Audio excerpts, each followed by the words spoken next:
can't take it nice and slow. That's the problem.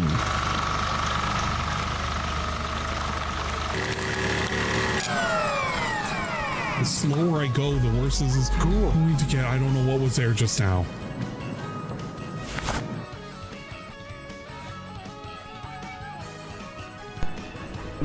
Sound good? That's the equivalent of you got in a car and you were driving down the street and you ran yourself over.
Just hold on.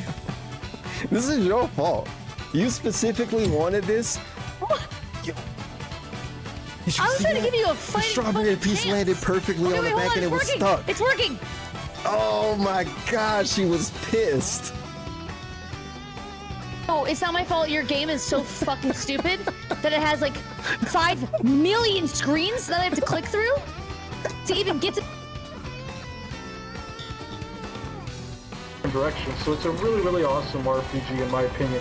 Bravely Default. Yeah, I did read a guy when I tried to get off the path.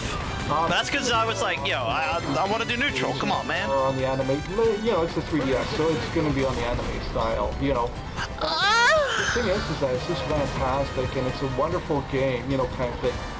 Something different. I never played games like these before, just like with Fire Emblem. Which Fresh, you're such a troll. Holy shit, man. Slow down. Just take off your hat. You look like the troll now. What you gonna do, bitch? Step up. Now we rock you. It does fucking 1,000 damage. What the fuck am I supposed to do? Stop it. See his head? What you gonna do with that hand? Yo, I throw you away like yesterday's underwear that I crapped in. Yo, this ain't no battle. This is rapping. You wanna flow against me? I'm tapping. fucked. When he puts you in an ankle lock. Oh my god, what the fuck? You bound to my cock if you want to. I'ma flaunt you.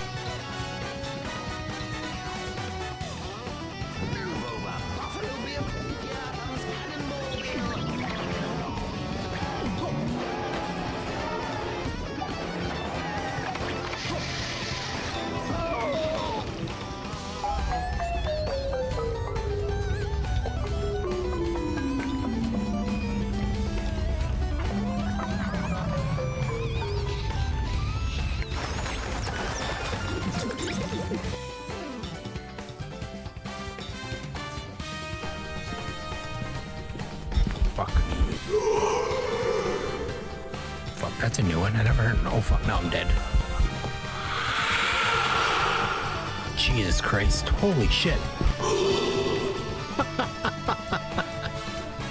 That ghost doesn't really want me there. That's the first time I've seen that. Holy fuck! Like 3 back-to-back events. Have you ever seen that before, Call Me? That's fucking creepy. That was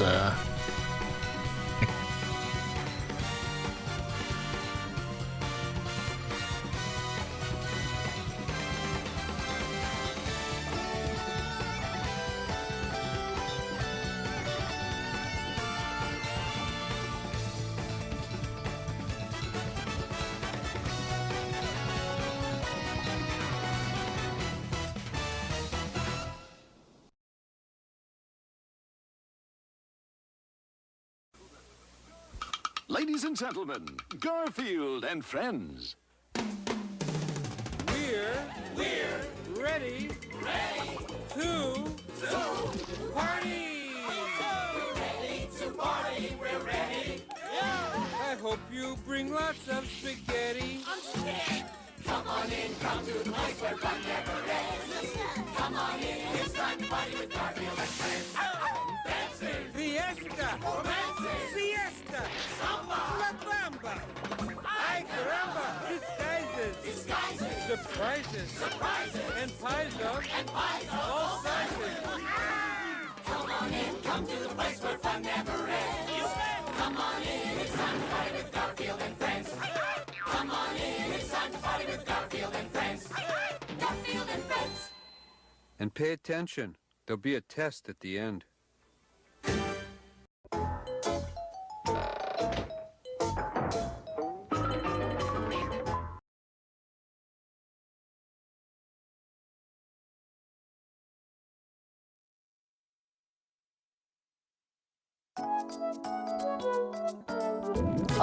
Rev up those muckrakes, yellow journalists, because today's stream is going to be almost exclusively dedicated to the ongoing turf war between the baker's dozen of Pikmin superfans that exist out there and the absolute worst that the Sesame Street Reject Club has to offer. Hello, everybody! Swollen __ Dingus here with a Monday midnight stream for you. I hope this Monday night has found you as well as it has found me.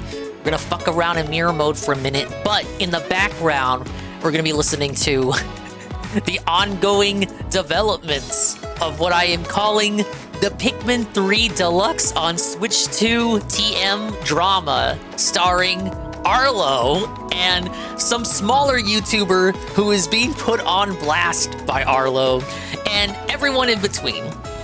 Oh, look, the screen dimmed. I was on the title screen for too long. We have a new Arlo 7 TV, because I know how much you guys love the Arlo segments. That's what that's what it's called. It's called Arlo segment. But big ups to the dingers, the dongers, the swollen __ ones who are existing here in the now. And big ups to the dingers, the dongers, and the swollen __ ones sure to exist in the immediate and far-flung future. Like Egg Gang, 1738, UNFW1, Arrow, Senin, 765 Pro. Gears fan for the win. Iggle Wiggle, Alpha Elite TV, Praise That Sun. Whoa, all the cool guys are showing up. Jay Frosty ends the win. D Scythe Rent Check. Wow, you see, you give Warsky and PvP a bunch of money and they fuck off and go on break, dude. Phil was right. No, what a segue. Kino Casino was on break until July 2nd. No restreams will be taking place until then. In fact, they won't be streaming at all. So guess what? That means there's even more Arlo to go around for everyone. Until then. Big ups Joe Blah. Alright, how do I sum this up? Because we've seen 2 videos already in the drama, but a couple days ago, I played a video about how this small YouTuber guy, whose name is literally I'm Only Here for Pikmin, he put out a video detailing the bugs in the Switch 2 version of Pikmin 3 Deluxe. I shouldn't say Switch 2 version, it's more like you're playing the Switch 1 cartridge on the Switch 2 system.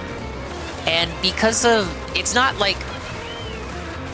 true backwards compatibility. The Switch 2 is emulating the Switch 1 because the Switch 2 and Switch 1 are they're so different in the hardware that it's not true backwards compatibility. It's just trying to emulate the Switch 1. That's why certain games are experiencing compatibility issues on most of it, not all cases. Nintendo is promising to patch each individual game, but I look, this is business. I think to them, a couple handful of games performing like shit on the Switch 2 isn't enough to delay the entire console.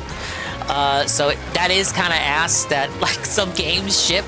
No, the system ships, and not every game is fully backwards compatible, but they're working on it. It's a work in progress. But the biggest game of the bunch, a lot of it is shovelware or third-party ports that nobody was playing anyway. The biggest game on there that is experiencing issues just so happens to be Pikmin 3 Deluxe. It's the only big first-party title on there, so the Pikmin fans took notice, and this small Pikmin YouTuber blew the whistle. He loves the franchise, he's a great fan, and he was playing Pikmin 3, and it almost blew his eyes out like Jade. He had to turn the game off, and he had to let the people know about the crimes that Nintendo has committed against humanity. Did you know Nintendo games are now $80? He had to inform the world of what he had discovered. The video went viral. Now Arlo, Muppet Arlo, he only cares about 3 Nintendo IPs: Metroid, Paper Mario, and Pikmin. He is Pikmin's strongest soldier. Actually, were it not for this smaller creator, he would be Pikmin's strongest soldier. But after watching this drama unfold, I actually have to disagree. Arlo, you're not the strongest Pikmin soldier out there. It's actually the other guy. You are the second strongest soldier for Pikmin, but you're the strongest soldier for Nintendo, even stronger than me. Your broomstick is made of Nintendium.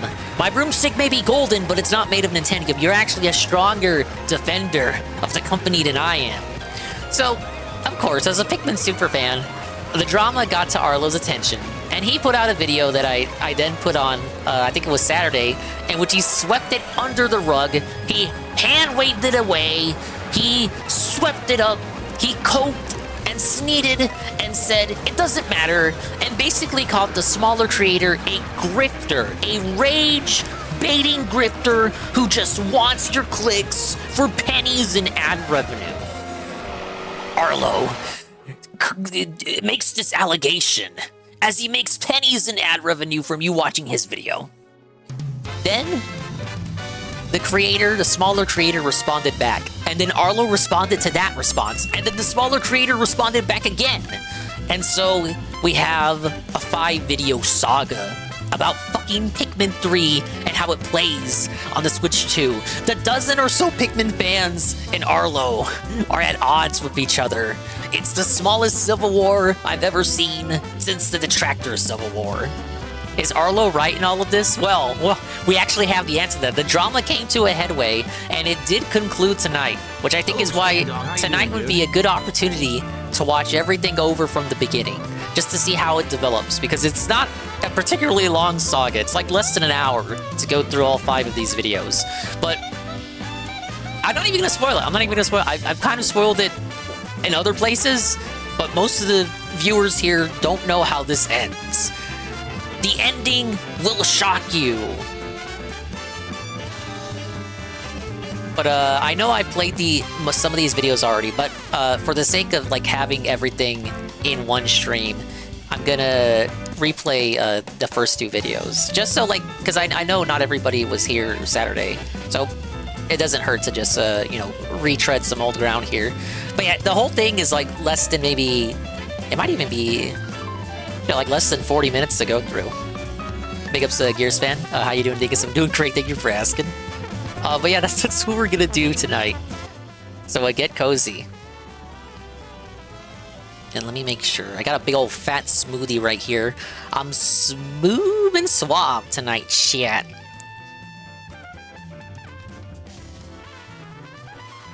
Okay. If it's not an Arlo L, we riot. I'm not gonna say anything. On Nintendo. So this is the first video. This one is by the smaller creator. They will call him the whistleblower. His name is I'm Only Here for Pikmin on YouTube. He's only here for Pikmin. Turns out, within a couple days, he actually is only here for drama. But this is the original video he put out. This, as a concerned citizen, him putting out the call here to fellow Nintendo fans, warning them that Pikmin 3 Deluxe just doesn't play well on Switch 2. I'm only here for Dingus. Thank you, Alpha Elite. Okay, and I'll play some mirror mode. I did unlock mirror mode on Saturday, at long last. And see if we can 3-star some cups. And I got a Waluigi hat.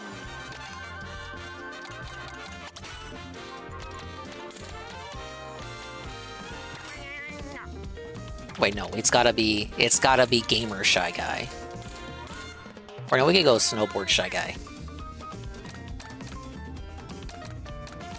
It's a car I've never used. The Mecha Trike? Alright, time to lose. Yeah, so I did this cup on Saturday, could only get 1 star. Let's run it back.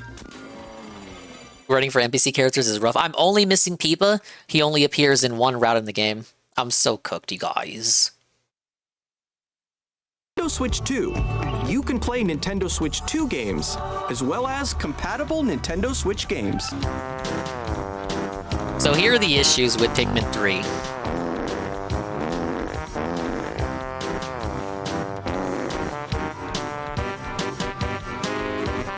Hey, Chrono. On Nintendo Switch 2, you can play Nintendo Switch 2 games, as well as compatible Nintendo Switch games. A year and a half ago, I discussed how Nintendo butchered the Switch ports of Pikmin 1 and 2. Most notably, they changed a bunch of dialogue for no good reason, and there were quite a few oddities, mostly in Pikmin 2. The physics were pretty off, and there were instances of missing instruments. Well, fast forward to now, they've decided to do it again.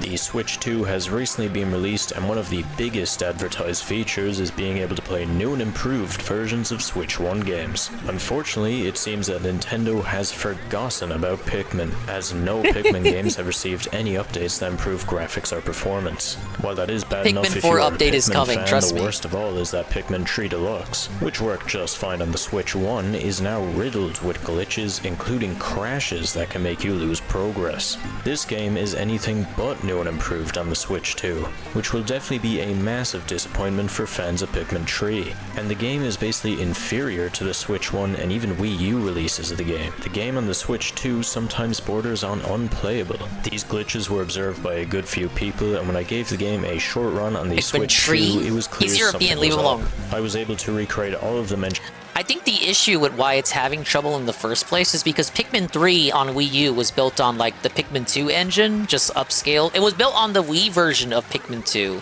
and the engine that it used. So you have that on Wii U, then you remaster it and port it to the Switch. And now you're trying to have it emulated on the Switch 2. It's like it's 2 generations of hardware that's got to work with. No, technically 3, because it's based off the Wii version of Pikmin 2. It's 3 generations of hardware that it has to account for. I'm not going to sweep for Nintendo too hard, but I'm just like explaining, like I understand the how this is happening and why it's happening. It is unfortunate that they couldn't get at least every first-party game working day 1 for the system's launch. But as I said earlier, if it's like a handful of games that aren't working, they're not going to delay the console just for them to like. They're not going to delay it until they reach 100% compatibility. They're not. It's not how business works. They're just going to wait until they can finish those updates and then roll them out. And there is a patch on the way. Glitches plus discover some new ones in an embarrassingly short amount of time. This video will be cataloging all of the glitches present when you play Pikmin 3 Deluxe on the Switch 2. Be sure to subscribe for high quality Pikmin videos weekly, and I would recommend sharing this video, which I don't usually ask for, but this has flown under the radar, and I would like to play Pikmin 3 without it wetting the bed, so try to spread the word about this. Now it's worth noting first of all that Pikmin 3 Deluxe is still for sale, is pushed a good amount on the Switch 2's eShop, and is still at $60. Now, if a game is going to make 60 euros, my hard-earned money lost 60 media, euros. I think it's only fair that all the bugs and glitches would also be lost media. However, there are plenty of glitches in the Switch 2 release of Pikmin 3, so much so that it wouldn't even be acceptable if this was getting sold for €5. No, we did, Goki. I'm rewatching it for the purpose of the arc. There's like 3 more. There's 5 videos total, 2 of which we watched already. I'm just doing this so the arc is all in one stream. Let alone 60. I thought when I tried out Pikmin 3 it would take a while to it find is an arc. You'll figure it out real quick. This is an arc. On the Switch 2, it immediately sets the mood as the title screen is laggy for some reason every single time you go onto it. It did not lag on the Switch 1 or Wii U, and this is mostly a slight annoyance, but not really good considering this is the first thing players will see. The lag also makes the title screen rather unresponsive. It floats smoothly on Wii U and Switch 1, so I'm not sure what is causing this sudden lag. Definitely not a good first impression at all. Now, they have actually given Pikmin 3 Deluxe an update for the Switch 2, but unlike most updates, this does not improve the graphics, and this is probably a game that needed this. Pikmin 3 Deluxe runs at 720p and didn't even really use the full capacity of the Switch 1. So playing it on the Switch 2 next to the new flashy 4K games and also the new upgraded Switch 1 games makes the graphics noticeably bad in comparison. To the point where it's actually kind of distracting. It looks like a 3DS game compared to everything else on the system. It's a blurry At least he mess didn't on say handheld PS2 as well. game. It's like playing the game with cataracts. Pikmin 3 obviously isn't a bad looking game. In fact, the graphics hold up great, but they definitely need to be upscaled for the Switch 2. Keeping it running at 720p is not giving this game what it deserves. Same thing applies to Pikmin 4, but to a lesser extent, as that game runs at 1080p on the Switch 1, and it still does here, but still noticeably looks worse compared to everything else on the Switch 2. Pikmin 4 probably had some of the best graphics on the Switch 1, and was my first pick for a game to play on the Switch 2, Pikmin's not worth delaying the system. Of the graphics, yet due to them not being updated, unlike almost every other major first-party game on the Switch 2, the game's I won't graphics do a look slightly response video, worse get in out of here. comparison. They displayed Pikmin 4 a good amount in the Switch 2 trailers. Next to games that were getting graphics updates, so it does feel like a bit of a cop-out for it to be left completely unimproved for the Switch 2. Now that's the only issue with Pikmin 4 on the Switch 2, but the same can't be said for Pikmin 3. If you're wondering what that update was for, it was to apparently fix screen flickering. I use the word apparently because it didn't fix shit. If this is the mandatory update that fixes this issue, I don't even want to know what the unupdated version looks like because the screen flickers frequently in regular gameplay. And sometimes it can even be non-stop. This glitch is self-explanatory. In menus or in the middle of gameplay, the screen will just fully distort for a brief moment.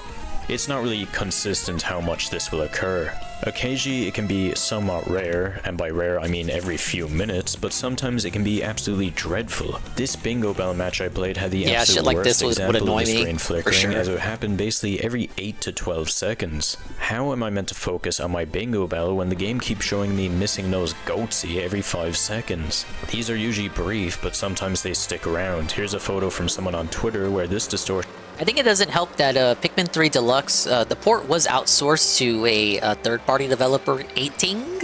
They made the, what the fuck was it? Kururin for GBA, and they had some GameCube games in Japan as well that were like GameCube, Japan-only GameCube games. But the game where you're like a stick on the GBA and you're spinning around, and you gotta like get to the goal. I think I played it on stream too. I did when the GBA NSO came out. They made that game for Nintendo, and then decades later they were commissioned to do Pikmin 3 Deluxe and even help out with Pikmin 4. So it also could be a thing where it's like it's the fault of the company they contracted it out to. Probably wouldn't have this issue if just Nintendo directly worked on the remaster, port, whatever. It's a dingus theory. Is just kind of stuck to the screen. The screen flickering was so bad that I actually had to double check Yeah, that that's I true. had They also the made update a MVC3. installed, and I did. The update lies and says that this flickering only happens on 2 scenes, but no. It happens everywhere in the game, regardless of if you're in gameplay, a menu, or a cutscene. Models and textures in game would occasionally distort as well, such as this button in the title screen, this bottle, and there was some weird shimmering going on in this gameplay clip. And these are just the ones I recorded. The game actually looks worse compared to the Switch 1, as it has frequent graphical hiccups which are really annoying. The bingo bells calm down with the screen flickering, but all of a sudden there's this red glow on my side of the screen which followed me into different matches, and was debatably more annoying than the screen flickering. Winning a bingo bell match consistently seems to make parts of the screen just go black for some reason. The mission results screen always seems to have graphical shimmering and texturing flickering as well. There are a multitude of graphical issues here, and these were just the ones I saw in my rather short playtime, and I was able to gather a countless amount of examples, which isn't good. The game shouldn't have any new glitches and ones that are extremely common. These aren't occasional hiccups that happen once every 30 minutes. Nope. These bombard you constantly throughout regular gameplay the second you start playing the game. I also observed stuttering in the middle of gameplay. Stuttering Treg? It's usually short and admittedly not as common as a lot of the other stuff, but it is still a rather unacceptable thing, and this one more directly affects gameplay. I don't think I have to explain to you just comes why the across game as a freezing concerned up citizen briefly in right the middle now. of How could gameplay this is have gone annoying. so wrong? Now all of these are bad, but worst of all, How could we he have dropped the crashing. W? I've We'll heard find out. several reports of Pikmin 3 Maybe he Deluxe didn't. Maybe crashing on the he Switch won. 2, which led to progress being lost, and I can confirm this game does crash. Now, I've played a lot of Pikmin 3 Deluxe on the Switch 1, and never have I ever seen that game crash. So for the game to all of a sudden be experiencing crashes, especially when I didn't even play it for that long, is definitely concerning. This game does crash, and apparently quite commonly as well, which is unacceptable. I've heard reports of it crashing in mission mode, in the middle of days in the story mode, and for me it crashed during Bingo Bell. So there isn't really any consistency. It seems a lot of it is resigned to the Bingo Battle 2-player mode. And whenever. This version went from being sloppy to borderline broken because of this. Instead of worrying about whether or not your planning and skills will be able to make you finish the day with a good result, you'll instead be worrying about if you can finish the day at all before the game shits its pants and breaks. Pikmin 3 Deluxe was one of my favorite games on the Switch, so to try and play it on this console that advertised itself as bringing you improved experiences of your favorite games on the Switch 1, only to find that when I try to play Pikmin 3, it's a withering old corpse begging to be taken out the back and shot is extremely disappointing. A new console will bring in a new wave of Pikmin fans, and what happens if they boot up Pikmin 3 and see stuff like this? They aren't going to know that this isn't what Pikmin 3 is meant to be like. They'll probably assume the game is just busted. It's frankly unacceptable and scummy to still push this game on the Switch 2 eShop when it's in a buggy and broken state. It's not a good look for the Pikmin franchise at all, and I'm hoping this is fixed immediately along with a graphics update to this game. If you are planning to replay Pikmin 3 on the Switch 2, I'd wait for an update, as right now the game actually performs way better on the Switch 1 and Wii U, where it has no weird glitches and doesn't randomly crash and make you lose progress. I guess after muddling up 1 and 2 slightly and keeping Pikmin 3 mostly intact, they decided to go back and batter Pikmin 3 to keep the playing field equal, even though this is probably 10 times worse than what they did to Pikmin 1 and 2. Boblax is a GameCube Be sure to fan. Spread word of this, as Nintendo This would not, probably you will know, not do anything about this this tracks. if there is zero fuss about it. Hashtag fix Pikmin 3. Anyways, if you enjoyed this video, be sure to subscribe for high. Where's Blows Blacks? You're pulling my leg. Oh my god, it is Boblax. Boblax is a Pikmin fan! Ah! I told you it tracks. Blows Blacks. Quality Pikmin videos weekly, or else you won't be performing well on the Switch 2. Okay, so that's the first video of 5. Like I said, this explains the core situation, brings it to the attention of the masses. This guy is a very small creator. I want to say, okay, 27,000. So not that small, but like relative to Arlo. Arlo has 4 times the amount of subs that this guy has. He puts this video out. This goes viral. Everybody hears about it. You know, it's Nintendo fucked up yet again. Nintendo's sentiment right now is very negative. $80 games. System with only 1 exclusive on it at launch. People want to kick Nintendo while they're down, and Nintendo needs to be taught a lesson. So, of course, being the Pikmin superfan that Arlo is, Arlo heard about the drama since the video went viral, and he had to come in and talk about it. So, we're going to rewatch this one. This is his initial video talking about it, and it's entitled, Is Pikmin 3 Deluxe borderline unplayable on Switch 2? ? And it's him addressing this video in particular. But I want you to consider something as you watch the video. He does not address this video, but it is obviously about this video. And he doesn't say the creator's, he doesn't say the YouTuber's name, like, he doesn't actually say his name. He doesn't say, I'm only here for Pikmin. But it is clear that the video is in reference to this video. I likened it on Saturday to like an indirect call-out. A not so subtle call out. So I started hearing things about... He started hearing things! Some sort of problem with Pikmin 3 Deluxe running on Switch. There were some issues. I was streaming Mario Kart yesterday, and people were saying, have you heard Arlo the thing? The Pikmin 3 situation? And so I looked it up, and lo and behold, yeah, there's a whole bunch of articles and videos and things. It seems that Pikmin 3 Deluxe is struggling to run properly on Switch 2, and this has been made out to be a very dramatic problem. You know, people are saying the game is broken, borderline unplayable, and I'm thinking, oh man, that's rough, and you know, this certainly hits close to home. Pikmin 3 Deluxe, well, that's one of my Why is he talking like Medicare? Switch 1 games, so I don't want to see it in a poor state on Switch 2. I've been really excited to play some of these games on Switch 2. Oh my god, does he think that's enough power-ups? Like official free upgrade yet, but like, I don't know, maybe it'll run a little bit better on Switch 2. It's happening with some of these games. you never know. So if people are having problems, if the game is broken, even borderline unplayable, he's already on Switch dismissive. 2, You well, hear his tone. Certainly disappointing. So I decided to get to the bottom of this myself. I downloaded the game and booted it up. Arlo's gonna get to the bottom of this played around with mystery. it for, I mean, maybe an hour. An hour. And yeah, I'm not seeing it. He's not seeing it. I'm not really. I mean, here's the thing. Yes. Yes, the that's game true. Is having But... issues. Cool. Definitely. Yeah, title going over the screen, Pikmin drama. It's kind of laggy. Just something about it. It's just kind of like. It's just kind of laggy. A little bit of lag. And there are little visual glitches. What game doesn't have lag? I Chat. Enter into a stage. There's usually like at least one time little like bah, just kind of like a moment where just like for a couple of frames you get this weird kind of glitch. There are other like really small little things on menus, tiny little bit of flickering or something. Yeah, little tiny bit of flickering. Little tiny bit. When I was exiting to. What are we trying to accomplish tonight? So I unlocked mirror mode on Saturday, Carl. So now I got to do mirror mode. Crashed.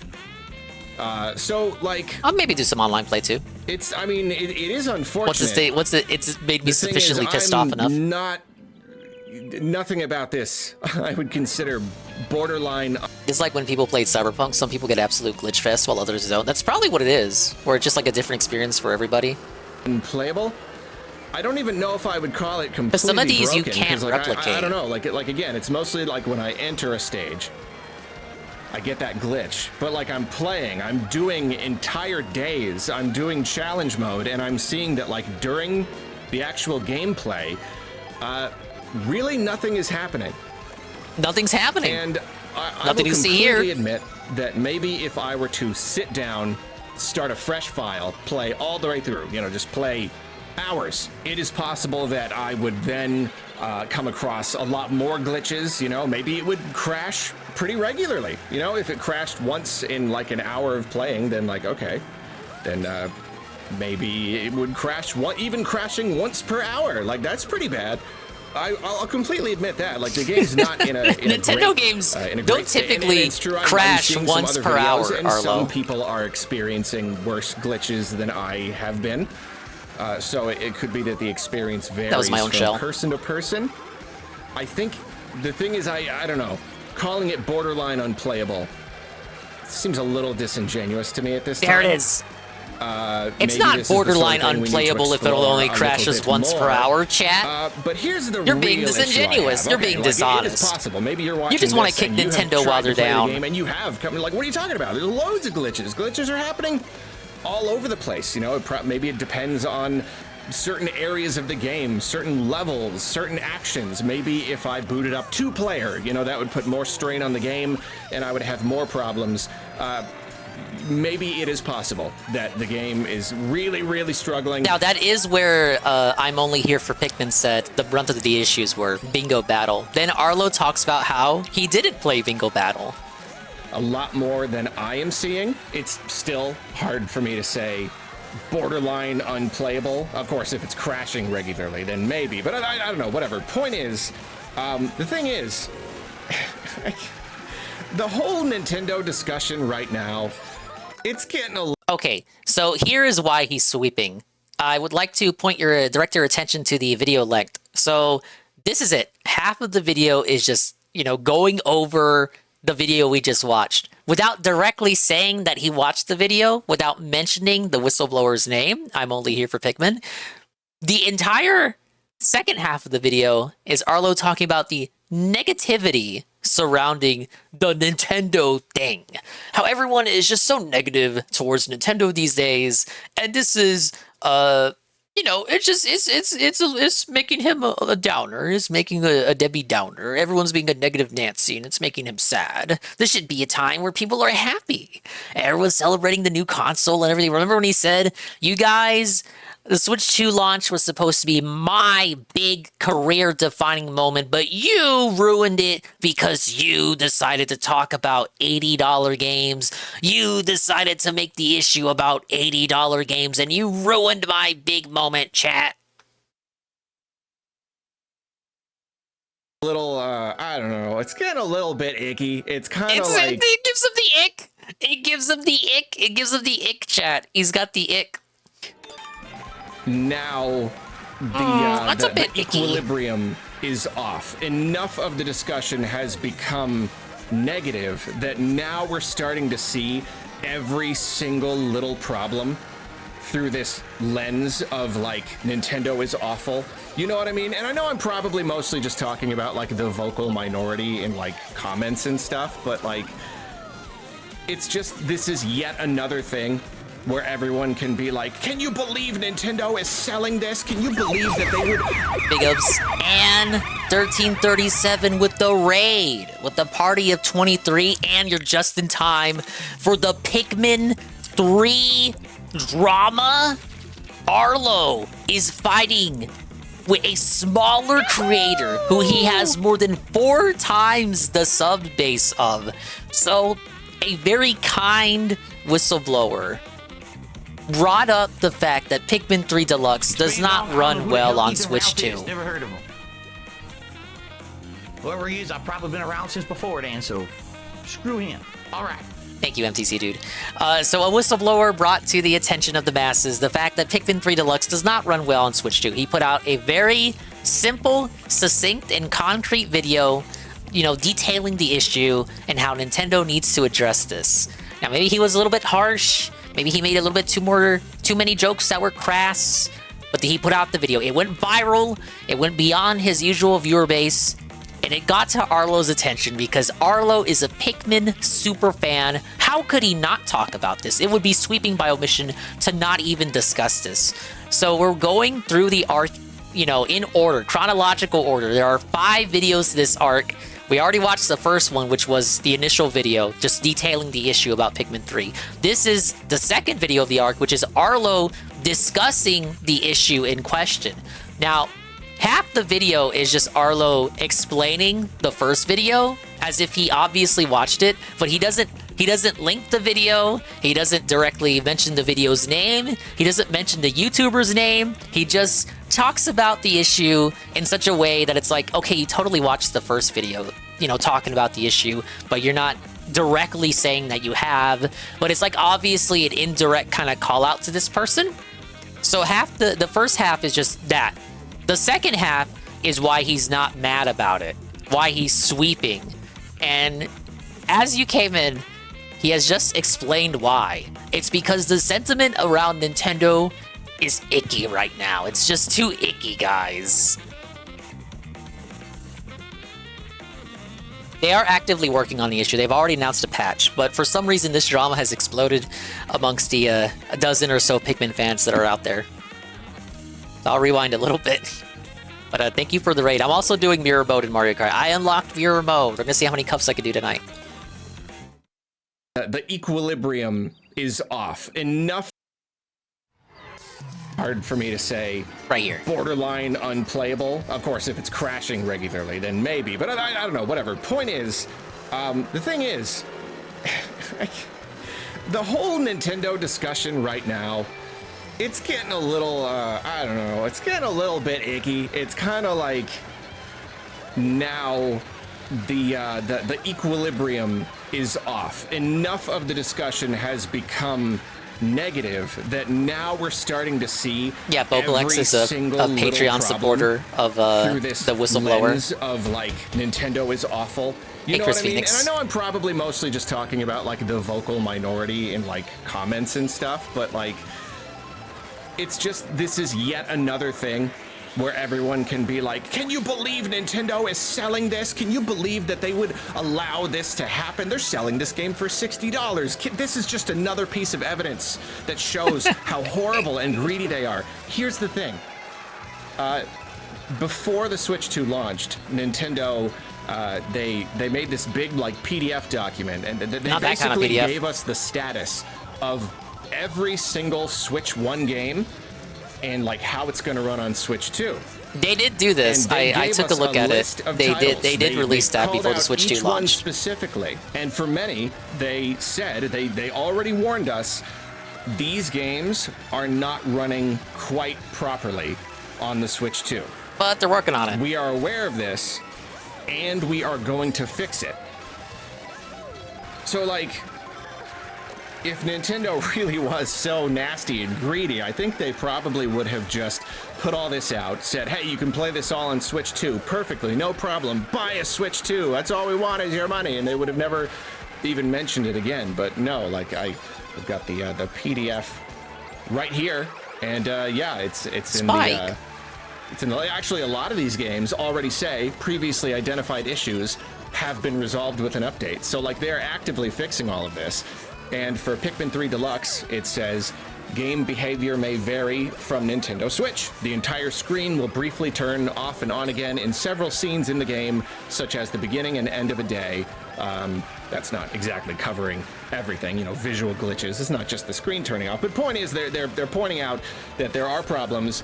This is planned to be fixed in the near future.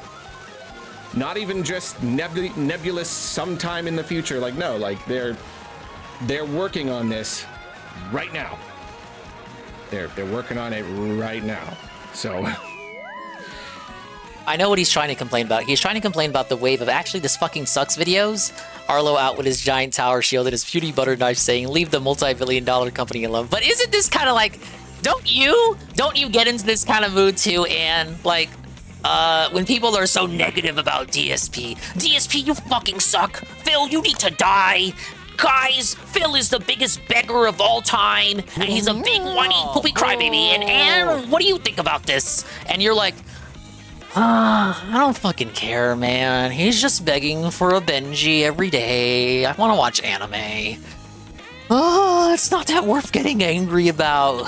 Who among us has not been in a situation similar to Arlo, where the world wants you to get angry, but you just can't muster it? Anne says it's not equivalent. Well, yeah, DSP isn't a multi-billion-dollar company for one. Hey, Shroom, I don't think DSP used that $1,600 tip on WWE Champions. What were you saying, TJ's calculations are wrong there? This is like when people praise Lazarus and everyone says, actually, this fucking sucks. Ah, yeah, so you get a bunch of people on Blue Sky and Twitter that are like, actually, it's good because it's like Cowboy Bebop or Cowboy Bebop.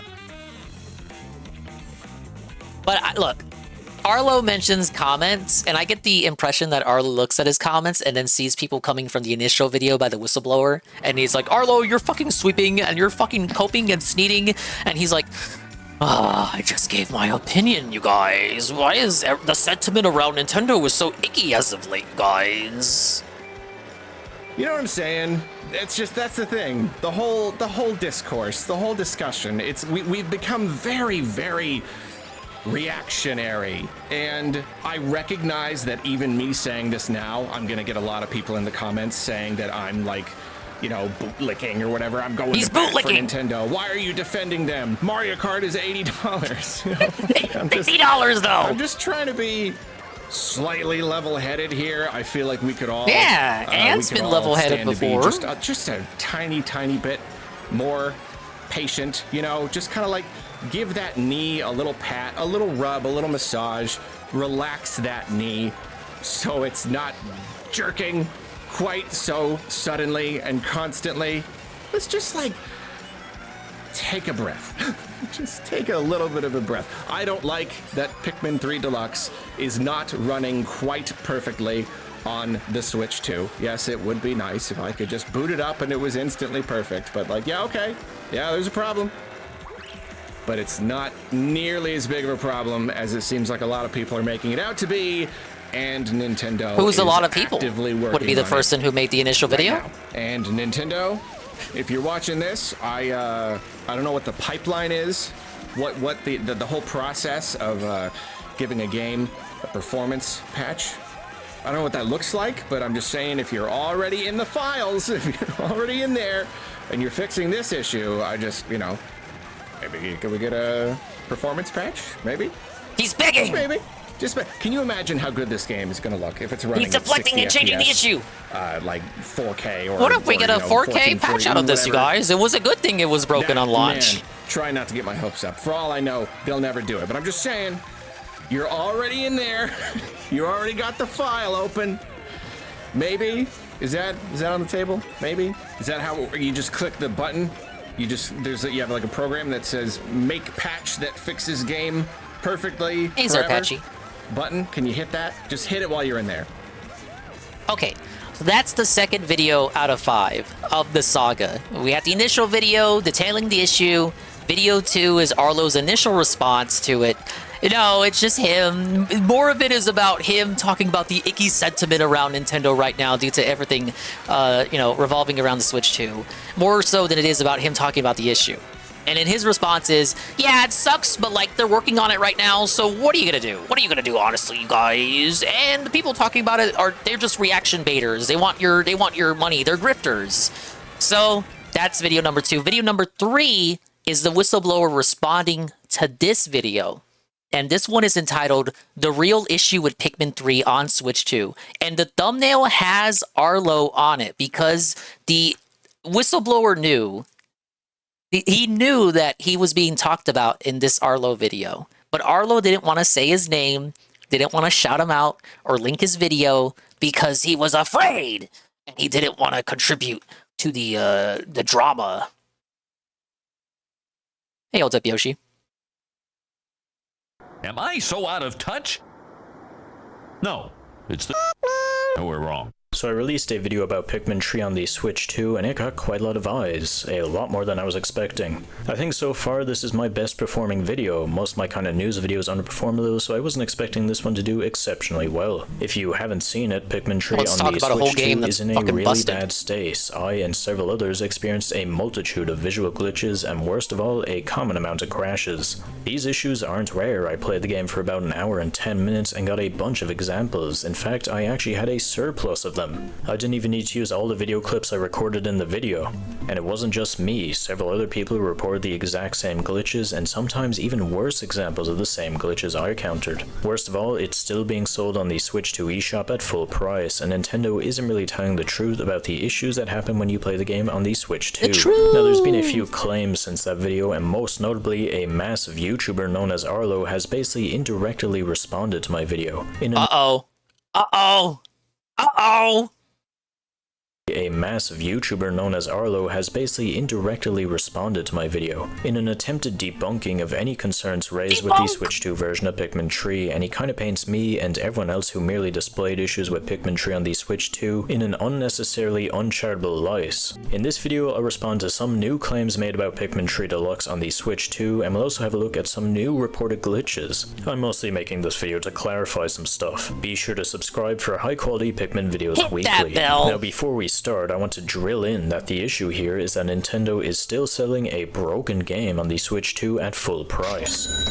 If it was taken off the eShop until it was back in working form, yes, that would kinda sting, but it wouldn't really make much of this an issue. As while Pikmin 3 would still be a glitchy mess, it'd be much more understandable as it's not available for sale, and shows they are fully aware that it isn't in a state to be sold. It would have been much better and wouldn't have drummed up much or any controversy in comparison to just selling it at full price when the game is constantly shitting its trousers. If they weren't able to patch up Pikmin 3 in time, that isn't Nintendo's fault, but continuing to sell it at full price while it's broken is Nintendo's fault. This is the real issue here. Now, a big thing that's been going around is this future update to Pikmin 3 Deluxe, and there's been a good few claims about it. Some kind of unfair for someone who wants to buy it on Switch 1. True. I don't know if it's like a PS4 and PS5 situation where they share the same store, or if it's a different store but just has all the Switch 1 stuff on it. Maybe they could make it unpurchasable on the Switch 2, but you could still buy it on Switch 1. I'm not sure what the infrastructure here is. Dan says, wait. He wants this reduced or taken. He wants it taken away. He's saying it would not be as much of an issue if it was taken away and made not available for purchase until it's fixed. That's what he's saying. But it is still available for purchase, even with the issues that it currently has when played on the Switch 2. He's saying it would not sting as bad if it was made not available for purchase. True, some not. Unfortunately. Oh, well, there you go. Alpha Elite has the answer. So yeah, it is possible for them to disable it only on Switch 2 if they wanted to. A lot of this, yet again, doesn't paint Nintendo in a very good light. Now, I did forget to mention this update in my video, which was a bit of a hiccup on my part, and I am sorry about that. It was rather sloppy of me. Basically, on this backwards compatibility PDF that can be accessed on Nintendo's website, and as a bit of a tidbit on the Game Switch 2 eShop page, it mentions the issue of screen flickering, stating, "The screen flickers during certain parts of the game, such as the scenes at the start and end of the day. We are planning to fix this shortly." The biggest claim I heard is that Nintendo had addressed every single issue, but that isn't the case, as they've only addressed the screen flickering. A good few people also use this mere mention of a potential update, which hasn't addressed most of the issues and doesn't even have a date yet, as just an immediate trump card that makes any criticism lobbied towards the Switch 2 version of Pikmin 3 completely mute. This is basically a way of just hand-waving. Well, okay, that's him responding to Scrumbles here. Scrumbles says, yes, the update exists, so, like, what else are we gonna do? Well, he just says, well, that doesn't invalidate complaining about the game in its current state, regardless of whether some update without a confirmed set date is confirmed to exist, because the update isn't here yet. It doesn't invalidate the criticism, he says. Away most of the issues here. It's good to know they intend to fix some of the issues, but that doesn't merely excuse them from selling a broken game at full price. It actually does have that already, Rent Check. If you look at it on the Switch 2 eShop, it does mention that there are compatibility issues. So there is a warning there already, but it's still available for purchase. Imagine if you went to a Subway, your favorite Subway that had recently— No! This is DSP level bitching and hyperfixation? What great timing you have! The issues here. It's good to know they intend to fix some of the issues, but that doesn't merely excuse them from selling a broken game at full price. Imagine if you went to a Subway, your favorite— No! Subway that had recently moved locations, and you purchased your favorite sandwich. Now, instead of passing you that delicious sandwich, they pass you the fucking Sloppinator 3000 with flies coming out of it. According to Phil, that's what you always get at Subway. And when you went to complain, they said, sorry, we'll get you a better one in the near future. Would you be a satisfied customer, and would that make the Sloppinator 3000 with flies acceptable? No. It's also clear— Okay, but like, you always have games, the food will be, you know, in your belly in like 30 minutes. Seems to be pretty disingenuous about their claims. Pikmin 3 is marked as supported. Okay, there it is. That's what you see when you go on the Switch 2 eShop, like Rencheck was saying. They're already warning consumers that it doesn't play well, and that we're planning to fix this shortly. It doesn't go all in and explain every issue, but explains enough to say, yes, it's supported, but there are compatibility issues, and we're working on it. To eShop, and that's the same rating as Pikmin 4, which has no known issues. People said that Pikmin 3 isn't a compatible Switch 1 game, but Nintendo sure seems to think it is, and even if they didn't, it shouldn't be getting sold on the Switch 2 eShop. They also downplay a lot of the issues with Pikmin 3 by not even mentioning most of them. If you went to purchase Pikmin 3 and saw that little tidbit about occasional screen flickering on certain scenes, that wouldn't really dissuade you from purchasing it, because that just seems like a really small blemish. I thought before I played Pikmin 3 on the Switch 2 that the only issue was that little screen flickering, and I was under the impression that was mostly fixed because of the update that was released. So it was a bit jarring when I booted up Pikmin 3 Deluxe and the game was going absolutely apeshit. Even the one issue mentioned is downplayed. If you saw my video, you'll know the only certain thing about the screen flickering is that it certainly won't stop harassing you no matter where you are in the game. I just think it's so funny that it's about Pikmin. Pikmin of all franchises. It's kind of scummy that it wouldn't be as funny if it was like Zelda or something. Here. They've really only done the absolute bare minimum in addressing this game's issues. I've also heard claims that Pikmin 3 isn't available for sale, but that is just a lie that takes about 5 seconds to debunk. There's also been a few new reported issues, so let's take a quick glance at those. Star Fox Moore said that while playing Pikmin 3 Deluxe on stream, the game not only crashed, but it crashed the entire console and he had to restart it. That is quite a volatile crash, and that could potentially harm the system, so it seems like the crashes may actually be worse than we thought. A new visual bug has been observed a few times where the water turns blue on the title screen. Example here provided by Luigi Bros on my community page. It seems like transparent water in Pikmin 3 is a lot. Also, Pikmin speedrunner Loremi, sorry if I butchered that, I can't even pronounce 3 correctly, reported a softlock on the Switch 2 version of Pikmin 3 where the game just froze up during a cutscene and wouldn't continue onwards. Quite bad. Now, there has been some concerning behavior from the Nintendo community about this. I'm fine with criticism and skepticism towards claims of Pikmin 3 not working well because it's good to be skeptical, and I did get some good criticism from that video. Not mentioning that update thing was sloppy on my end. That's fine, but there is a sizable amount of Nintendo fans, and this is mostly a Nintendo fan issue, not a Pikmin fan issue, where there's this large circle of toxic positivity around everything Nintendo does, and any slight criticism towards them will result in immediate hostility. There's a lot of people people that will blindly bat for the massive corporation, and me, along with several other people who merely reported some issues, got the head spin off of us for criticizing Nintendo for selling a glitchy and broken product at full price. The biggest thing getting thrown around is grifting, but it isn't grifting to list off issues with a game and make people aware that it probably isn't a good purchase. He's grifting! It also isn't grifting to criticize Nintendo for making a shitty business practice, which is what they did here. It's mostly just meaningless finger pointing that doesn't contribute to anything. I think some Nintendo fans are getting a bit sick of Nintendo hate. It's become widespread. I'm not the biggest fan of... That's how you know he watched the first Arlo video about how he's tired of the icky Nintendo negativity. Nintendo's practices myself, but I will agree some negative slanted discussions can get quite circle jerky. If you are getting sick of more annoying discussions, that's okay, but you shouldn't just immediately write off and hand-wave away any criticism towards Nintendo as just Steam Deck glazers kicking up a fuss about nothing, as I think this is an essence-ready criticism towards Nintendo is quite valid. I think a very potent example of people hand-waving away all of these criticisms is Arlo's most recent video, which is supposed to be about the glitches Pikmin 3 Deluxe is experiencing, but he talks about that for a good 2 minutes. And spends the next 7 minutes poorly attempting to write off any issues people are experiencing as reactionary and disingenuous. But the only thing reactionary and disingenuous is his video. He discusses people talking ill of the Nintendo Switch 2 and Mario Kart World a few times in the video, and it's very clear he's disillusioned by Nintendo haste. Which I mean, okay, but it's also clear that he heard about Pikmin 3 Deluxe's glitches, probably assumed it was just the exact same rage bait, barely did any research on the issue, and just wrote it off as mindless complaining. Several people have reported issues with proof. There's nothing here to be disingenuous about, and it's way more disingenuous to just immediately leap to the conclusion that all of this valid criticism is just sensationalist rage base. The only one bringing up Mario Kart World's price tag and other Nintendo practices are him. I haven't seen anyone else bring this up when discussing the Switch 2 version of Pikmin 3. He's just lumping complaints lobbied towards Pikmin 3 on the Switch 2 with general Nintendo haste, even though it has nothing to do with this. And he kinda lets his disillusion of recent Nintendo hate kinda skew his video in a pretty bad way. Oh, absolutely. Instead of giving a fair view on the situation, he just writes it off completely. See every single little problem through this lens of like Nintendo is awful. I love the filter here. We're probably mostly just talking about like the vocal minority and like comments and stuff, but like it's just this is yet another thing where everyone can be like, can you believe Nintendo is selling this? Can you believe that they would allow this to happen? They're selling this game for $60. This is just another piece of evidence that shows how horrible and greedy they are. That is greedy though. It is greedy to sell a broken game at full price. He seems to miss the point that people are upset that Nintendo is still selling this game when it's basically in no state to be sold.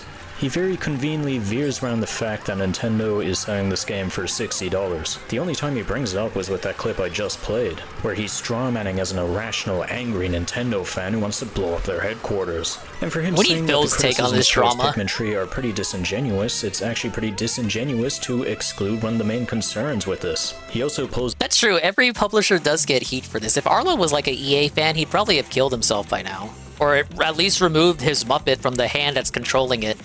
Up the update trump card, yet again, as mentioned earlier, does not write off all the criticism either, as the game is still being sold and this update hasn't even addressed most of the issues, which he admits. He only takes jabs at the Pikmin community here and doesn't even give the slightest amount of grief to Nintendo in this video, even though this whole situation is basically their fault. Pikmin. It's not if pertinent Nintendo to my just content. took it off the eShop until it was better again, none of this would have happened, yet Arlo for the entire video acts like the Pikmin community is just pulling complaints out of their ass just to have something to whine about.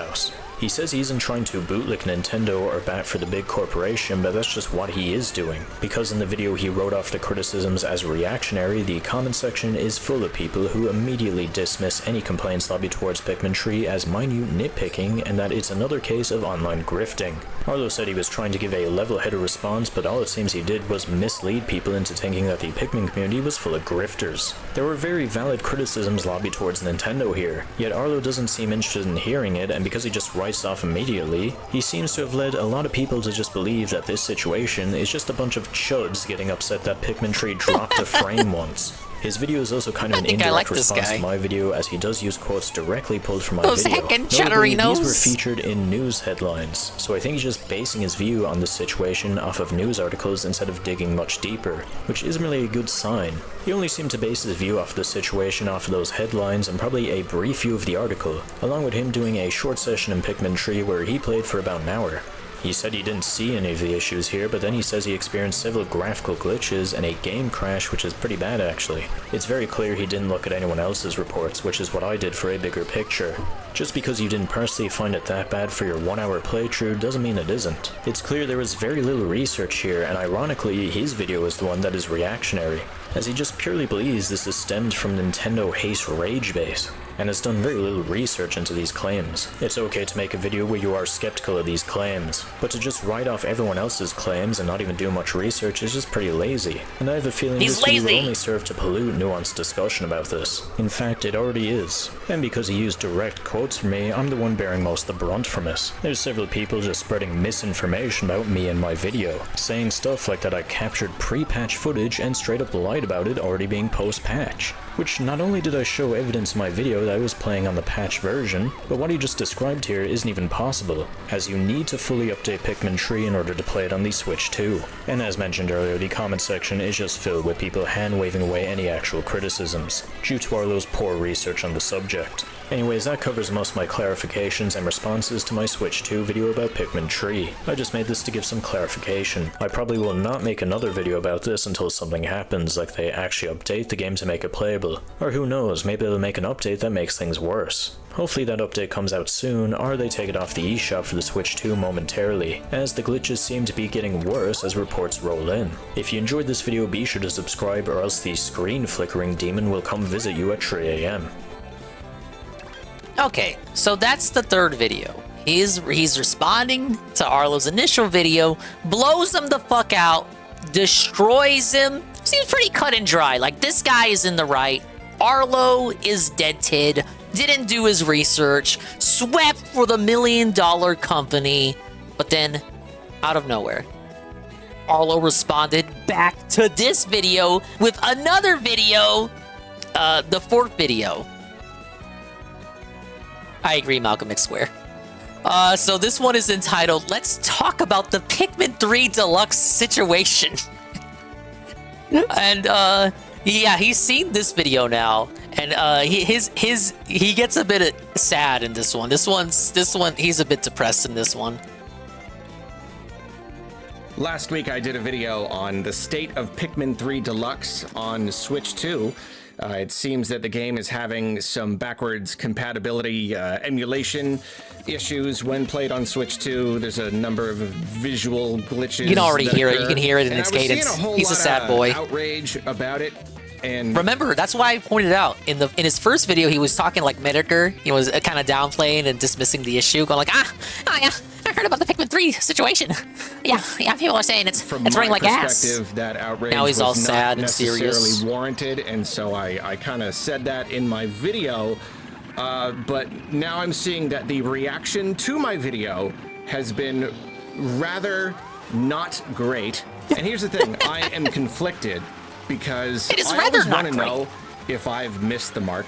You know, I want to know if I've maybe reacted to something a little too hastily. I didn't have the whole picture, because that's the thing about Topic Arlo. You know, these videos, they're pretty fast. So there is a higher chance that I may, miss the mark and have an uninformed opinion or something. So like I want to be aware of when that happens, and I want to address it if it does. But I also really don't want to get dragged into the drama of it, because that's the thing. This is the internet we're talking about here. And the thing is, if you say something that is perceived as wrong, especially if you find yourself kind of like in the minority opinion, people can get really, really nasty. So like, I'm looking through the comments and I get like a few dozen that are just so nasty. You know, they're so mean to me, you guys. Like, I love you and I've been watching you forever, but shut up, you're stupid, shut up. Like, it's just really, really angry. I've been watching you since Fallout 3, but please shut the fuck up. And when I read enough of those comments of people just telling me to shut up because I'm stupid, I don't want to read anymore. You know, I don't want to watch reaction videos about this. I don't want to go see the social media posts talking about how stupid I am. You know what I mean? I'm willing to listen to criticism, but I can only take so much of that before I just shut down and I just go, okay, I don't even want to talk about this anymore. So it's been It's been one of those cases where It's just been like, tough. yeah, if I miss the mark, I want to know, but like I can't even engage with this. Engage without just miring myself in the muck. So I don't know. Kane has kind of given me the gist of the. Okay, so Kane is his editor. If you didn't know, I just want to bring that up. So Kane is the editor. So the editor has informed him about the video we just watched, the third video. Problem. It seems that primarily it maybe wasn't right of me to seemingly downplay the issues that people may be having. Because the thing is, I played the game for a number of hours and only experienced minor visual glitches. You know, like the main menu, it lags a bit, okay, and then like landing on the planet at the start of the day, you get like this weird flickery. Is it a coma? I don't know. I don't know. Let's watch. Thing. But like that's been, and I did have one crash, and people were, and I was like saying that wasn't a big deal, and then people were like, okay, but like that's actually a huge deal because crashing is a really big thing. The thing is, it only crashed when I exited to the menu. It didn't crash mid-game. Nintendo games don't tend to crash, it was though. when I exited to the menu. I literally lost seconds of my time just going back. I only lost seconds, It wasn't guys. a major crash. So yeah, basically, like, I didn't have a lot of problems. And it could be that there are other people who are having worse problems than me. I have been exploring the heck out of this. This footage that you're seeing here is unbroken footage of me, because I'm hearing that Bingo Battle is like the worst of it, so I played some Bingo Battle, and yeah, again, really only minor glitches. Like basically when you're about to make a bingo, when a player is about to do it, like the fire effect comes on, and that's what. So in Arlo's first video, he talks about mainly doing single player. In the second video from the whistleblower, he brings up Bingo Battle. So now Arlo is doing Bingo Battle. He didn't do it before. Only after the second video from the whistleblower did he start doing, recording more footage, doing more research, and doing more footage from Bingo Battle. When you start getting these little these little glitches, and I tried my best to make as many glitches happen as I could. I even like tried at one point to like get each player to almost have a bingo, but still the absolute worst that I have found through all of my experiences with Pikmin 3 Deluxe, it's just been this. The worst of it is in Bingo Battle. When someone's about to get a bingo, you get these kind of and I mean, sure, it's a little unpleasant. Works on my machine. I guess so. But I haven't had any other crashes. Still only minor stuff. There's a part like on the menu when like the water glitched out for a bit. I'm looking and I'm not finding it. I haven't had any of the crashes. Okay, and so, yeah, okay, so let's get back to it though. Here's the thing. Even if it's true that I'm not having a big problem, it could be that some other people are. Every experience is going to be different. Sometimes there are like differences between people's like individual systems, and we don't really even know why it's different. Why would one person have a glitchy problem and then another person doesn't? I don't know. The thing is, I did acknowledge that in the video. I did acknowledge that it is possible other people are having a harder time than I am. But to me, even if there are people for whom this is a massive problem and the game is borderline unplayable, Nintendo's gonna fix it. They've see that's really at the heart of all this, and that's where, like, okay, I will say, if you felt invalidated by me, here comes the gaslight, downplaying the issues, if you have had a really big issue with it and it seemed like I was just glossing over it and that made you feel bad, then like I can apologize there, but my opinion that this is largely a non-issue is not changing because Nintendo. Okay, there it is. He's not changing his stance on the issue. He is doubling down. He is doubling down. It's not a big issue. But if you feel invalidated by what he said in his initial reaction video, he is sorry. If you walked away from that video and you took away the sentiment that you were offended by this crime on humanity that Arlo did by not researching Pikmin 3 Deluxe on Switch 2 enough, if you felt invalidated and wronged, he dehumanized your life experience. He apologizes. I can apologize there, but my Wait, I want to hear the full part of all this, and that's where, like, okay, I will say, if you felt invalidated by me downplaying the issues, if you have had a really big issue with it, and it seemed like I was just glossing over it, and that made you feel bad, then like I can apologize there, but. Notice how he says he can apologize, not like I'm sorry. He's just saying, "Oh, I can apologize for that." It's like it reminds me of DSP trying to apologize to the Cannon brothers. Yeah, I could apologize. Yeah, sure. If it works, I'm not going to apologize for how they treated me back in the FGC days. But my opinion, and then he took back the apology. That this is largely a non-issue. Non-issue is not changing. Non-issue because Nintendo has acknowledged it. Thank you, Commissar Authority. 6 months. It's tier 1 for 8 months total. Thank you, man. And is going to fix it. This is what's the good enough. Damn, I would absolutely call it an issue. How is it a non-issue? A non-issue. The game doesn't work out of the box from the launch of the system. I know.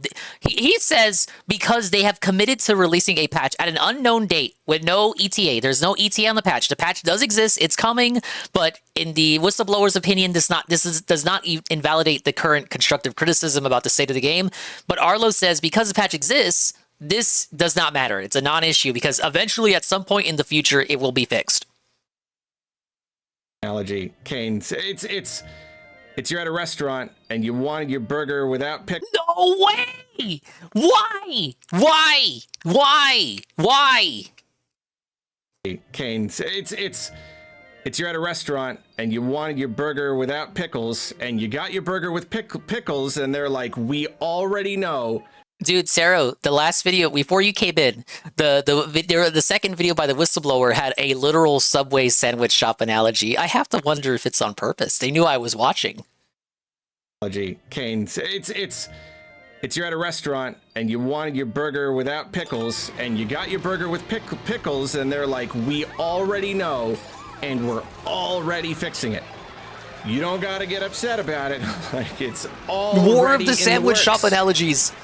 So, like, I don't see the point in getting super mad. I don't see the point in engaging in all of the outrage and seeing this as. But that's like the point. That's a lot of it too. Okay, is that here's the thing? Though. Okay. Here's another thing. I will admit. I'll completely admit. Here's my thing: is him playing it up, super mad, outrage, outrage, rage baiting, super incensed and infuriated. It's more like you bought a game and you want to play it on your new system, but you can't until Nintendo decides that you can play it again. That's dishonest, I think. It's all just you're just outrage baiting. You're just farming negativity. Problem with Nintendo. Okay, here's the thing though. Here's another thing I will admit. I'll completely admit. Nintendo is still selling it. You can still purchase it on the Switch 2 eShop. That is wrong. I will completely give you that. That is one element that I did not look at closely enough. And there are Switch 1 games that are not running properly on Switch 2, and so they are not even purchasable on the Switch 2 eShop. But Pikmin 3 Deluxe is not one of those games. Arlo would sweep for Bethesda. He likes Oblivion, does not like Starfield, and he never cared for Fallout. You still can buy it, and you shouldn't be able to. I will give a Nintendo. In fact, he wants the Oblivion remaster on Switch 2. If the game is not in a good state on Switch 2. Yes, Arlo is a Nintendo affiliate. You shouldn't really be selling it. It should not even be Hey, iced coffee. But it is still hard for me to see it as a giant problem. Because I don't even know how many people this actually affects. Oh my god! You know? And again, if it is affecting you, I don't want to invalidate your experience. I'm looking at the big picture here. So Cyberpunk predates the creation of this channel. This is the Topic Arlo channel. It's the rambling channel. It's not scripted. It's not edited by his editor. Well, I think it is. It's edited by the editor, but it's not scripted. It's just him rambling about a topic with no script. The actual main channel videos are scripted and researched, allegedly. This is the secondary rambling videos. This channel did not exist when Cyberpunk released. Out of the couple million people who bought Pikmin 3 Deluxe in the first place, Yeah, I heard about the Gex Trilogy issues. It's got the same publisher as the Tomba remasters and the Clock Tower remaster. It's just, it's in limited runs Carbon engine port. There was no PAL voice acting until an update, but it's not like a switch you can flip. It's not like dual audio. It's literally just them adding the PAL ROMs, but the save data isn't transferable. So you got to pick and choose which Gex you want. It's dual audio, but like dual audio with an asterisk attached.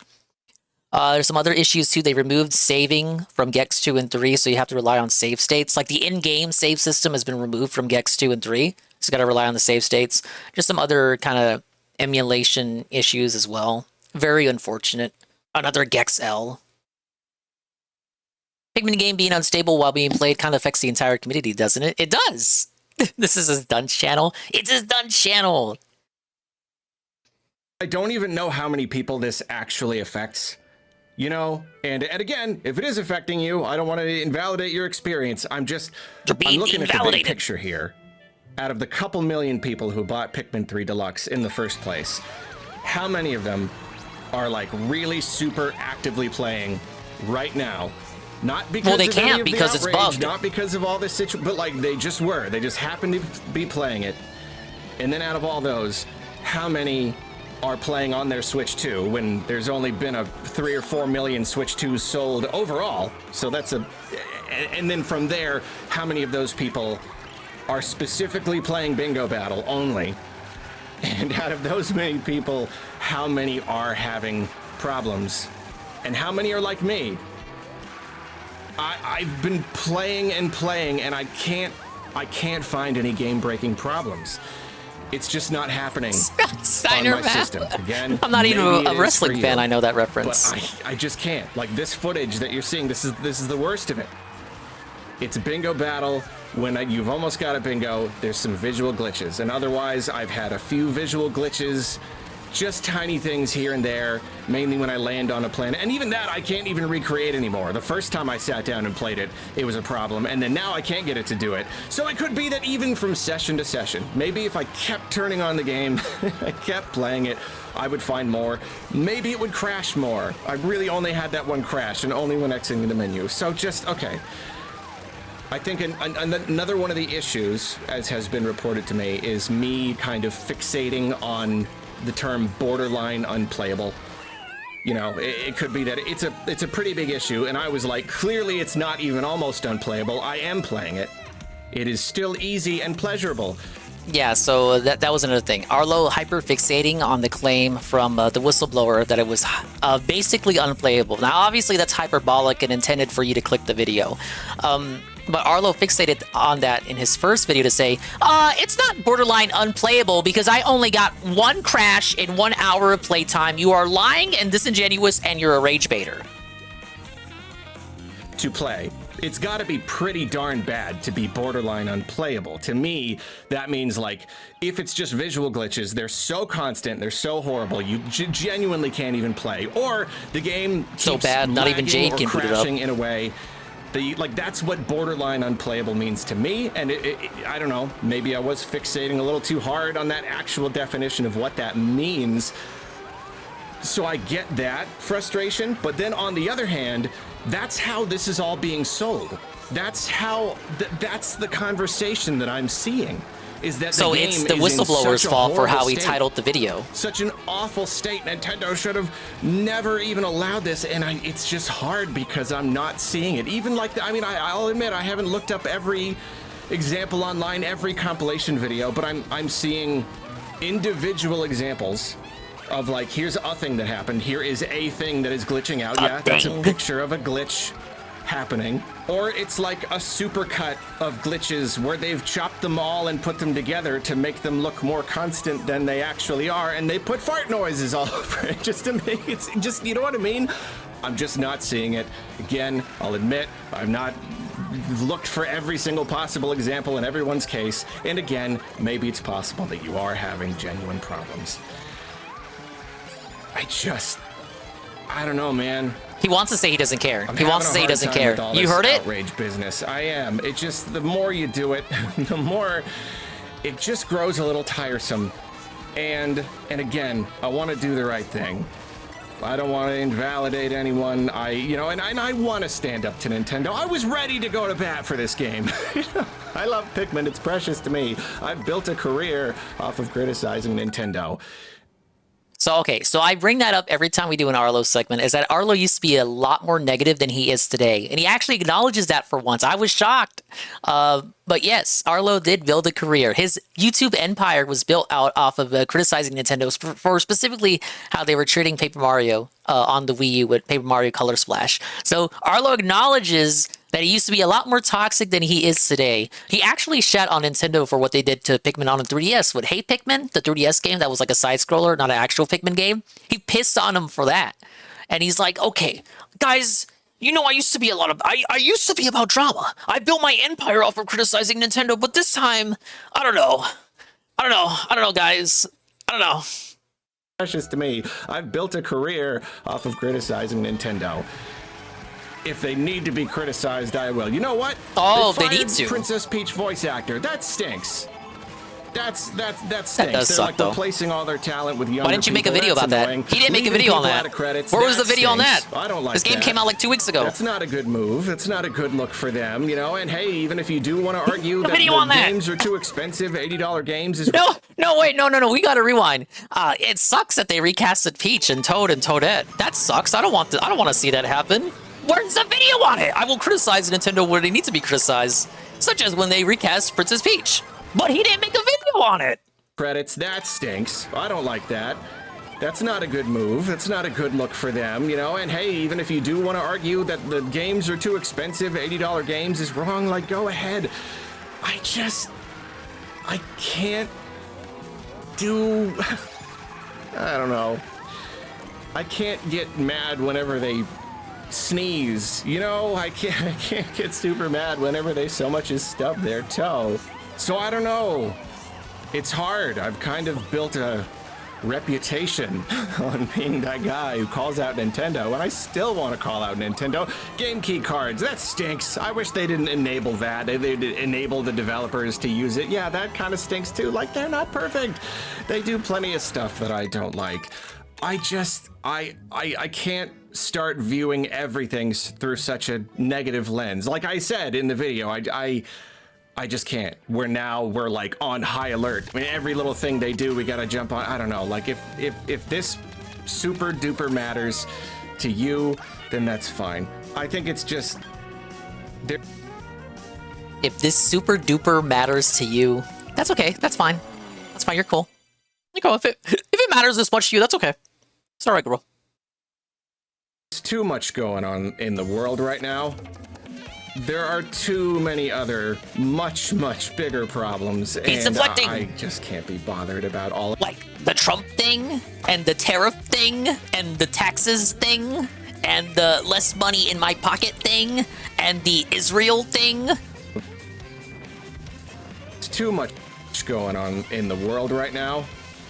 There are too many other much bigger problems, and I just can't be bothered about all of this stuff. So maybe that's... Is he gonna problem. cry? Maybe that's my thing that I need to. He's like, gonna do like a going Sesame forward. Street TV special If about there Israel is a problem, and Palestine. Because I always just try to like contribute my part of the conversation, like whatever it is. You know, I just want to be honest with my own opinions. I don't want to just echo what everybody else is saying.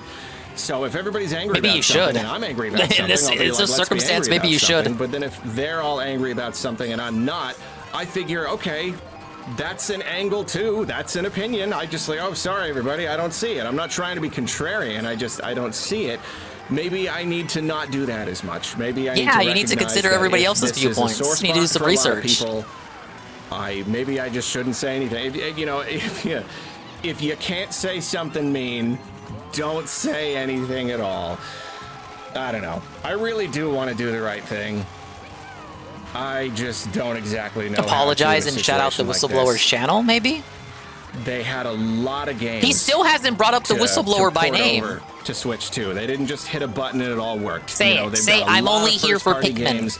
So there are a couple of them that have had problems. Yes, it is wrong that they're still selling them. They should wait until they're in a perfect state before they allow people to purchase it on the eShop. Sure, I'll give you that.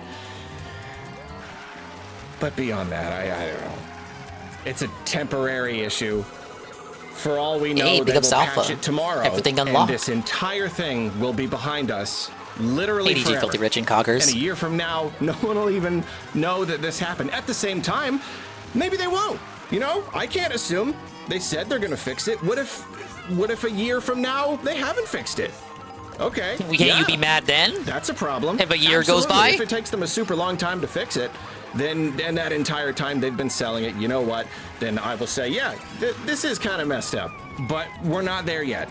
So I'm not going to waste my energy being angry, being It's a waste of outraged time. about something that just might not even end up being an issue at all in the long run. It's not an issue. If this is still me missing the mark, then I don't know. Yeah, I guess I apologize that I was not able to be as tied into this whole situation as I might like. Again, I can't. I don't know. I can't do the internet drama thing anymore. Thank you everyone for that. I like to talk about video games, that. and I like to talk about Nintendo. But like, Me too. I don't know. I need a I'm little not sweeping more for this. positivity in my life. I need a little bit less negativity. That's not to say I'm gonna stop criticizing Nintendo. It's just that I need to be. Was there criticism in this video? And you know, I always liked the idea of having a career like this. A career. Of having a career where I could just share my video game opinion. I mean, it's really a dream come true. But there does reach It's like a when certain DSP point says he has where the best job in the if world. my job is really just like chasing the negativity and being outraged with everybody, that doesn't feel good. You know? That's gross. I don't want that to be my career.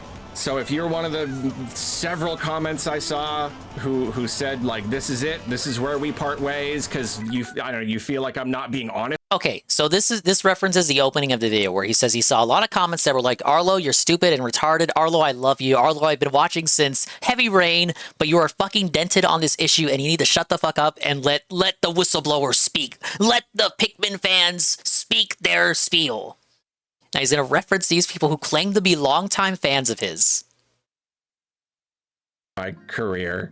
So if you're one of the several comments I saw who said like, this is it, this is where we part ways, because you feel like I'm not being honest anymore, if you feel like I'm being toxically positive or whatever, I'm sorry. Toxic positivity. If this has to be where we part ways, then all right, bye, so be Felicia. it. He I'm says. gonna continue to be honest with myself and where I am, where I'm coming from.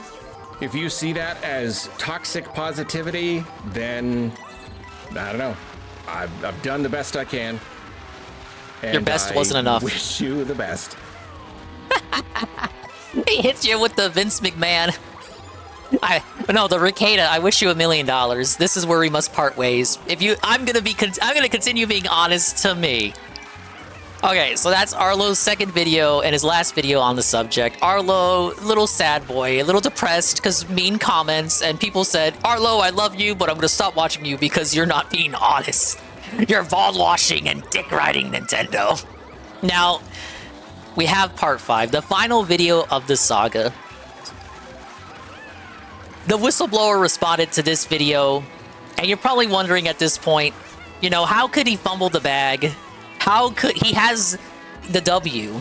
How is he gonna get an L from the jaws of victory? Well, buddy, we have the final video from the whistleblower. I'm only here for Pikmin. It is entitled "Clearing the Air." Lost media in 24 hours. We need to watch this tonight because he is gonna delete this in 24 hours. We need to have a dingus archive of this video because it's gonna be gone forever. Final video. Yeah, this is the Boshi costume. It's pretty cool. This video will probably be lost media soon enough. And the reason that is I don't want to keep making these drama videos. I don't want to keep making videos about Pikmin Tree on the Switch 2. Because, you know, when I first booted up Pikmin Tree on the Switch 2, I thought I'd be making 0 videos. And now I'm in beef with Arlo. I gotta keep a close eye on Sesame Street or else I might get jumped. And at this point, the drama has just kind of become counterproductive. You know, there's no point, you know, I have issues with Arlo's second response. And I made a community post, but you know, a few minutes later, you know, I just realized at this point, why are we even bothering at this point? So I'll just make this video now to clear up the air. And the reason I made my first response and why I'm making this one is I just kind of, I mean, not really clear my name, but like, you know, in the first video, when Arlo dropped his first video, I was getting, you know, in the comment section, name dropped in a channel with 4 times the amount of subs. And it was, you know, spreading misinformation about me, basically. You know, we had, like, lies in the claims. I was getting called an angry grifter. And, you know, I got a bit salty about that. Well, not too majorly salty, but I wasn't really a happy camper about that. Understandable. And, you know, in my first Arlo was video, calling him a rage baiter. I was a bit, you know, I was a bit upset. Because I think Arlo's first video was flawed, but I kind of let my saltiness waver this into a bit more of a overblown situation than I had to be. And you know, I had valid criticisms. I don't think my first video is necessarily bad, but it came off as a bit overly hostile and reactionary. You know, I was upset at Arlo. I think his first video, you know, it lacked research, and it did lead to, like, people being misinformed about this situation. But it wasn't, like, the biggest deal ever. And I kind of, unfortunately, my salty attitude in the first video kind of blew this out of proportion. And, you know, he was saying in the comment section people were being a bit harsh. And at first it rubbed me the wrong way, because people were being pretty harsh to me in his comment section.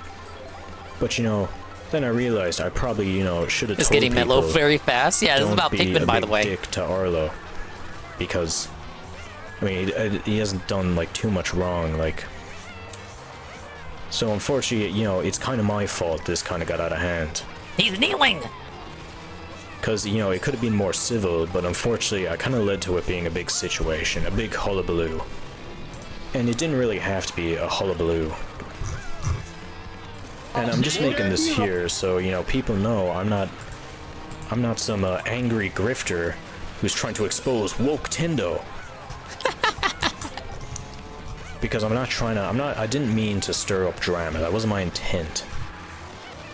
But unfortunately I kind of let that happen. So I'm just gonna leave it this. I'm gonna leave it at this. I think Arlo's first video was flawed, and I still do. I still stand by that. I even think his second video is kind of flawed, but I have let this being blown out of proportion. So I just want to say, I have no disrespect towards Arlo. I should have probably chilled the beans a little and taken a breath. Taken a 5, and, you know, not have stirred this into as big as a stew it is, because it's just counterproductive at this point. I mean, why are we, you know, we shouldn't be beefing with each other. I mean, if we should be talking about, like, I don't know, if we're talking about Pikmin 3 on the Switch 2, we should be talking about Pikmin 3 on the Switch 2, how that's running. We shouldn't, you know, all people throwing shots at me, we're throwing shots at Arlo. It's a big war. Why don't we just discuss Pikmin 3 on the Switch 2? And, you know, if you're coming from Arlo's channel, I'm not this big dramaster. I know I come off as harsh, you know, even in my normal Pikmin videos. But I'm not trying, I just kind of come off as harsh. I'm not really upset about Pikmin. You know, it's just kind of my style. I kind of played up a small bit. But in my Arlo video, you know, I was kind of playing up a small bit, but I was a bit salty. Going over the Arlo Pikmin drama. At this point, you know, I can see this drama's just... You know, this didn't even have to be drama, so I'm just gonna say it. Yeah. This is just unscripted mic blabbling, so I'm sorry if this is, like, really badly paced. So yeah, I'm not gonna make a full response to Arlo's second video. I mean, if you want to know what I think of Arlo's second video, you know, he didn't miss the point. You know, I think he missed the The drama is that Arlo downplayed it and then like indirectly called out this guy. So he made a second video where it's like, Arlo, you fucking suck and you're a Sesame Street loser. So Arlo made another video that was like him depressed and talking about negativity and how he's gonna double down on his opinion that it's not a non-issue and like it'll be fixed, so who cares? So now this is the third video from the original guy where he's like, you know, you're right. Why are we fighting? Why are we fighting? There's no point to any of this. I'm sorry, Arlo. I'm sorry for being mean to you. Point of this, but I can kind of see why now, because it kind of got blown up into this big thing, and he said he was reading the comments. And you know, the comments were, unfortunately, pretty negative towards him. So, yeah, you could probably, at this point, it's fair you just see this he wasn't as depressed. overblown situation. I want to believe he was has depressed. become an overblown situation. And at this point, it's like, it's kind of unfair to expect him to, you know, view it with a objective lens when he's getting shit hurled at him. So, you know, don't be hurling shit at Arlo. Don't be hurling shit at me, you know, let's all get along. We're all Pikmin fans, we're a small community, let's all get together. So in conclusion, I just want this I want this drama thing to be done. I don't really want... Yeah, basically Arlo punched down, and he big dogged him without name dropping or shouting his original video out. So, you know, he clapped back, then Arlo responded with another video, and then this guy felt bad about that video, so now he's walking it back. Drama on the I'm Only Here for Pikmin channel. Because, what's the point of drama on the fucking Pikmin? All 10 Pikmin fans are getting into a civil war. The Civil War! This didn't really have to be a big hullabaloo, really. And I didn't mean for it to be. But unfortunately, I kind of let it become one. Because I got a bit defensive. I felt inclined to respond because, you know, 4 times the sub count and then the comment section is filled with misinformation about me. It kind of icky. But I didn't really respond to it in the It's your correct Rock way, Pikmin ready fully. based. I think my criticisms were valid, but they were portrayed a bit harshly. So anyways, I'm just making this video to say I'm done with drama. You can post this on the Arlo here for Pikmin archive or whatever, because this probably be wiped off the channel soon enough. And be sure to subscribe for high-quality Pikmin videos weekly. And there you go. That's the last video of the saga. That's currently where we are. He walked it back, apologized to Arlo. Arlo, I understand. The only reason why you're looking at this issue from a different lens than me is because you're getting so many negative comments, and that was more than likely a result of my videos in the first place, so I reacted strongly, and for that, I sincerely apologize, Arlo. I kneel to you big dogging me. So, you know, you could say that this kind of takes away the W. He kneeled to Arlo. Arlo won. Arlo's successful gaslight, Arlo. Saru says, who was in the wrong? Who do you think was in the wrong? I think it is an issue. I think Arlo is in the wrong for trumping it up as, oh, you're all rage-baiting, outrage grifters, and you're all sincerely furious. You're mad and incensed about ... Pikmin 3 on the Switch 2. I don't think that's a great way to hand wave away and dismiss it as, oh, it's just like a nothing burger. It is an objective issue. Like, they put out a new system, and one of their flagship first-party titles doesn't play well on it, and they've announced a patch. They have announced the patch, but that doesn't invalidate the criticism, in my opinion, because the patch isn't here yet. That doesn't... You can't just say, oh, the patch is coming, so you can't complain. Your criticism is invalid because they will eventually fix it. What if the patch comes out and there's still glitches afterward? Is this going to be the one-all, be-all patch? I find it... I'll believe it when I see it.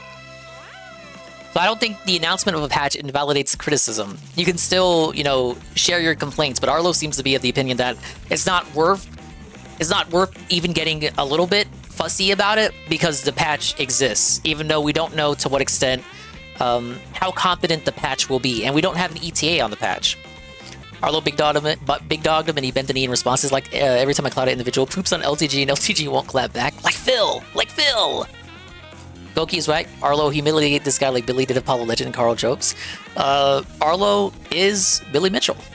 Arlo is in the wrong first. I think when a dude is right and he walks it back anyway, it's even worse. There was no reason for him to walk it back down. I think he just felt bad for Arlo. I think he just pitied Arlo. Gave Arlo the W.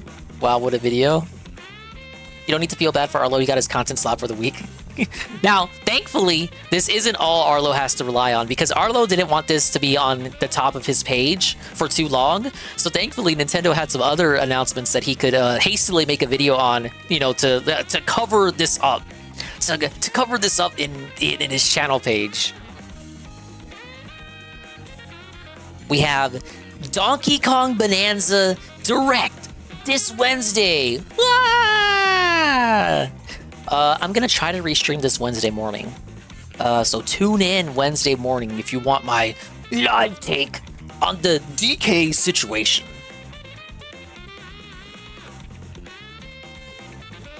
Why didn't DSP talk about this today? Nintendo no, I'm in the wrong chair. Hold on. I've still got I got my exercise ball.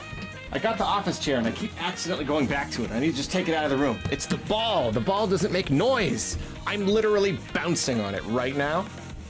You can't even tell. I can still talk and it doesn't creak. Anyway, we're talking about Nintendo just announced a Donkey Kong Bonanza dedicated direct is happening this week on Wednesday, June 18th, DK guy's gonna go wild. 2025. He already made a community post. 6 a.m. my time. So standard time for a direct, standard time of the week and month for a direct. I'm not gonna wake up at 6 in the morning to restream. It's a little surprising that they announced this instead of an actual full direct, especially because of the timing. I feel like when they do like major directs usually follow like a certain pattern of like when they do them, but then like dedicated ones for other stuff. He's so much more chill and happier in this video. Same rules, so it's a little bit funny that at the exact time we were expecting one, we're getting a DK one, but we're not talking about the greater picture and what it means for a direct or not a direct happening. We're gonna set that aside for a moment because DK deserves to have a second in the spotlight. Darn it, we're gonna first just talk about the fact that Nintendo is doing a direct for DK Bonanza. Now this is exciting, because now that Mario Kart World is out, DK is next in line. You know, like that released about a month and a half after launch. It's officially his time in the spotlight. Like Mario Kart World, I mean, like it's gonna be a thing. What if Nintendo trolls and DK doesn't get more outfits? Did I see? And whatnot. But now that at least the launch has happened, we get like the next major game on the schedule is DK Bonanza. So I think what they're gonna do is they're gonna wait for DK to come out, and then you'll get the general direct, which might be August or maybe even September. There's always a direct in September. Nintendo can put all of their love there, all the social media presence and whatnot, and so they're apparently giving us a big fat meaty direct, which I will say is a little bit surprising. Donkey Kong Bonanza doesn't necessarily seem like the kind of game to me that needs its own dedicated direct. I feel like usually Mario with Wonder a got a direct. I don't know. I think they're better suited for like multiplayer games with like a lot of different options and features. Like Mario Kart certainly made sense. You know, Splatoon, they'll have Splatoon ones. That makes sense too. But for like a single player game, I don't quite see it, because I really do feel like you can really communicate everything you need through trailers. And like we've already gotten I don't know if I would call them deep dives, but like we've gotten lengthy gameplay demos at the Nintendo Treehouse presentations. Like we've already seen this game in action. So it's interesting. I just have to wonder what they want to show us that could not be communicated through a trailer, even if it is like revealing some sort of new feature or something. I don't know, you could do that in a trailer, but for whatever reason, they want to give us a pretty good look, and that to me does suggest that there is something about the game that they have not revealed yet. My mind always goes back to Super Mario Odyssey, and I know Nintendo is not going to market every game like they marketed Super. Do you have any contingency plans if we go to war with Iran? How will you duck the draft? I will LARP as an illegal. Mario Odyssey specifically, but I always go back there because they gave us the reveal trailer, and it was amazing, and like it sold everybody. It looked really, really great. And then it wasn't until later they gave us a follow-up trailer, and that was when they introduced the capture mechanic, which ended up being like a core part of the game's very identity. What, like, really the big gimmick. So like the reveal was already huge, it already looked great, and then they had this other just whole element of the game we had no idea about, and it made it look even more amazing. And so here, I can't help but wonder if we could be looking at the same thing again, where there's some element of the game that's like very big that we haven't seen yet. At the same time, though, the difference here is that with Super Mario Odyssey, it was a trailer, and then it was a trailer, and then the game came out later in the year. I don't believe there were any gameplay demos. Whereas here, again, we've already seen the game shown off in with the Treehouse crew. They've already given us long gameplay demos. So I kind of feel like if there was some element of the game that was like really core to its very being, I don't know how they would easily avoid that when playing a demo. I mean, I know they can make these demos whatever they want. They could just take some part of the level out, but I don't know if it's going to be as dramatic as it was with Mario. Like, can you imagine a playable demo of Mario Odyssey with no capture at all? That's a very different game. That's a very different demo. So I don't know if we can expect something quite that big. I think it's possible that it may just be more of a story thing because, you know, no spoilers, but there was a character that was basically 100. I mean, it's not confirmed until it's confirmed, but we're basically sure. It's basically confirmed. It's Little Pauline. There's key art of this game that reveals a character. And so it could just be that whole element, like that character's daily wrap. Yeah, we can daily wrap after this story, and if it's up. What the story itself even really is. It could be that that's the point. Again, I don't know why you couldn't just communicate that in a trailer. I don't know why it needs to be a direct. It's for hype building, Arlo. You're so dented. It's trying to build hype. So it doesn't matter if it needs a direct or not. It's for hype. All that to say, I don't know what they're going to show, and I don't know why they would need to show that much, but they are obviously very excited to show us more, giving us a whole entire direct. And here's where I have to decide how much I want to watch. Ooh, because I'm so excited about this game. So incredibly excited, but like I couldn't even get myself to watch the Treehouse stuff. I just want to go in fresh. You know that? It's the digging stuff and the rock smashing stuff. The digging thing? I don't want to see it in rock action stuff. I just want to get my hands on it. It looks so good. It looks like it feels so good. And so yeah, I really definitely, I mean, I guess if there's some big, huge element of the game that everybody's going to know before launch, yeah, I should watch it. I'll watch it. I'm going to half watch it. That's what I said.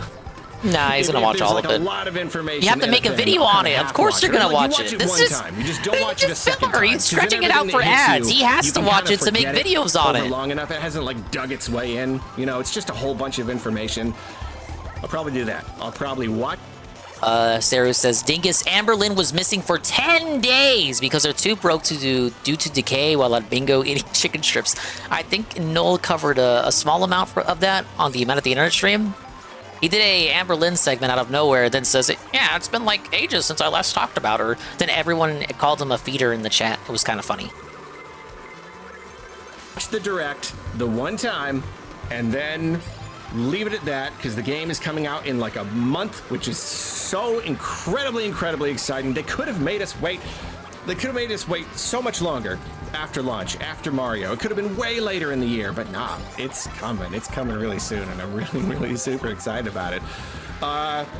So yeah. Yeah, maybe it was a really crispy chicken strip. Bonanza Direct. It's gonna happen. Maybe I'll stream it. I'll probably stream it. If you want to come and watch me stream it, then we will have fun together. We will have an enjoyable time. Yeah, you're just moving forward with like we do have to get to, I guess back to legal the action bigger against the picture county here.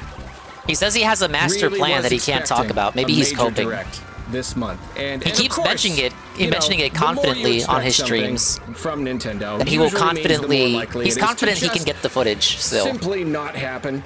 And I knew I was getting my hopes up. I knew I was. But you know what? I've been through this so much. I don't even feel like the rug has been pulled out. I'm used to this. I'm used to them befuddling me. It's a part of the fun by now, you know? And really, it's not even just that, like, we super needed a direct. I want new games. I am greedy for them. I mean, I am. It's like the first style robbery. But in this case specifically, it's that, Why? like, yes, We gotta get they the did have body a lot cam of footage. information to give us.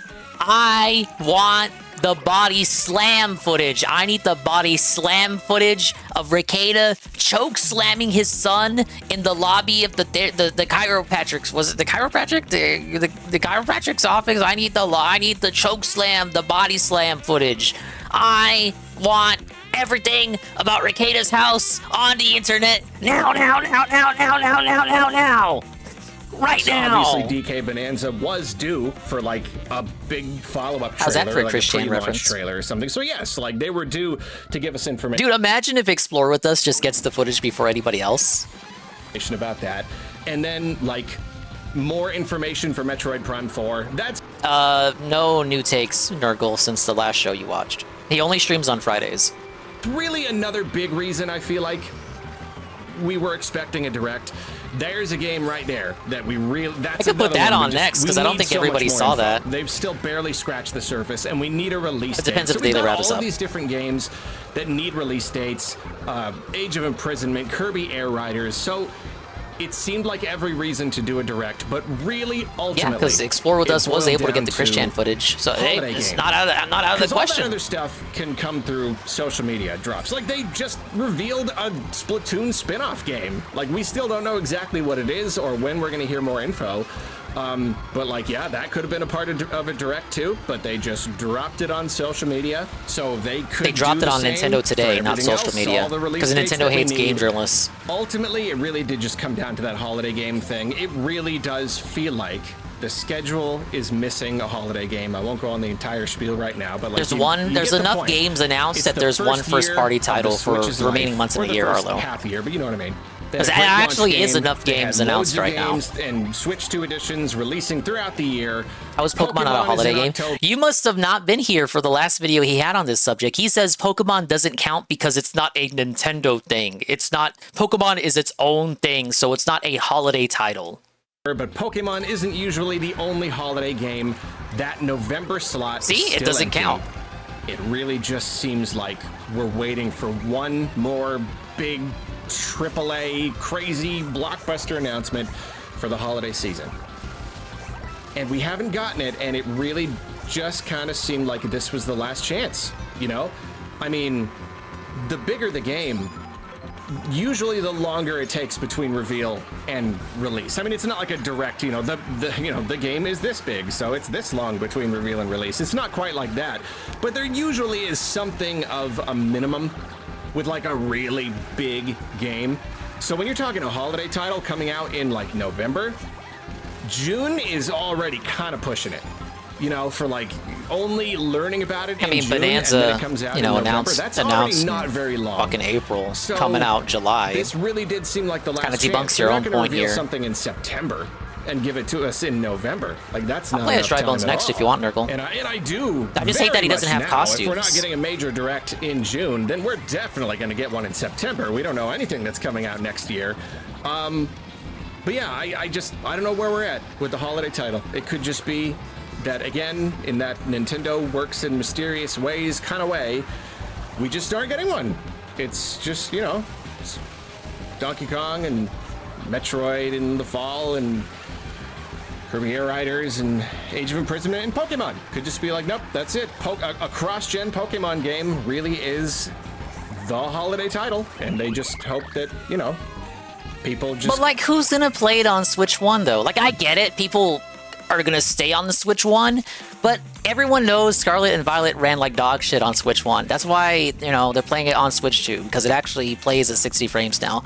Why would you play the newest Pokemon game on Switch 1? I don't want to sweep, but like, let's be honest. If you have a Switch 1, are you gonna pick up Z-A, or are you gonna wait for the Switch 2? Like, what would be the point? I know it has like a big install base, but wouldn't you just wait? Like, what's the... Well, I want to crunch the numbers here. Like, are you going to still buy that even... By that time, you still have a Switch 1. You're going to buy it even though it's going to play like shit. I don't want to say it may as well be a Switch 2 game, because that's kind of coping a bit too much. But I feel like if you're planning on getting a Switch 2, no matter what, wouldn't you just wait? Switch 1 would blow up. Switch 2, hell no. New Pokemon, hell no. Prime 4, probably. I think Prime 4 would probably run okay. Because they already showed the stats for it during the Direct. It's like 1080p on Switch 1, but 4K on Switch 2. Like, yeah, that'll be fine. Get Switch 2s for Christmas with the, they get Mario Kart World. Mario Kart World essentially just still is the holiday title. I mean, it's been the holiday bundle game for the entire life of the Switch 1. That's another thing. Maybe they don't even need a holiday title. This is actually a point I agree with. They might not even need a big holiday title because motherfuckers are still just gonna buy Mario Kart during holiday anyway. This is it. They could just coast off this and not have a big holiday title, even though obviously they do. They have other titles coming out around holiday season, objectively, but they might not even need Arlo's definition of a big holiday title. They could just sell Mario Kart. And that'll be it. Hey, Eddie B43. Eddie B, you missed the big Pikmin 3 drama with Arlo. You gotta rewind the stream, dude. Now we're back to positive videos. So it could just be they didn't need one. They didn't need one, or they did have one, and I don't know, it got delayed. So, what are you gonna do? I mean, we don't know Splatoon Raiders' date. Who cares? That could be the holiday title. Technically speaking, they could still reveal one, just not in a Direct. Possible. It absolutely is possible. Again, they revealed Splatoon Raiders in a non-Direct. They kind of just dropped it. I don't know if I could see that for a big holiday title. The last time they just started revealing a bunch of big games, all their major games, just dropping them on social media. That was back in 2020 when things were weird and they were having a hard time. They just didn't do Directs the COVID the thing whole entire year. So that made sense. Here, I don't quite know what their angle is. I don't quite know what's going on. Yeah, but obviously. As always, we will see. We just gotta wait and see. Yeah, this is a surprising turn of events, but following Nintendo and Nintendo news and discussing Nintendo would not be nearly as interesting if things all went according to expectations entirely in every case. That would be downright boring, wouldn't it? So yeah, DK Bonanza Direct. Come and watch with me. Come on, I'm gonna stream it. No, you should watch with me. Together, it'd be fun. Really can't wait. The game looks so good. The game looks so good. I got to be excited about Mario Kart, and now Mario Kart is out, and I'm playing it, and it's fun, and I got to write the review and all that cool stuff. Oh my god, the Mario Kart review. Are you guys excited? I'm smacking my lips. We've only seen his impression videos. We need the full review. That's the next thing. I'm so excited. Surely it'll be as fun as his Monster Hunter World review. Monster Hunter Wilds, whatever it's called. And his Elden Ring Night Rain review. Okay, let's see if the daily wrap is up. Dusty Gaming. Get out of here, Arlo. No podcasts. Onimusha 2 Samurai Warlords Remastered premiere! June 17th, 2025. Yeah, no podcast for the fucking remaster game. This is hot day one content you can only get from the DSP Gaming channel. No daily wrap. Where is the daily wrap? Why is he so lazy? Where's the daily wrap at? Why? Oh god, what if there's a 20-minute rap about this fishing game?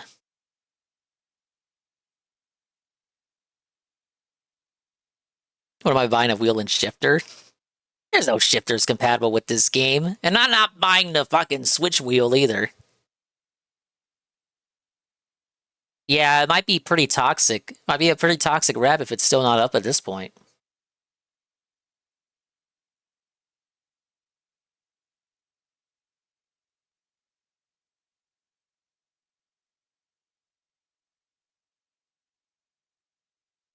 Dude, over 20 minutes though?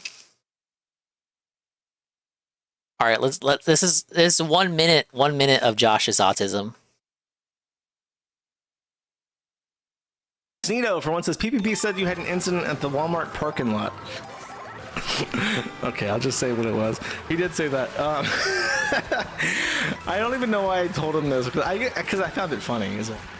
I went to Walmart and it was super packed. It was full on packed. It was 90 something degrees out. Humidity was in the 80s, and it's just oh man, I'm gonna have to walk the entire parking lot to get and I drove up the aisle, and there was a spot in the front row, the very first spot that wasn't a handicap, because it wasn't in one of the handicap aisles. If you don't know, the rows right next to the doors are handicapped, but the ones in the middle, on the inwards, are not. But it was the very, very first row, adjacent to the handicap spots, right next to the door. And because all the Ricada shit was happening, and I was like mind by Ricada shit happening, I pulled up in the slot, and I was... Hey, GPM. Welcome in. We're waiting for the daily wrap. Adjacent to the handicap spots. Also right doing mirror mode in Mario Kart. And because all the Ricada shit was happening, and I was like mind by Ricada shit happening, I pulled up in the slot, and I was so happy. And I said aloud to myself, another win for the toe. I have no idea why I said that.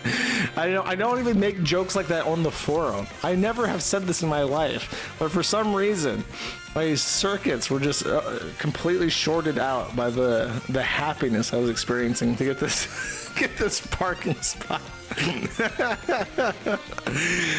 I know people hate Aaron, but it's called sarcasm, Chad. It's called being facetious. Come on, afford me a little bit of comedy, okay? So yeah, he gets the spot that he wants at the Walmart parking lot, and he says very quietly to himself, another win for the toe. Now how about this? Did this get clipped? Alyssa, where you at? No, she didn't clip it. I have to check my backup archive.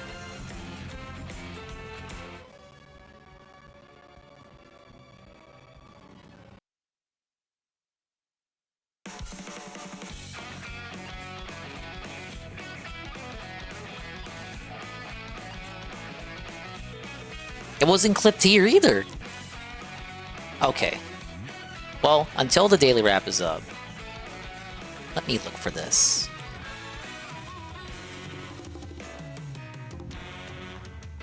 This is a very small segment. The VTuber fans are gonna enjoy this. I gotta find it though.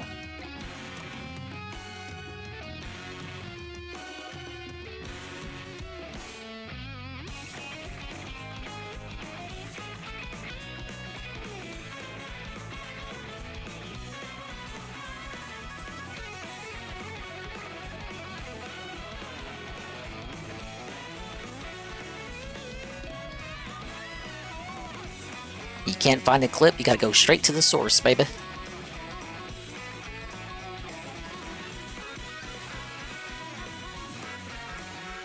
Big congratulations, by the way, to Shondo.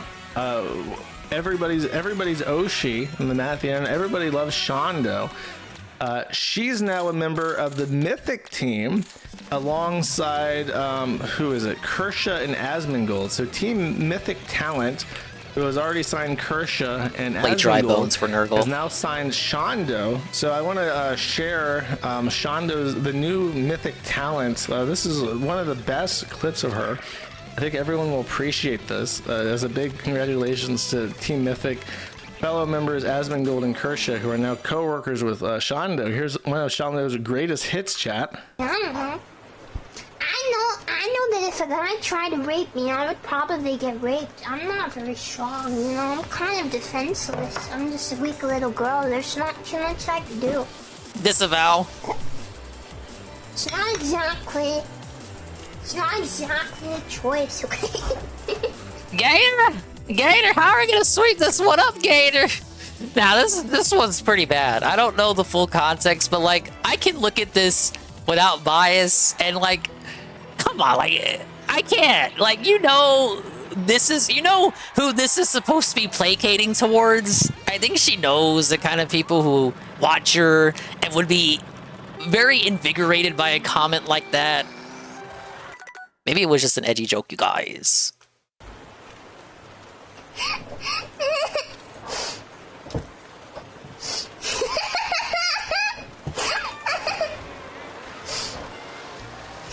Yeah, I'm great. I'm just a weak, defenseless girl. There's...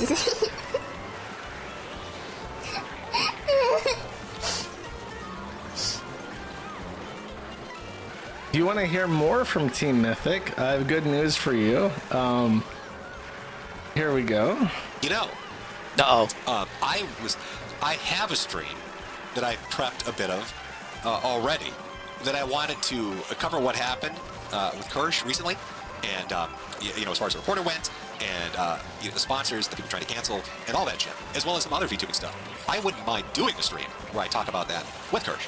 So if Kirsch wants to, feel free to say yes, and we will do a VTubing roundup where we talk about all the shit that's gone. I think that would be fun. Daddy Jim, I would love to hear your hot take on the Shondo clip.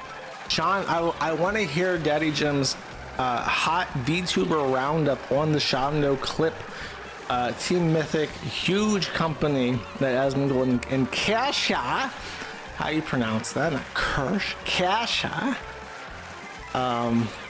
And Kirsch has already said that she's interested in doing this. So I can't wait. Of course she would say that. That's Who my wouldn't be? big hope. Daddy Jim, please, I would love to hear your hot take on that. I also, since Daddy Jim's such a big fan of Pippa Pipkins, I would love to hear Daddy Jim's hot take on Pippa Pipkins as well. Pippa, no! I was given shit, by the way. Kirsha personally said about me that I lost the fucking plot, and she can't...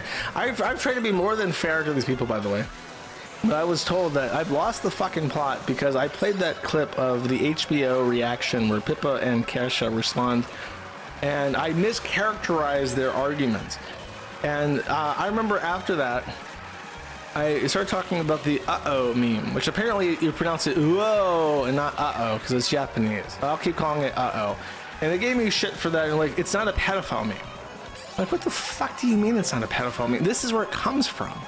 It's this Asian guy saying, uh-oh, child erotic, child's belly and chest erotic, crying emoji. Whoa, buddy. Emoji in uh-oh Disavow. is just shorthand for saying child erotic, child belly and chest erotic. That's what that is. Part of a series on Lolicon. Uh-oh.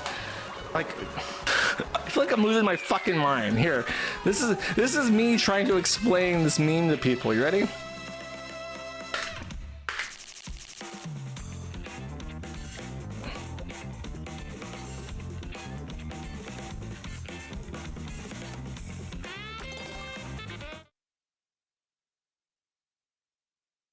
I thought you said he was with a hooker. Hey, C-Lab.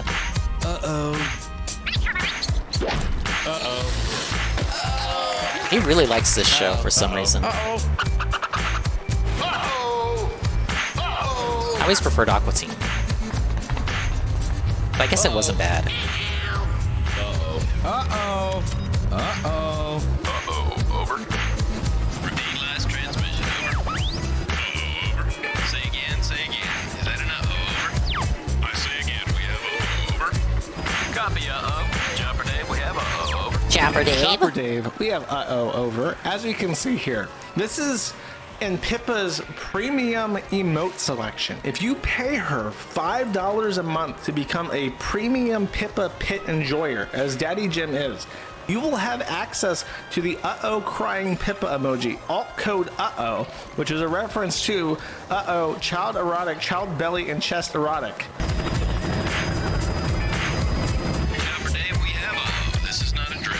I think this was the main contention behind the Synthetic Man. Lolicon, his audience or Lolicon's thing is that whenever they see a child character in like a video game or something, they do the uh-oh thing, as Arlo would probably say. The uh-oh thing.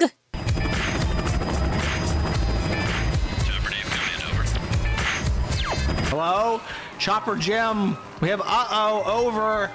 And everyone gave me shit for this and said, you don't understand, the meme has evolved. The meme has evolved. I'm like, the bitch is paying and charging $5 a month to use the fucking, the cunning meme. I'm not retarded. I can look at A and B and make a line.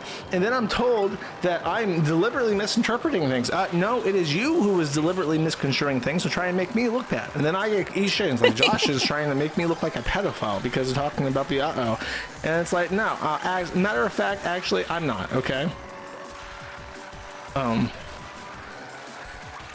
Did my internet crash? I did. I lost 200 frames. It actually happened. Stop it, Josh! The VTubers got me, as it were.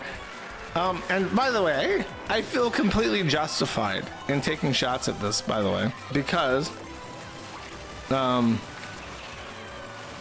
This is something that I talked about on stream years ago. Speech we hate, an argument for the cessation of international pressure on Japan to strengthen its anti-child pornography laws, written by Allison Rapp in 2011. I did a whole stream on Allison Rapp, but this document and this title of this document. Allison Rapp was the bitch who worked at Nintendo in 2015 that was censoring all your 3DS and Wii U games. Has always stuck out in memory to me because Japan only really she was just like a secretary. She wasn't doing the translating. Like in the last couple years, like the last 5 years, and before then, it didn't even have federal age of consent. So each prefecture, I think is what they call it, each state of Japan had its own age of consent law. But federally, there was no age of consent in Japan, and there were some places where it was like very, very low. And then they had no anti-child pornography law, and American weeaboos like Allison Rapp were taking the stance that we shouldn't force Japan to have the child pornography laws because it's just they culture and shit. And it's like if you don't say anything about this shit, this is what happens. And I don't believe that Japanese culture is so perfect and amazing that if you wag a single critical puritanical finger its way, you're being a bad goy, you're being pro-censorship, and you're being a liberal feminist. I don't believe in that. So I'm going to wag my finger. I'm going to say, no, actually, Japan should have passed anti-child pornography laws. No, it's not a good thing to sell child belly erotic emojis for $5 a month, Pippa. That's actually bad. And I don't think that it's appropriate to sit on a live stream and watch an HBO documentary about child pornography in Japan and be like, these Western liberals just don't understand Japanese culture. No, Kersha, I will finger wag at that. And even Daddy Jim, who lived a perfect life free of sin and will die of cancer, AIDS, never having made any faux pas while streaming.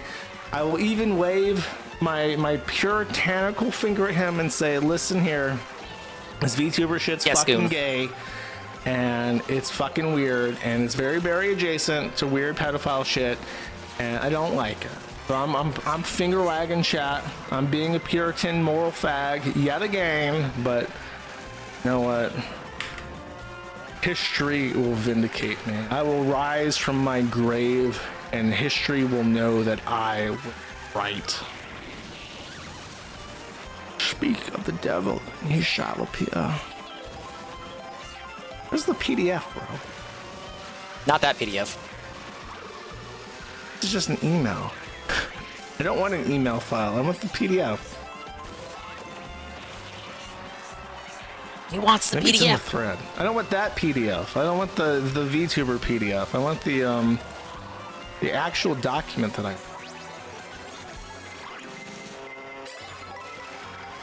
Release the body slam footage. Come on and slam. And welcome to the gym. Arcade House is fucking ruined. See if they're talking about it. I think that's the brunt of this segment. Classify evidence that was considered as a matter of course. He moves on to Ricada. Okay. So, I didn't have the full context when I watched it. When I watched this live, I thought that was pretty bad out of context. Nurgle and D-Sive have since both explained that this is just Shando's random access humor, and she does edgy jokes that are even edgier than Pippa and Kirsch and Mari all combined. Understandable, but I personally wouldn't make a joke like that. But my VTuber's a big booba shy lady, so fair enough. But yeah, I do agree with the sentiment that's kind of like no different than like pedo bear jokes back in the day. Like everyone made pedo bear jokes back in the 2000s. That was fine then. I guess the conversation has changed now. But that was what he had to say. He called out Daddy Jim. Daddy Jim was put on notice. I don't think Daddy Jim has responded because he has better things to do, like raising money for his wife and dying. All right.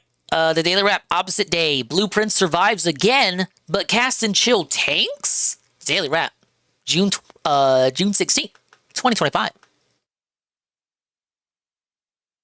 She is schizo? Okay.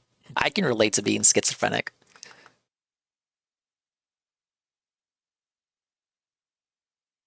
Okay, now this is 11 minutes.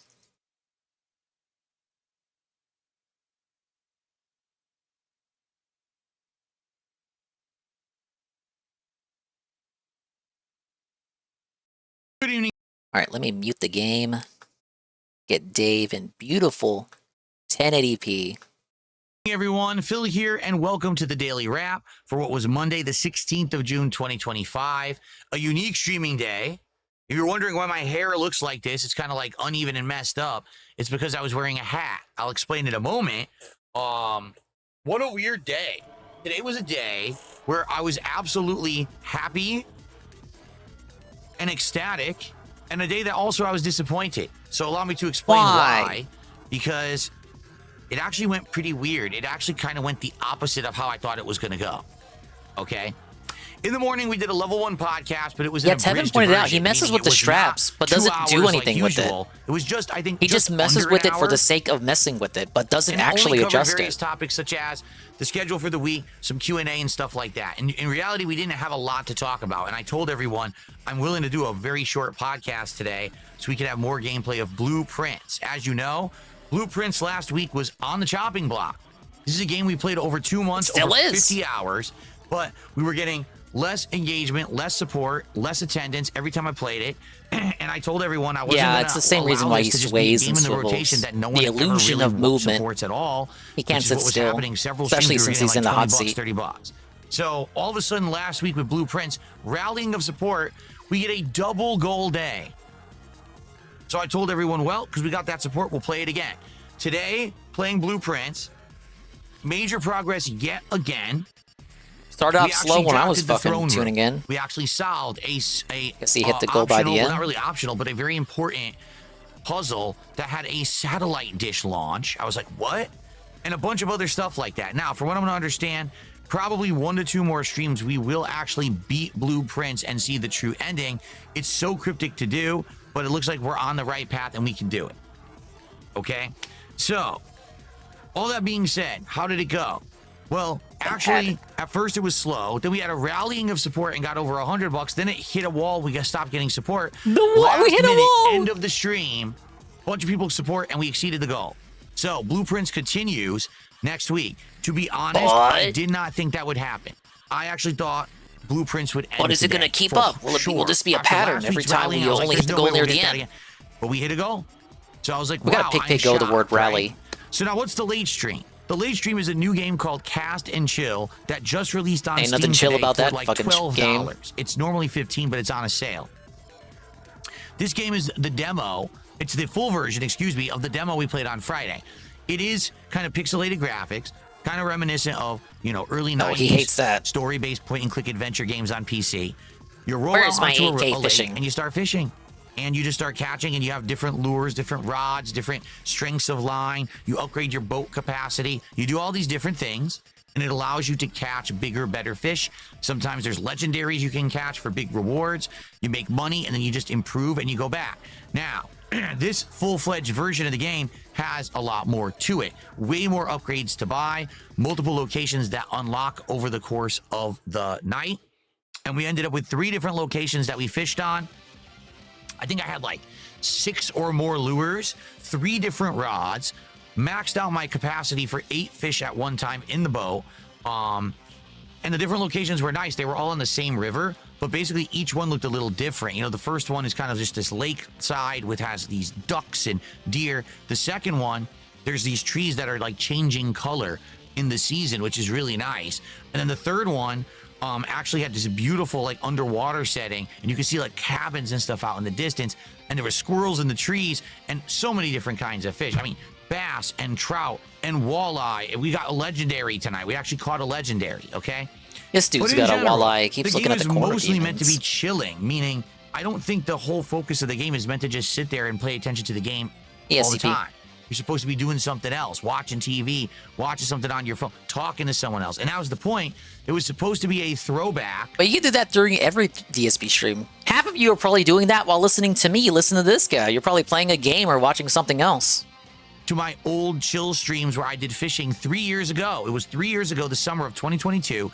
I played the Bassmaster streams. And on those nights, it was meant to be a hybrid. It was the where, masturbator. Yes, I would sit there and fish, but also I would interact with the audience. And I told everyone that's how I wanted to approach this stream tonight.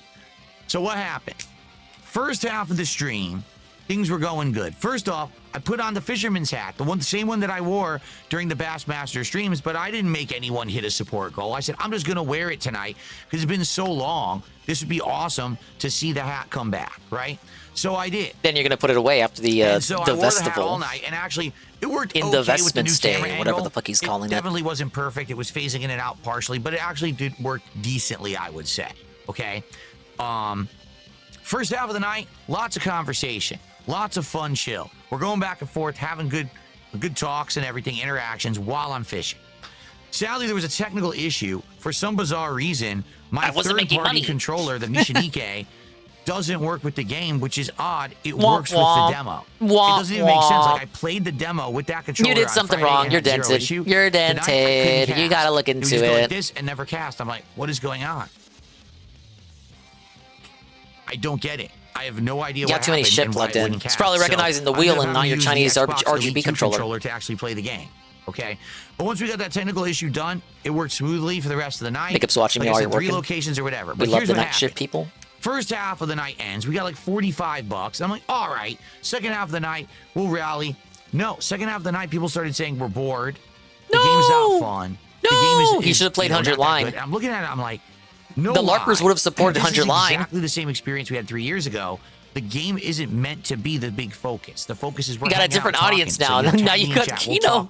You got ex-Kino fans, Kino people, and dented LARPers. It's a different crowd for the most part. It's a different crowd. We're kind of holdovers from 3 years ago. But a lot of the people who were around 3 years ago for those late night chill streams, they're gone. For fishing aren't around anymore, or just weren't here tonight. So where were you? People were saying we don't like it. We're bored. And I'm like, that's a shame. I want you guys to understand something. I hope if you're looking for a relaxing game, a fishing game, anything, check this game out. Watch the footage. I think fishing is the last thing people want to see from you. This is a good game. I actually very much enjoyed it. I know people are already saying they're adding all kinds of new features. There's a roadmap in the game where they're going to add Rumble and all kinds of stuff. Sounds good to me. Like, this is the kind of game that I very much enjoy. He's going to like hype up a whole stream. They're going to add the Rumble feature, guys. The whole point is we interact while I play, and it worked. Your the whole fault. First half of the night we were it's talking your fault for not bringing up talking points to him. him. Everyone started like clammed up. The talking points, I watched Tevin's I briefly watched the Tevin restream. The talking points for the first half of the stream were everyone talking about other games for DSP to play besides this. No one was actually talking about the game. People got bored or left or just were, I don't know, falling asleep. I don't know. And it died. And that's sad. We ended the night only at like $60. So everyone's like, well, you're going to play it again? I'm like, why would I play it again? No. You guys told me it was boring. No, he's not going to force it. He took the L. Play 100 line. And then no one supported the stream in the second half. All the support came in first hour, nothing second hour. Why would I keep going? You know? And I'll be honest, see if you can refund it. There's been a big fallout of support on Kick, okay? To give you perspective, I've been streaming 2 days this week, and so far this week, I have about 20 gifted subs on Kick total. What's wrong with that? Damn! All right. I'd fucking get on my hands and knees for 20 subs right now. So would a lot of people. If you take a look at the people who contribute, I what banned is one only person, 20 Iron Chef subs? Sakai, who had like 2 or 3 sock accounts. Iron Chef Sakai. That's it. No one else is banned. It's for whatever He's reason begging. now. People aren't really coming I'm by going the and wrong way. supporting on I Kick. am. So because of that, you know, that used to help. That used to boost the streams. I and only get us to have the 20 goals. gift subs, guys. It's you know, we're getting one sub here, one Only sub there, 20 and I'm gifted appreciative subs. of that. I am. For those who are coming by and actually, you know, dropping a sub here or there, I do appreciate it. But We're not even holding it hostage. It's just fucking gone. I'm interacting with the chat. We're having conversation. I'm trying to be as I'm as interacting. fun as It's I not can my fault. while I'm playing this fishing game and learning it. Same exact thing I did 3 years ago with Bassmaster. 3 years ago, everyone loved it, and those streams did amazing. We already Now, said what your these theory streams was. It's because it's different people. Different people. Well, don't shrug, So I guess motherfucker. that's You said different what it cast and was. chill, Different all right? people. But I hope that you will still watch the gameplay and enjoy the game for what it is. I really enjoyed it. I'm sad. I'm legit sad. Here's why. I'm Number sad. one, I thought I'm sad for 2 reasons for Blueprints getting would rid of tank Derek. today. That would be the end of the playthrough. Number one. But I thought Cast and Chill. Remember when he that said we he was have a track sad he had to record of ban fishing Derek? games working. I'm would sad have for actually 2 done well. reasons. I legit thought we might hit 2 goals tonight. And then we do DSP Tries It tomorrow. Oh, okay. I remember hearing this on the Blueprint stream. Okay, rewind a little bit. Play and I was enjoy the talking game over for him. what it is. I really enjoyed it. this stream tanks. So I guess that's it for Cast and Chill. All right, but I hope that you will still watch the gameplay and enjoy the game for what it is. I really enjoyed it. I'm sad. I'm legit sad. Here's why. Number one, I thought Blueprints would tank today, and that would be the end of the playthrough. But I thought Cast and Chill, being that we have a track record of fishing games working, would have actually done well. I legit thought we might hit 2 goals tonight, and then we do DSP Tries It tomorrow. Yeah, Instead, now we're stuck at 18 out of 20, and we're probably not doing it tomorrow unless a miracle happens on the first stream. So, yeah, it is. It's disheartening. I thought it was going to be the opposite, and it was the complete opposite outcome that ended up happening. And now Cast and Chill, a game that I bought and was hoping that we were going to play a bunch. I'm not playing it yet. I mean, you can still play What it. can you do, right? So it is what it is. You can Enjoy still make the gameplay. audience suffer. Sad to see it go already so soon. Hard but to I think it's a enjoy great it when the game, and I hope playthrough that is you'll so give it a short. look. Okay. So now here's the deal for tomorrow. There is no podcast on Tuesday. You like this historical I'm gonna repeat revision too? Like Bassmaster worked 3 years ago, motherfucker. 3 years ago we had the lure streak. Remember the lure streak? The lure streak couldn't get past like what? 1 streak, 2 streaks? I don't think it was more than like 2 or 2, maybe 3. I don't know. I'm being very mean to him, but I remember the lure streak. I remember the daily raps about him mauling that the lure streak didn't work. Yeah, we're skipping the podcast. Instead, I'm just going to chill with you guys for like 15, 20 minutes. And then by 12 p.m. Pacific time, we're starting with Onimusha 2 HD. Got another This is a game 3 stars. that you guys wanted to see last month, but I told everyone that I was going to skip it at the time, that it didn't make sense to play it because there was too much going on with other releases that were lingering. Well, now we've got Clear Obscure done. Blueprints, we're only playing once a week. We got time in the schedule for it, so we're going to do it starting tomorrow. Now, if you've been waiting eagerly for Onimusha 2, if you liked the Onimusha 1 playthrough that I did last... If you've been waiting for Onimusha 2, you're fucking retarded because that game came out 20 years ago. or a few months ago, please come by, engage, and support with this stream. If we hit 2 goals during this stream, we will be doing DSP Tries It Mod Pizza tomorrow. If we don't, well, then it's going to hold off till whenever we hit 2 more goals. Tomorrow night, the late stream will be Minecraft. Sometimes Minecraft does really well. Sometimes it doesn't. He's going to get Mod Pizza and then not do anything that you should be doing at Mod Pizza, which is like, you know, putting unique toppings on it that you can't put anywhere else. Ew, no. You understand this is my dinner, right? Do you get it? You understand? Like, this is my dinner for the day. So, like, I'm not going to put pineapples on my pizza. I'm not going to put, like, all this weird stuff on my pizza. I'm going to buy pepperoni pizza, and I'm going to taste it, and we're going to compare the thin crust with the thick crust, and that's what we're going to do. At all. It seems to be hit or miss, okay? I hope in Minecraft we have a good time. We always do. I'm not sure what we're going to do. I don't know if we'll return to the mines. I don't know if we'll do more overworld exploration. That's certainly viable. We could do that. Maybe ride the horse. Some people have said what I should do is organize my base camp better. Make different pens. Make a pen for the pigs, a pen organize for the your chickens, house a pen better. for the sheep, Start with a your pen office. for the horses. That way, they're all separated and they're easy to get along and interact with. Right now, I'm having a hard time trying to interact with all of them. Maybe I should do that. Maybe that's a good want to organize suggestion, some rooms? okay? Start with We can do that start with your tomorrow night. bathroom. We'll see. But tomorrow night will be chill vibes, and hopefully you'll come by for Onimusha 2. I would love to hit 2 goals and do DSP Tries It tomorrow, but it's a tough ask. I don't think we're going to do it, to be frank, but I guess we'll see. All right?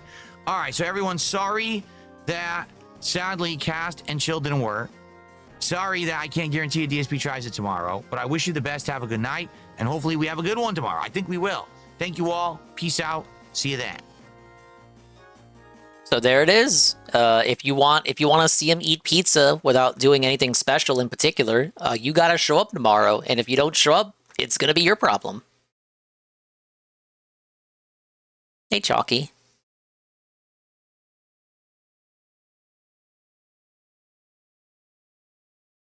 DSP bans viewer after getting called out for spending $300 on a gaming wheel without doing research. Okay, this should be the day stream. I don't believe I watched the pre-stream. No, when I tuned in, it was already gameplay.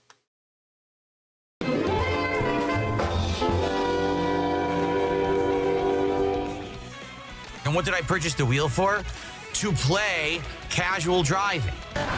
John the Arc did another temperature. He says hashtag DSP drives it. DSP drives it. Shut up. Like American Truck Sim. Like this taxi game.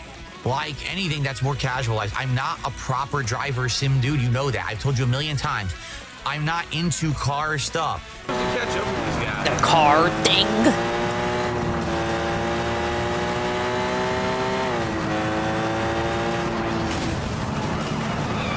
Oh my God.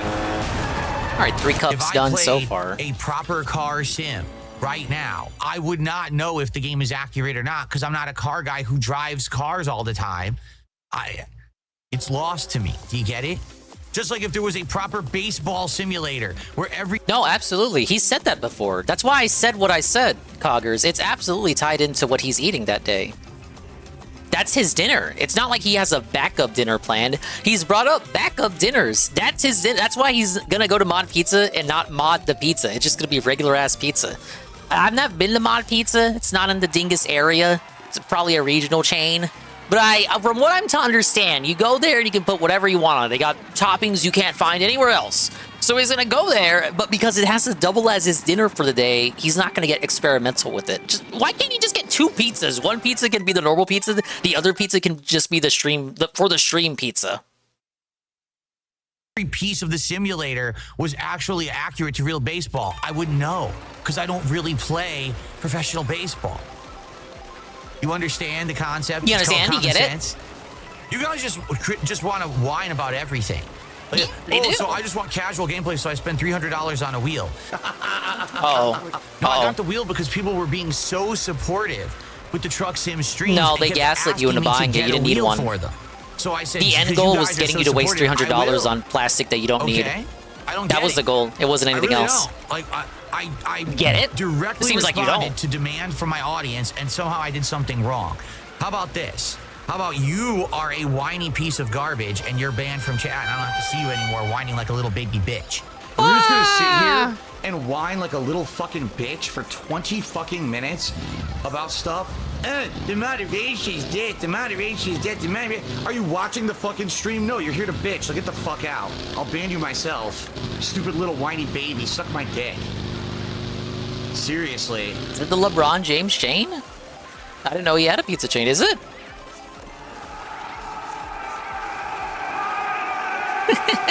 Okay.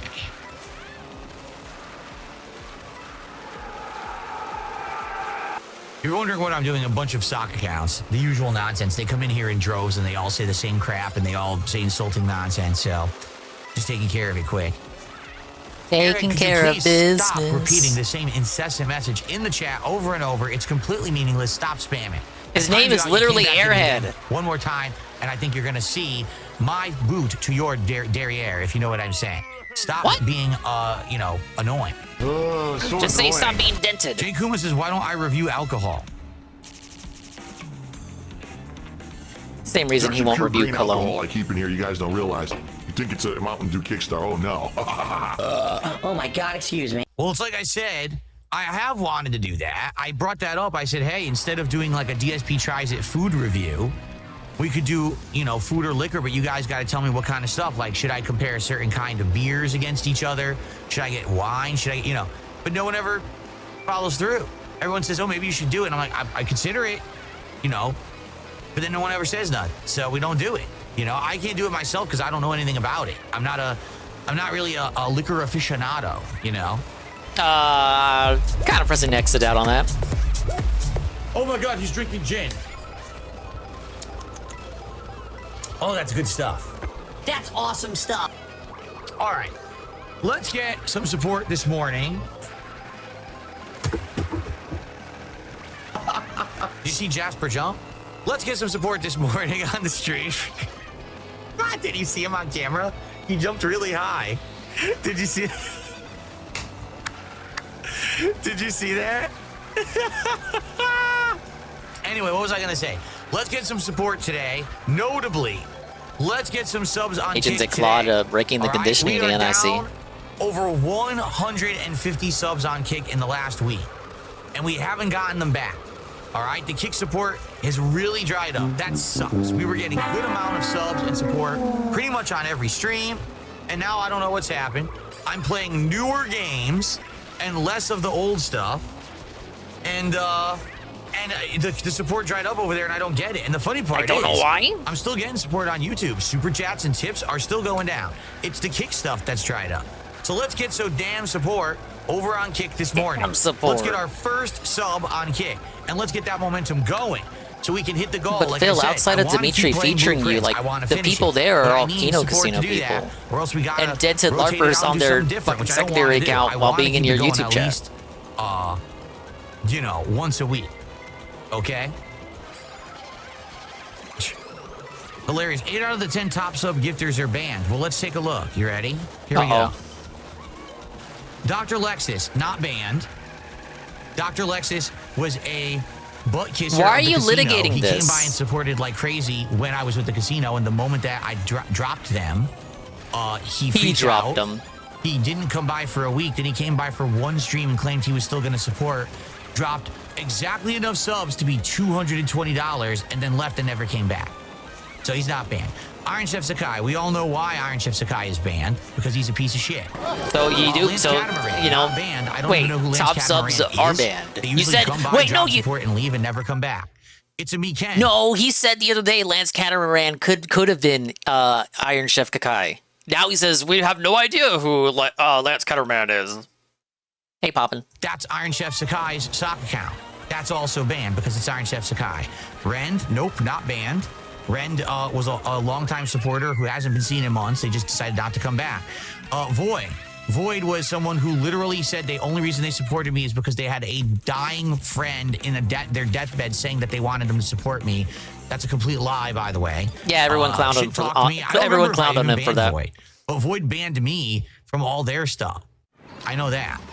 Your future stepdad, not banned. Only Iced Infinite, not banned. Rare Tricks, not banned. Perry the White, not He probably now Rare Tricks does donate to the casino. Maybe he should be banned. So there From is Phil's point of literally view. one person banned in the top 10 supporters on this channel. It's Iron Chef Sakai. That's it. So what the fuck are you talking about, dunces? No, what the? What? Wow, they are fucking idiots. Well, You he wanna said he mix couldn't it up? remember if he How about banned you bring some Void. fucking facts next time, dunces. Damn. Rare Tricks was also a casino supporter who decided to not come back. Oh, did I actually ban Void? Okay. He banned me first for literally no reason. Oh, he's sweeping now. And when I was actually still with the casino, Historical he would revision. shit talk me constantly on their streams and stuff, which made no fucking sense. He was just an asshole. I don't know. I would really love to understand people like, who is Iron Chef Sakai really? Why do you want to Where know? does he his money from? And why does he just throw it at people on the internet like he does in a crazy Why do you tell your fashion? supporters And to like also, be what makes him anonymous so on goddamn PayPal and bipolar? break PayPal That he, TOS? like, But now you turns want on once people they and disavow causes you drama on streams and go shit. against What you, kind of now you want to person know is who that? they are. Because there's been more than one person who's done that over the years, right? You know, we've I wonder had who guys these like people Toon are. Common and stuff like that, and it's just He always- bizarre. he keeps bringing up So Toon you come Common on a this week. stream, The right? people in your audience who You remember decide you're Toon gonna Common start are not massively people you want supporting watching and being you. positive. And then over the course of several months, you say, "Hey, I want to be your mod because I like your content so much." If you Then brought all up of a Toon sudden, Common out of like nowhere, before you hate he the person does, and you're shit-talking like if them you on were the their one own to bring up stream Toon and you're Common, losing he your would mind call you insulting the weird. viewers and fans and the streamer. What are you It was a million doing? years ago, Then who you cares? apologize and claim you had a really bad day and you want to come back. So then you do. Then you support the stream again, and then you just do it again. Like, and also, where does the money come from? I don't know. Like, for me, let me put it this way, okay? For me, when I look at something that I'm going to spend money on, right? Why is this a like, segment? It's hard. Like, even the investment of something like this wheel that I was going to buy, right? I knew it You was did buy very it. expensive. But I wanted to be sure if I You was going wanted to to buy flex. this wheel and pedal and everything that we were going to get many streams out of it. It was going to benefit the business. It was going to benefit my content. It's not just something that I'm just buying frivolously that's going to sit around and not get use. You know, I used to do that. I 100% Still, used the to fuck? buy He junk. still does I bought that. all those statues and all that crap that I used to have in my old place over a decade ago. But I learned from those mistakes. For me, it's like, I'm just going to be careful about what I Open your spend closet. and, you know, Open your what I'm closet. supporting He'll do and that in a stuff few like weeks. that, Open your closet. correct? Open your closet. Nope. And then this guy, he comes on a stream. Oh, I'm going to support. I'm just going to throw hundreds to thousands Tear of dollars down at that multiple closet. people on the internet out of nowhere. But now today I hate them. Even though I just spent them thousands of dollars, now I'm going to say I saw that a little bit of hate that, them. Carl. It doesn't sound like your head's screwed on too tight there. Seems like you got a couple things loose. And the question is, where does that money come from? Because if someone who acts like that, that's... Yeah, he did mention last-minute rally of support for Blueprints.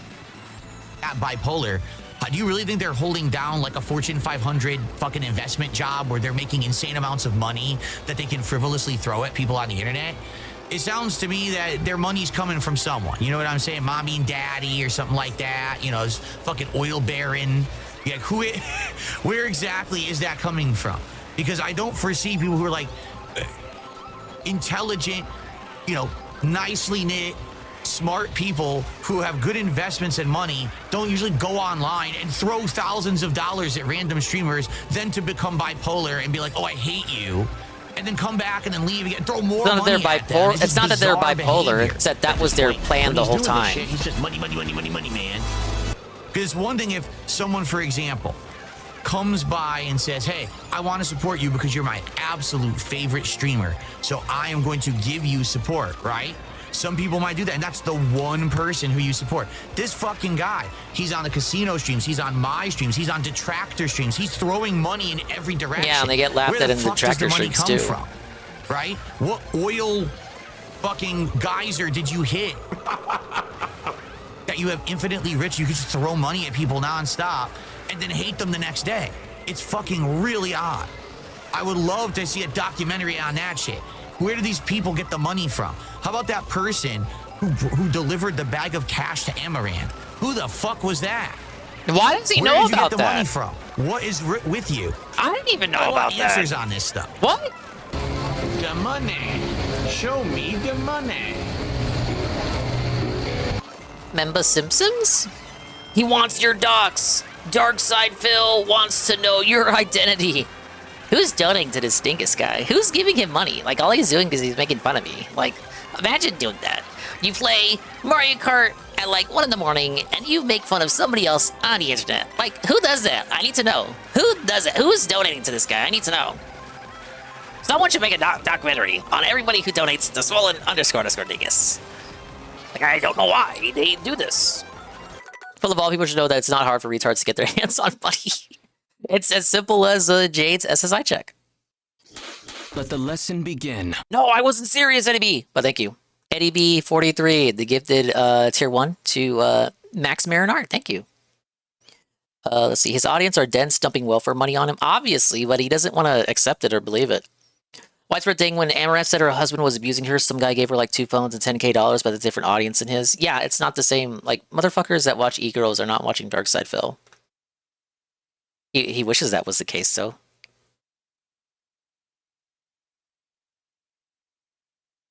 All right. I think that's it. I know what happened on the night stream. Played the fishing game and didn't get any money.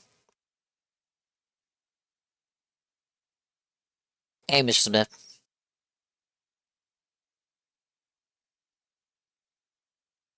All right, this is when Netflix made Groundhog Day, but with racism.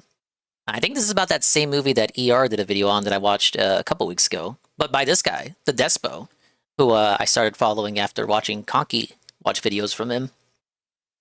In 2020, Netflix released a 30-minute short film called Two Distant Strangers about a young, successful black man who is trapped in a time loop I guess in it's not which about he that is movie. repeatedly killed by racist cops. No matter what he does, he always, somehow, ends up getting killed by a racist cop. The plot of this film is so hackneyed that it had literally been made before. Netflix was accused of plagiarism by the creator of a 2016 film titled Groundhog Day for a Black Man, which is about a young, successful black man who is trapped in a time loop in which he is repeatedly killed by racist cops no matter what he does. Netflix responded to the accusation just like of real plagiarism life. by claiming that it was coincidence, a case of inferior minds think alike. The mind at the helm of Netflix's We Was Groundhog Day was Trayvon Free, who had worked as a writer for The Daily Show during its Trevor Noah era, over the course of which The Daily Show lost 72% of its viewership. So we decided to sit down with some cops to see why they're racist under attack. Tonight on There's gonna be a graphic right here. No graphic. No graphic? Oh. Trayvon Free had also worked as a writer on Full Frontal with Samantha Bee. But it turns out the police Oh man, I remember for like a week they forced this show on Adult Swim for some, I guess it was some cross promotion thing, but it was like a TBS show. They forced it on Adult Swim. They like preempted all the good shit and just forced that for like a full week. It was awful. have to step in when extremists were discovered in their town. No, not ISIS. White people. That show had a Rotten Tomatoes score of 26% and was cancelled in 2022. We Was Groundhog Day was Trayvon Free's directorial debut. From the opening, We Was Groundhog Day reeks of amateurism. After a few stock footage establishing shots, the first character beat is Phil Connors waking up. Internet, what are the worst cliches in student films? Reddit, what's your take? Waking up in bed. Waking up in bed? Your protagonist wakes up, puts his clothes on. Okay, industrial scripts, what do you reckon? Number 1. Introducing characters as they wake up. Quora, thoughts? Opening up in the morning when the main character wakes up. So Chung Da What has crops some would Farmer thoughts on Luigi a grow? Remember that old folktale about the pasta tree? That titled Student Film Cliche. First on the list, The Spaghetti Tree. Alright, nofilmschool.com, what do you think? Introducing characters as they wake up. Not only is the opening to We Was Groundhog Day the most common student film cliche, it dampens the impact of subsequent dramatic beats. The first time Phil Connors wakes up after death is particularly important, but the dramatic beat is weakened by the trite opening. A much better opening to this film would be a J-cut cold open. Oh my god. He's so cute. Hey Astro. Now yeah, we Kino's skip on break past till July the garbage 2nd. Cliche opening. The wake up after death beat has At least far you missed more the Arlo impact, segment. And the light-hearted character building exchange between You might Phil want to Connors rewind, and it was his pretty hiccup Kino. comes as a cathartic moment that expresses Phil's relief in finding out that it was all just a dream. But the scene is also more entertaining I lost now my farmer because outfit. it shows his catharsis turning to worry as he is hit with extreme deja vu. Also, opening on an image of the dog communicates the importance of the dog. The dog is the finish line. If Phil Connors can get to his dog, he wins. So after a banal exchange in which Phil Connors explains that he has to get home to feed his dog, he takes off. Phil Connors heads outside, lights up a cigarette, then bumps into some guy on the sidewalk. Phil was right. You paid Worski and PPP. Then they fucked off. Why did they do that? Because you gave them so much money. And in the same week that Phil said that, he took like an extra day off because you gave him so much money. And then said, oh man, guys, I thank you so much for your support. Might actually allow me to take another day off and like a consistent 2 days off every week. Like, because you guys are supporting so much. A good work-life balance is nonsensical to Phil for some reason. Causing a minor altercation. This attracts the attention. That just makes it more valuable in like DSP. Yeah, it's a quality over quantity argument, but Phil says it doesn't matter. Phil's argument is that doesn't matter because objectively you get less content. It doesn't matter if the content is bad because it's mass produced. You know, the drama, there isn't drama every day, and they only do good shows when there's good drama to talk about, right? So if you do less shows and wait for the good drama to come up, the quality will go up. But Phil says it doesn't matter because you're dented because you gave them money. Now they give you less content. So objectively, less content means it's worse overall for everyone. Of Officer Trope, and the first brutality begins. I'll just offer a cigarette? Yes, it is. It don't smell like no cigarette. So Phil Connors immediately hits Officer Trope with attitude. Your sense of smell is not my problem. Officer Trope sees Phil Connors' money roll. This gets him suspicious, and he asks to see inside Phil Connors' bag. Yeah, I didn't restream their Friday show, but it was pretty light on drama. Again, they spent Phil most of the show watching like a Bert Kreischer documentary. Officer Trope is in the wrong here. I do hate Bert Kreischer, but that's not current drama. Finds a roll of money on someone, at least not in New York. However, the correct response isn't what? I'm good actually, man. Then trying to take off. The correct response is to cooperate, let the wanker do his search, then file a complaint with the police department. If you really want to be a thorn in the cop's side, get the contact details of a few witnesses who are on the scene, try to acquire some car and security cam footage, take this to a civil lawyer, and file suit. But don't fucking escalate with an armed cop. So Phil Connors continues to resist Officer Trope's order and gets arrested. He struggles, a couple more cops rush in and they ragdoll him. Here is the first instance of what I will call student film symbolism. I can't breathe! He said it! Did you get it, guys? Did you get the symbolism? Do you understand the significance of this scene? I can't breathe! Hey, you know what? I'm gonna have a crack at student film symbolism. You black son of a bitch.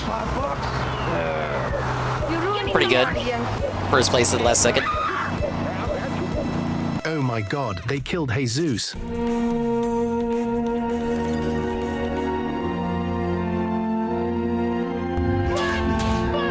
So Phil Connors wakes up again, has some Thank you. deja vu, and takes off. Fortunately, the nightmare vision Let's of his fucking own gut, death has bish. cured him of his "fuck you, pig" attitude. The inaccuracy of your sense of smell is not my problem. Oh, guess not. That some more magic tobacco in your pocket, or you just happy to see me? The only people happy to see cops are white people and other cops. Yes, I'm sure the 459 white Americans who were shot about dead by Italians? police the year this film came out were delighted to see those cops just before their death. A Groundhog Day movie needs to get the audience to emotionally invest in the character. In Groundhog Day, Phil Connors starts out as a careerist asshole, but we warm to him over the course of the movie as he betters himself and begins to appreciate the people around him instead of viewing them as props in a news report about a groundhog predicting the weather. In Edge of Also Tomorrow, helps that he had a Major good William actor. Cage starts out as a coward who tries every trick he can to get out of combat, but he grows into a proficient, brave warrior, willing to risk his own life for others. In We Was Groundhog Day,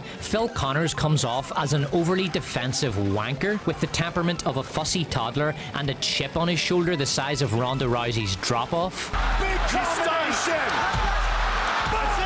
And later in the movie, when he talks to Officer Trope, Phil hasn't changed at all. He still has a chippy attitude and a victim mentality. Phil, you haven't You guys changed, over-police Phil. our neighborhoods, over-punish us, lock us up for life for some shit that white boys joke about in their memoirs. He's an insufferable, Why, like, black people don't talk entitled like wee this. prick. He just spent the It's night so with unrealistic, a you beautiful woman. guys. He's a successful graphic designer. By the way, man, AI is putting you out of a job in a few years. Sorry to tell you. He's healthy, he has a good doggo, and all he fucking does is complain. The system rewards you guys. It's with the like best white possible people trying to prize write for black the only people. thing It's we like the have. There's nothing Cleveland to show. it. Being white. This isn't a character the audience can emotionally invest in. If he does end up permanently dead, fuck him. I don't care. I would feel bad for the dog because he has to go hungry. So we get a rerun of the first encounter. Phil Connors gets away from the grapple this time, so Officer Trope pulls out his gun, a Dan Wesson M1911.45, and shoots him. So after being murdered a second time,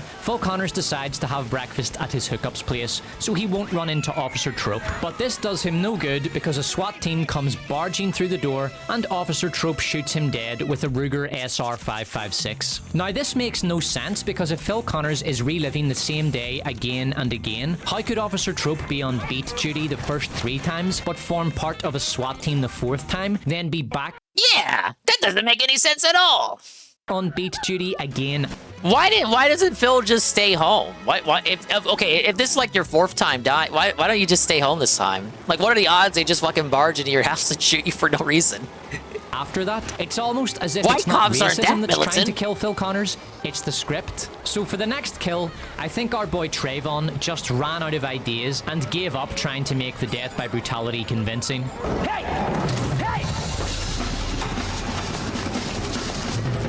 The movie shows the exact same kill in the exact same circumstance several times after this, and this is the point when a viewer is going to start asking questions. Evidently, Officer Trope has it in for Phil Connors and won't let him live. Okay, so why doesn't Phil Connors go down the fire escape, or try going up to the roof and hide out there, or try getting into one of the other apartments in the building, or head into the basement and hide there until Officer Trope takes off, or call a taxi and jump into it as soon as it arrives, or throw a Molotov Taxi driver is cocktail the from officer. the roof to start a fire to Shoots distract him. Officer Trope? Not all of this is going to work, but one of them will. Why doesn't Phil Connors think Nah, to if the do script has any of anything to this? say about it. Instead, he tries the exact same tactic many times, run away from Officer Trope, and every time Officer Trope pulls out his high point model JHP .45 and shoots him. So Phil Connors asks his hookup for her advice, which full frontal with Samantha Bee writer Trayvon Free decides is an opportunity to remind the viewer of how sexist and racist America is. You got a gun?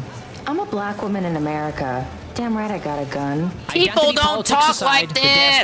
despot approves of this young woman's gun ownership. To quote George Orwell, That rifle on the wall of the labourer's cottage or working class flat Have you ever talked to a black guy or a black lady and like every other sentence out of their mouth is about how they're a black guy and or black lady? is the symbol of democracy. It is our job to see that it stays there. fuck me if he could see the country now.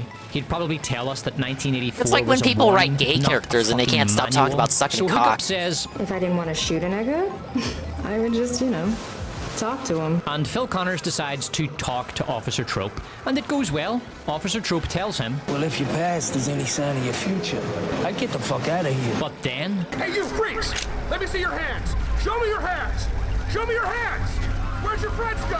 now this creates a plot hole, but more on that in a bit. The important thing is that a black man can't walk 20 feet in this country without being gunned down by a cop. So Phil Connors' next tactic is to ask Officer Trope to drive him home, which The Daily Show with Trevor Noah writer Trayvon Free decides is the perfect opportunity to remind the viewer how racist America is. But first, intersectional bullshit. You got a wife or husband or non-gender conforming partner? Wife. Then, Oh my God. the all-important narrative. Some people do commit crime, but what choice do they have when white people are born on the third base and niggas is born outside the stadium? Why? Yes, Netflix really... Why? Okay, look, the cop agrees to take him home, I guess, is the idea here for this attempt. Why even bother bringing this up to him now? Because then, now you're creating a situation where he's gonna probably kill you. What if, okay, I hate that you're debunking me on racism, so I'm gonna drive off a cliff.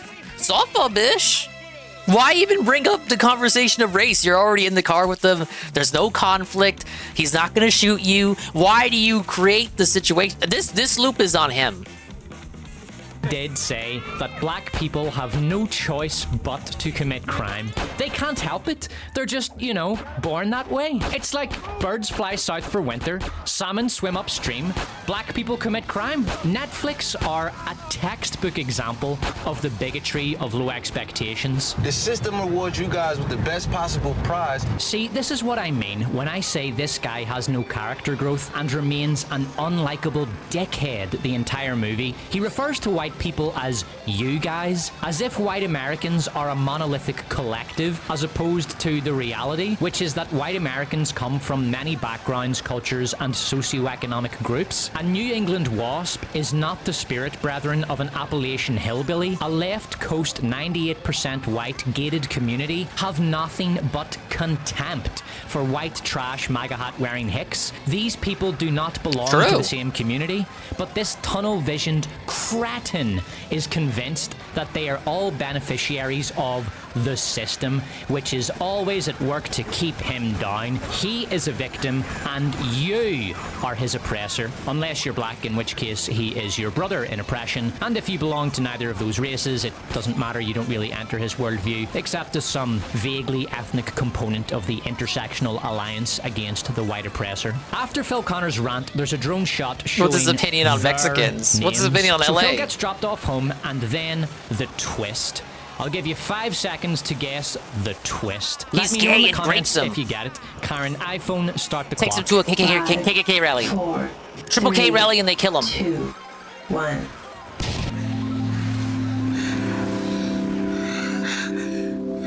Karen, iPhone, why? I mean, sometimes you run, most times you fight. One of the guys chokes you out a wee bit too much.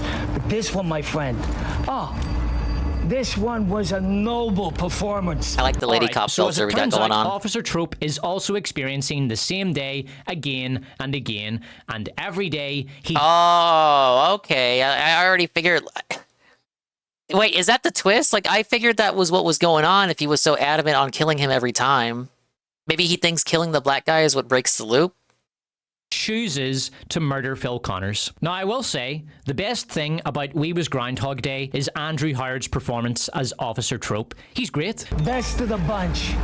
It was my goddamn favorite. So after making his confession, Officer Trope trains his PLR-16 5.56 by 45mm on Phil Connors and wastes him. And now, student symbolism number 2. Wait. So it's not racism or internalized racism or whatever. No, he's actually doing that for a motive beyond racism. So it's not about race. He actually just doing that because he thinks it'll break the loop for him. Or he just likes doing it.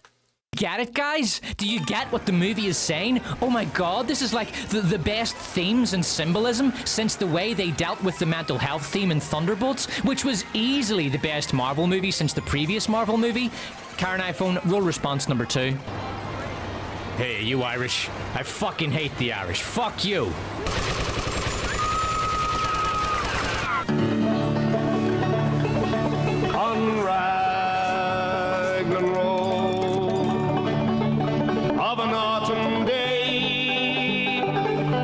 So this creates a plot hole from earlier when Phil Connors was shot by 2 cops. That scene suggested that he was caught in a time loop and that some cosmic force was ensuring that he would be killed by racist police every day until he, I don't know, reads Black Rednecks and White Liberals by Thomas Sowell and realizes that all that shite his head was filled with at school about race and identity was politically motivated trash. But it turns out that he is being hunted by 1 cop, which means that him being hunted down by the 2 cops earlier was just an astonishing coincidence. In addition to creating a plot maybe hole, those other cops actually were racist. Trope is also trapped in the time loop is a wasted opportunity and destroys the narrative of the film. We Was Groundhog Day's narrative is that black people are being hunted down by racist cops, but what is clearly shown here is that Officer Trope is motivated by sadism. Murdering the same young guy repeatedly brings him immense pleasure. He's a psychopath. So now this is no longer about police brutality. It's about a young man caught in a time loop with a demented psycho determined to hunt him down. Yeah, it dilutes the racism message. It's no longer about racism. Trayvon Free doesn't understand the potential he has created, nor does he understand that the narrative contradicts his own political messaging because he cannot see beyond the character's skin color, which is quite ironic.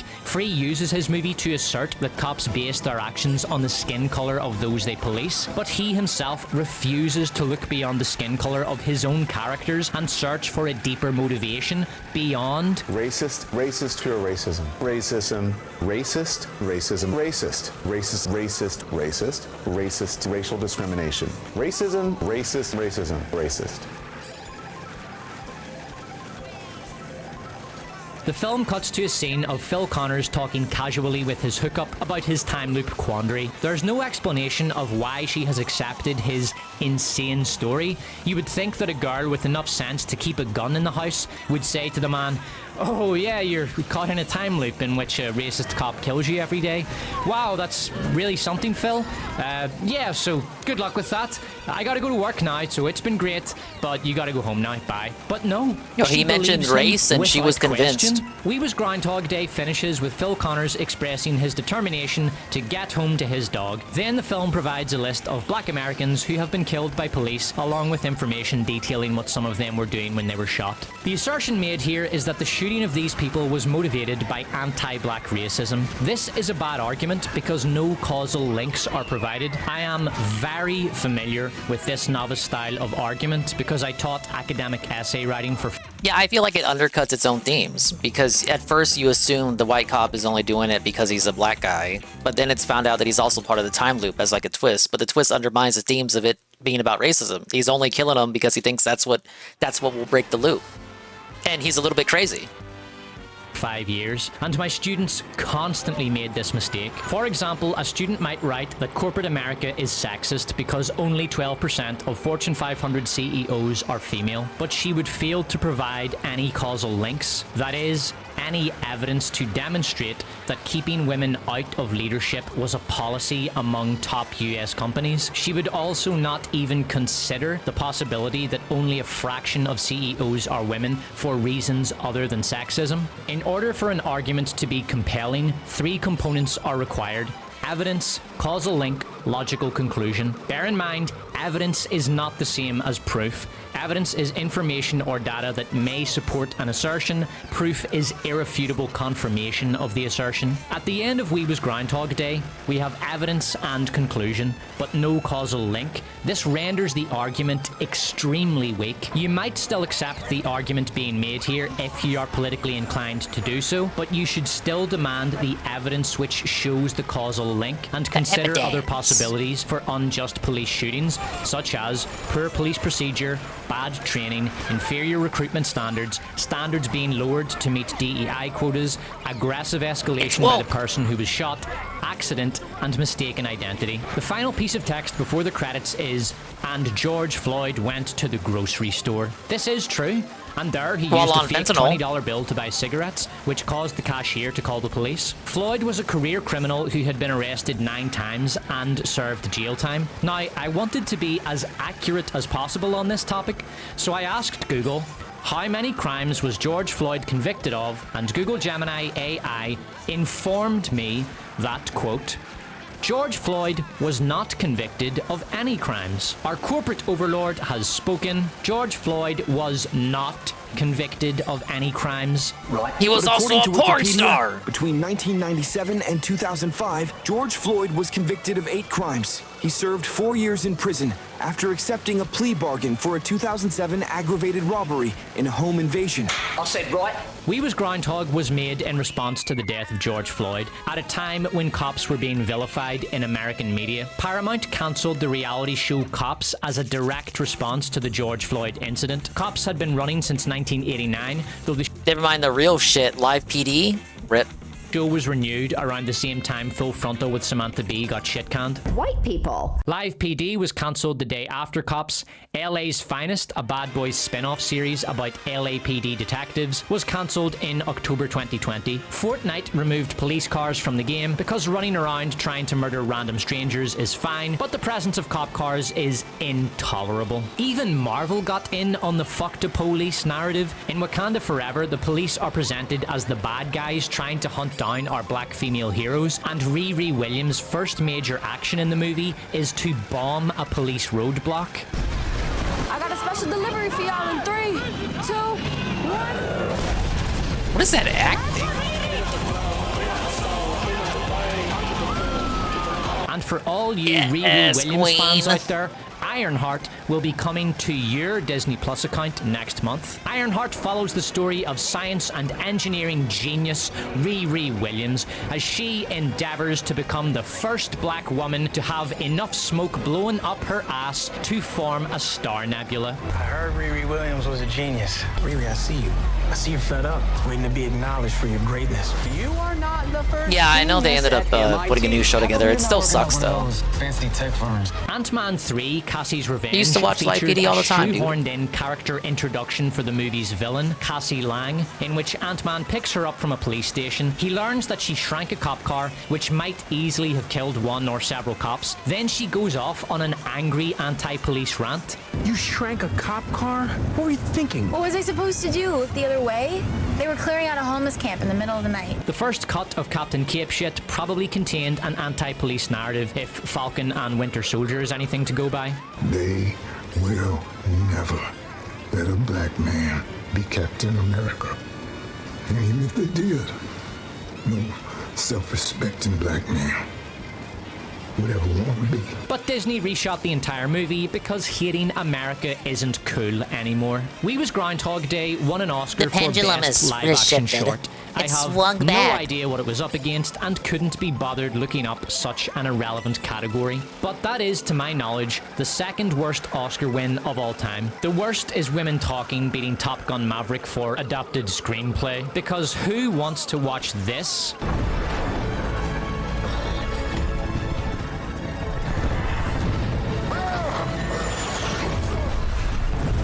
When you can watch this? Freedom and safety are the ultimate goals. And it is men who prevent us from achieving those goals. Imagine what could have been done with We Was Groundhog Day if the writer could have gotten beyond his racial prejudices. Well, we don't have to imagine, because The Despot now presents Edge of Groundhog. Karen iPhone, hit it!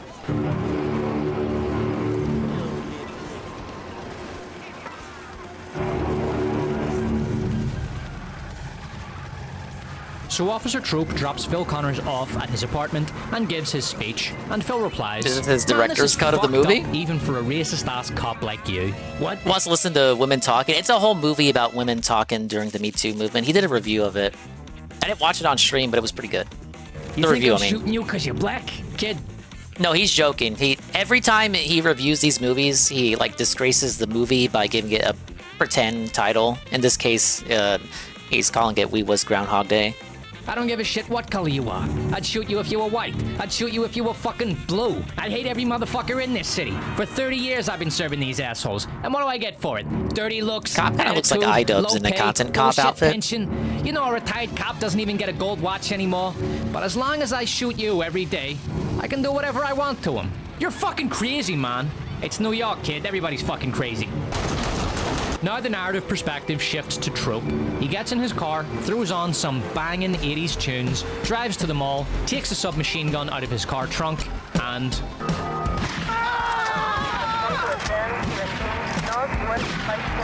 He spends the next 15 minutes shooting up the mall, tallying up a score of 18 kills and 61 wounded before he's shot dead by cops. And now, the glorious Groundhog Day genre montage. He walks down Times Square naked, smoking a cigar and carrying a Tommy gun. Tourists starts taking photos of him. He poses for them for a little, then starts shooting into the crowd, firing away until the cops take him out. Phil tries to hide on the roof. Trope shoots him. Trope walks into a nightclub full of college kids dancing to some unlistenable shite and fucking unloads on them. That was a better version of the movie, I have to say. Phil hides in the basement, Trope shoots him. Trope drives his car down a beachfront, mowing down pedestrians. He's standing on the street waiting for Phil when an explosion erupts across the pavement. He glances over and laughs, then waits for Phil outside the building, and...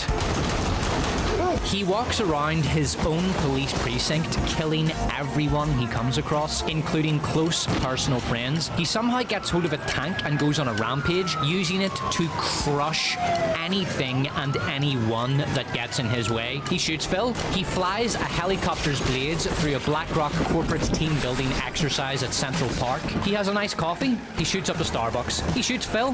He goes skydiving without a parachute. He blows all his money on hookers. He shoots Phil. He walks up to an elementary school, machine gun in hand, but then stops and says to himself, yeah, alright, maybe this is going a little too far. Then he looks over at some asshole who just ran a red light, hitting an old lady, and...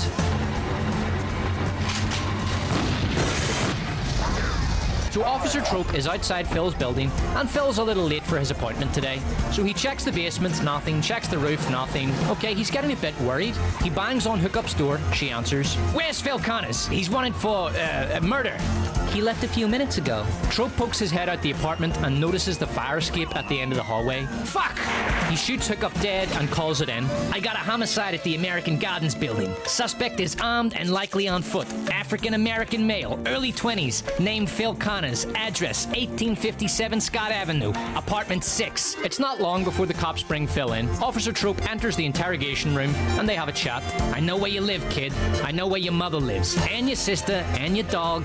This is my time loop. And when I've had my fun, I'll go win $10 million at a casino and let you go. But let's say one day you do escape. You even get to your family before I do. I go to a casino, I win my money, I pay some Russian gangsters I work with to wipe you and your family out. I get rich, you get dead. You're in my reality, asshole. Play ball. And I'll set you free when I'm good and ready. Just then, another cop comes into the room. Trope, what the hell are you doing, man? Groundhog Day for a black man. Kid. It's pretty much close to We Was Groundhog Day. It takes longer to catch Phil this time, and it's close to midnight by the time Trope gets to him. This is your last warning. Try this again, and your family dies. Phil says nothing, and Trope shoots him. The next morning, Trope is standing outside the apartment building, looking satisfied, when Phil Connors comes out the doors, heads straight for Trope, and empties a six-shooter into him. Trope respawns almost exactly where he was just killed. He looks over at the building, and Phil walks out calmly. Yeah, it didn't last long after I shot you. Your friends got here fast. You don't control the time loop. I do. As long as I get shot, time resets. From now on, every time you come after me, I'm gonna try to kill you, and I won't reset time when I do. You could kill me in a shootout 100 times in a row, and it won't make a difference. I'll kill you eventually, then give myself up. And yeah, maybe I'll go to jail, or maybe the jury will let me off on self-defense, who knows. But you'll be dead. Trope shoots him, and this sets off a montage of shootouts between the two. Trope wins them all, but about a dozen shootouts in, he gets badly wounded before he can kill Phil. He realizes Phil is getting better, he's lost control of the time loop, and he should quit while he's ahead. So at the next respawn, okay kid, You win. This was fun, I guess. I tell you what, let's go to the casino tonight. We both walk away rich. You know what I noticed? For me, the time loop starts in bed, but you're always in the exact same place, doing the exact same thing every time. The time loop for you starts on the street, doesn't it? Just before I come outside. You can't escape me. You just woke up, didn't you? Trope pulls out his gun, but Phil doesn't even flinch. Trope empties the clip into him. 2 other cops come running round the corner. Fuck! Trope shoots one of the cops, then gets wasted and respawns. The next morning, Phil comes out. Trope holds up his hands, backs away, and walks off. That night, he goes to the casino, and after getting frisked by security, he heads straight for the roulette table. And there, he's surprised to see Phil. Officer Trope, I thought I'd see you here. Trope ignores him and puts $186,500 on 14. It's a disaster. He loses everything. What? No, it was fucking 14. I've been here a bunch of times. It's always 14. Well, I was only here once because I knew I only had to remember one outcome. You probably tried to memorize like 10 bets in a row, right? That's the thing, Officer Trope. Winning changes the outcomes. You ever see Back to the Future 2? Well, Biff's plotline never made any sense to me because he would win his first bet, right? But realistically, that win starts changing the outcomes. So his almanac immediately becomes worthless, which is why I only bet once. But that was enough because I'm a millionaire now. Did you borrow that $200K from the Russians? Good luck paying that back. Phil walks off. Trope looks desperately around and sees a security guard with a holstered gun. He runs at the guard, grapples him to the ground, pulls the gun out of the holster and aims it at Phil. But before he can pull the trigger,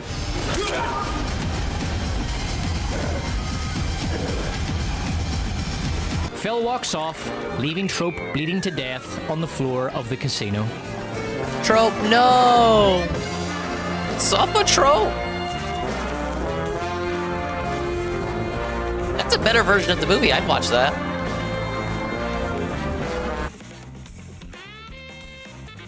Pretty good, pretty good. I didn't know that movie was a thing. But it literally is Groundhog Day, but with black people. He made one more about Thunderbolts, the latest Marvel movie that I didn't know about until people told me about it. In real life, I didn't see any of the marketing. Apparently, Marvel didn't want you to know it existed either. Hey, Patchy, how's the daily rap?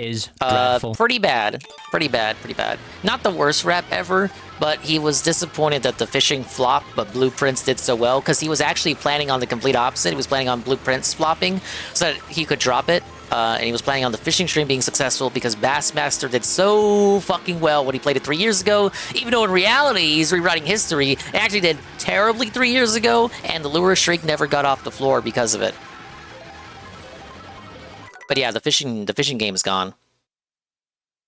The opening scene is girl boss slop that could have been generated by an AI with the prompt, write a Marvel girl boss scene. Yelena girl bosses her way through a team of stuntmen 2 to 3 times her size. They perform the usual stuntman acrobatics in a spirited but futile attempt to make the small, dumpy woman appear genuinely threatening. Then a Trope in a lab coat points a gun at Yelena, At least he put on the fishing hat one more time, I guess. Incompetent to fire it at the terrifying sight of the 5'0" woman. Yelena girl bosses him, then blows up the lab. This cliche-ridden opening scene sets the tone for a movie that feels like a regurgitation of dozens of other movies. Black Widow, the Bourne movies, James Bond, older Marvel movies, Suicide Squad, with an unhealthy dose of Marvel humor thrown in just to remind the audience that Thunderbolts is at least 5 years out of date. There is not a single dramatic beat or idea that comes across as even remotely fresh. Every element of Thunderbolts is putrescent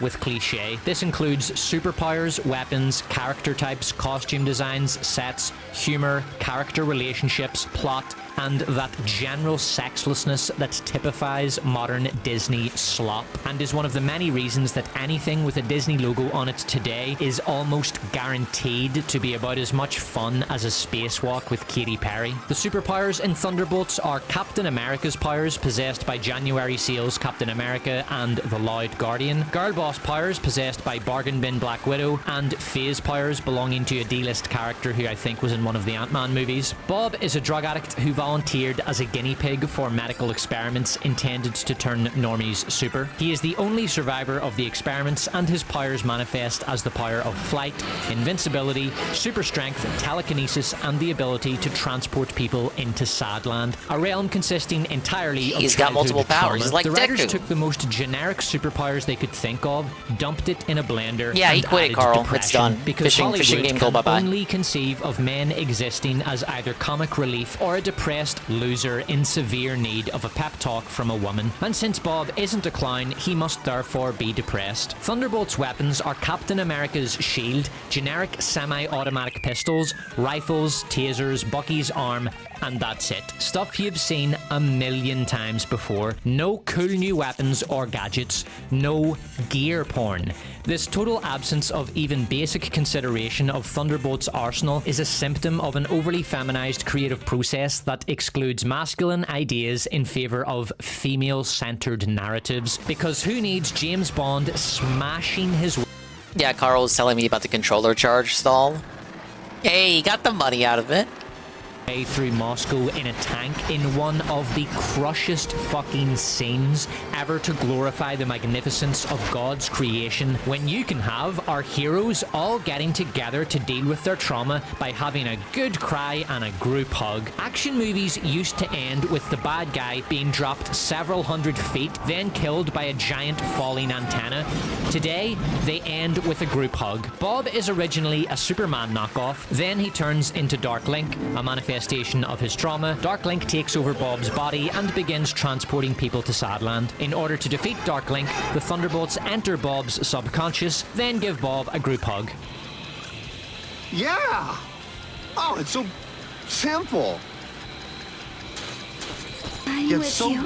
Brilliant. Hey, Ryan Loa, thank you for the Bob follow. overcomes his trauma. This, kids, is what writers call an allegory. Allegories in movies used to be subtle and intelligent. For example, Nurse Ratched in One Flew Welcome Over the to, Cuckoo's Blue Nest Shell is Misery. an allegory for institutional oppression. The Ring in Lord of the Rings is an allegory for power and the corrupting influence it has on those who wield it. But modern writing is much more literal because it is geared We're watching toward a review of the modern Thunderbolts. audience, We which just got Hollywood done watching the believes Daily has Wrap. the critical reasoning skills and attention He's span begging. of a meth-addicted goldfish. Despite all evidence to the contrary, Hollywood, and Disney in particular, continue to believe that the modern audience people. I is gotta out hit- I there. gotta get hit by Just as Kamek surely right here. as Elvis struts the slopes of Olympus Mons, UFOs fly over our heads at night, El Dorado lies deep within the Amazon basin, and Katy Perry is only one more space flight away from a career revival.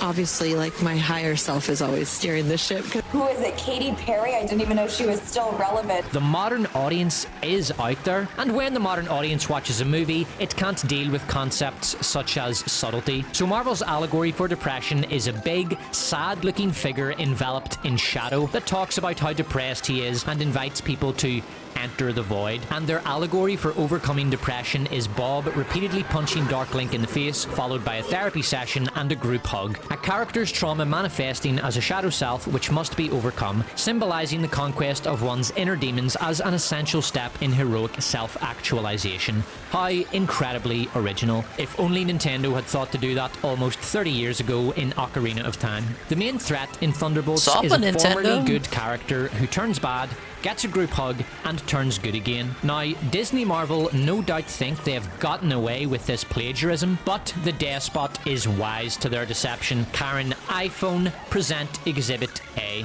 Super Tato. Evil Tato versus Super tell me King Tato. Boo wins In from this this. book, one of my son's favorites, Evil P orders an evil kit to make himself 400 times more evil, and Super Tito orders a kind kit Thunderbolts to make was himself nice. 400 times This guy more didn't kind. seem to But like the it so packages much. get switched up. Evil P opens the kind kit and turns kind, and Super Tito opens the evil kit, turns 400 times more evil, and begins tormenting his fellow veggies. Fortunately, Kart finds the kit instructions, the veggies assemble, and Kart explains the plan. And then, hug attack! Arcade DK. And once the hugging started, the attack intensified. Super Tito, we love you. Super Tito, you're the best friend a veggie could have. Super Tito, you're perfect just the way you are. Could this be the end of Evil Tito? The veggies held their breath and crossed their little veggie fingers. Then, all of a sudden, as quick as a flash and without any warning, Evil He mainly reviews movies and TV shows. I don't really watch movie and TV show reviews on YouTube, but I really got into this guy. I just like his sense of humor and his, dare I say, style. He's the only guy I watched that reviews movies as like his main shtick, outside of like ER. Potato sprang to life. He grabbed Cucumber with one hand, Super P with the other, and hugged them back. Thank you, all of you. You've made me good again. The dramatic climax of Marvel's latest $180 million production is an inferior version of a story from a children's book about a sentient potato with superpowers. As stated, Thunderbolt's character types are pure Hollywood. Disney's character creator default settings for female characters are empowered, sexless girl boss. Their default settings for male characters are depressed and or clown. But before we explore how these templates are applied to the characters of Thunderbolts, let's examine the characters of Captain Capeshit. President Ford, depressed. He's depressed because he has a bad relationship with his daughter and he feels guilty about doing bad stuff, like locking Dr. Broccoli up in a basement and forcing him to be his presidential campaign manager. Dr. Broccoli is depressed about being locked up and being turned into a piece of broccoli, and he wants revenge. Captain Capeshit himself never seems too far away from depression and is forever dealing with an utterly tedious identity crisis, constantly gazing inward in self-interrogation when he should be looking outward to the world, like a hero, like a man. This tendency of male characters to be in a constant state of introspection is another symptom of women colonizing the creative process in male franchises. Luke Skywalker is the perfect manifestation of this. In the OT, he went out into the galaxy to find and fight evil. In the DST, he is trapped on an island in a perpetual state of introspection. Not incidentally, the two other male leads in that movie are a clown and a clown. Tell your precious princess there will be no terms. There will be no surrender.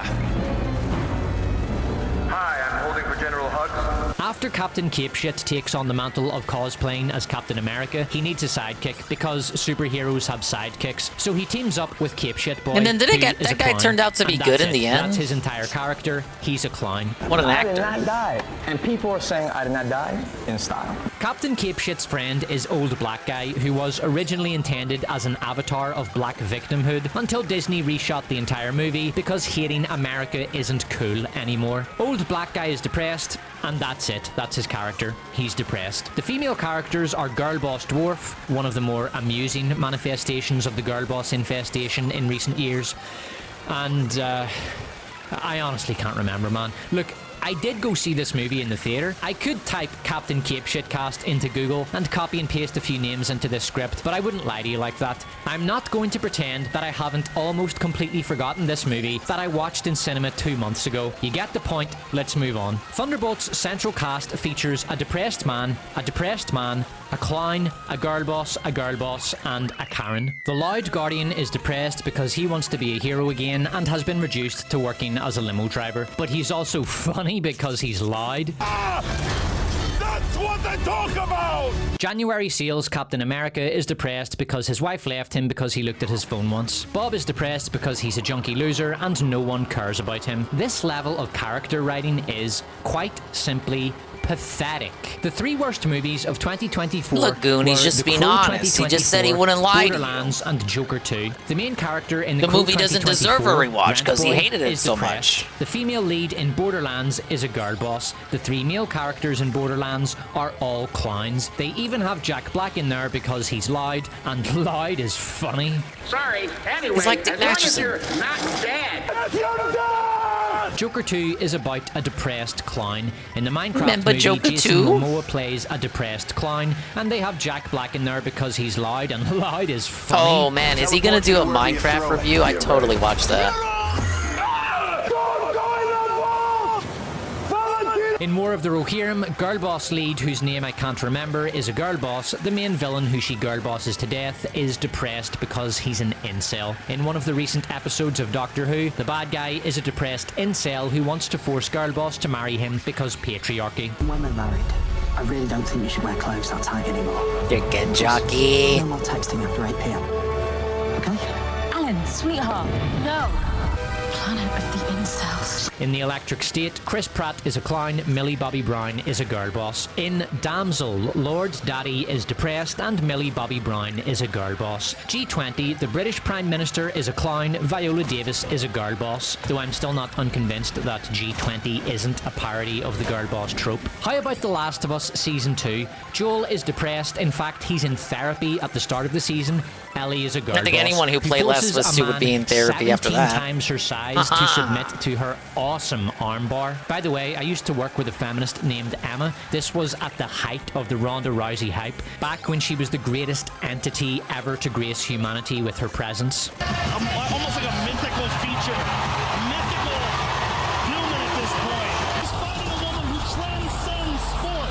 She's fighting a woman who's a hero. Isn't it true? It's a pretty good game. Who didn't know anything about fighting, saying, What part of the game are you at? Fight men. Emma genuinely believed that Ronda Rousey could beat professional male fighters. This conversation happened a few days before the Ronda Rousey Holly Holm fight.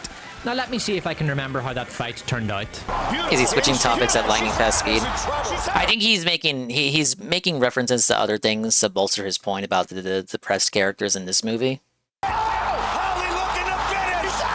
Thunderbolt's pathetic characterization of both yeah, male he's talking about characterization, and female characters, referencing other movies to strengthen his point. Informed by a decade-old trope, creates the movie's single biggest problem. The characters fucking suck. The costume design on Thunderbolts is completely bereft of originality. In fact, it goes beyond that. The costume design is so you don't even know. disinterested in originality that... I won't say anything, but it gets really keynote past a certain point, but I will not say anything.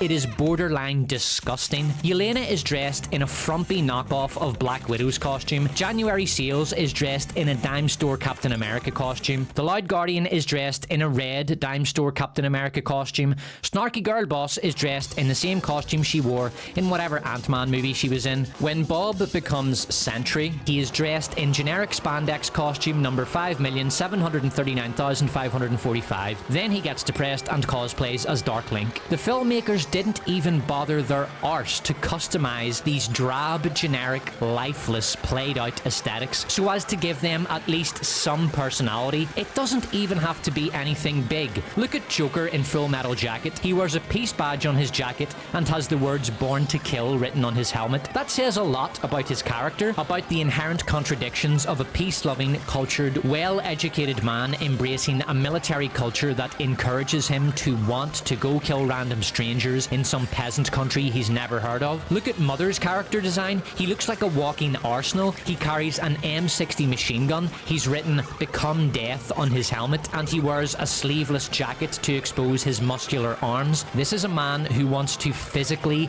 and psychologically dominate every space he enters. In Thunderbolts, there is no customization, no little pieces of jewelry or watches passed down from loved ones, or mottos written in felt marker, or small war trophies, or custom color, or anything. Yeah, I blame the 80s cartoon for making Luigi so cowardly. It wasn't Luigi's Mansion. Their personalities. These characters has been there since the beginning. So fucking boring to look at. The sets are no better. The AI girl boss scene takes place in generic bad guy laboratory. You've seen a million of them. Here's one from the last Bond movie. Much of the movie takes place in New York, which has been the setting for a million Marvel scenes. Most of the first act takes place in generic bunker, in which Bargain Bin Black Widow, Snarky Girl Boss, January Seals, and Bob find themselves trapped. Bob is a loose end from a medical experiment dumped in the bunker to die, and the others are sent there to kill each other as part of an evidence wipe operation orchestrated by Valentina. The bunker is basically a more boring version of the bunkers from Captain America: The First Avenger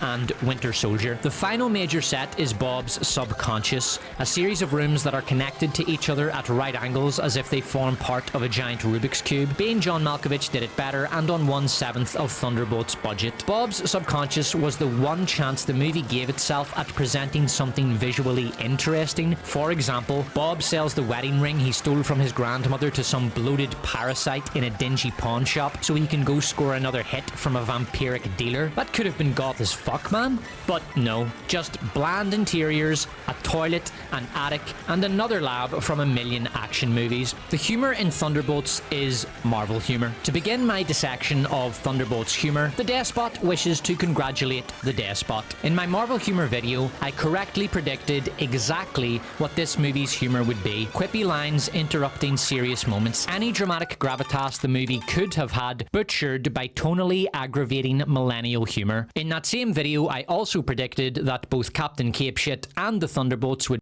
I think this guy did an anti-body positivity video. Wasn't a fan of that one. Not every skinny chick is attractive and not every fat chick is ugly. I know which video you're talking about. It wasn't a movie or a TV. It was an advertisement. He went over an advertisement about fat black chicks. Suffice to say, he was not a fan. Be terrible, and that both movies would bomb. I am now 5 for 5 on those predictions. Thunderbolts opens with a confessional from Yelena, a botched attempt to hit the ground running with the depression theme.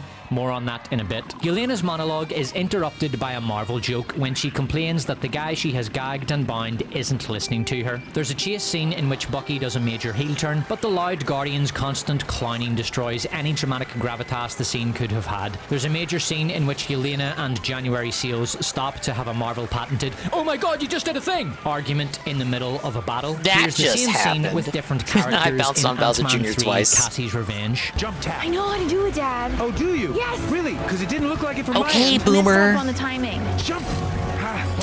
This style of humor, which many refer to as Josh Whedon humor, passed its shelf life Hey, at some Goon said point that in the earlier. latter half of the 2010s. Today, this style of humor is little more than a sad reminder of how completely terrified Disney Marvel is of moving beyond their tired formulas. The plot of Thunderbolts is a standard comic book movie template with only slight customization. A group of misfit heroes and or anti-heroes team up to go fight a mutual enemy, but just when their triumph seems assured, a bigger threat emerges, and now the world itself is in peril. Will our heroes defeat generic villain and save humanity from destruction? This is the central plot of the Marvels, Suicide Squad, the Avengers, the third act of Deadpool and Wolverine, The Flash and Shazam 2. Now, plot holes. Karen iPhone, hit it.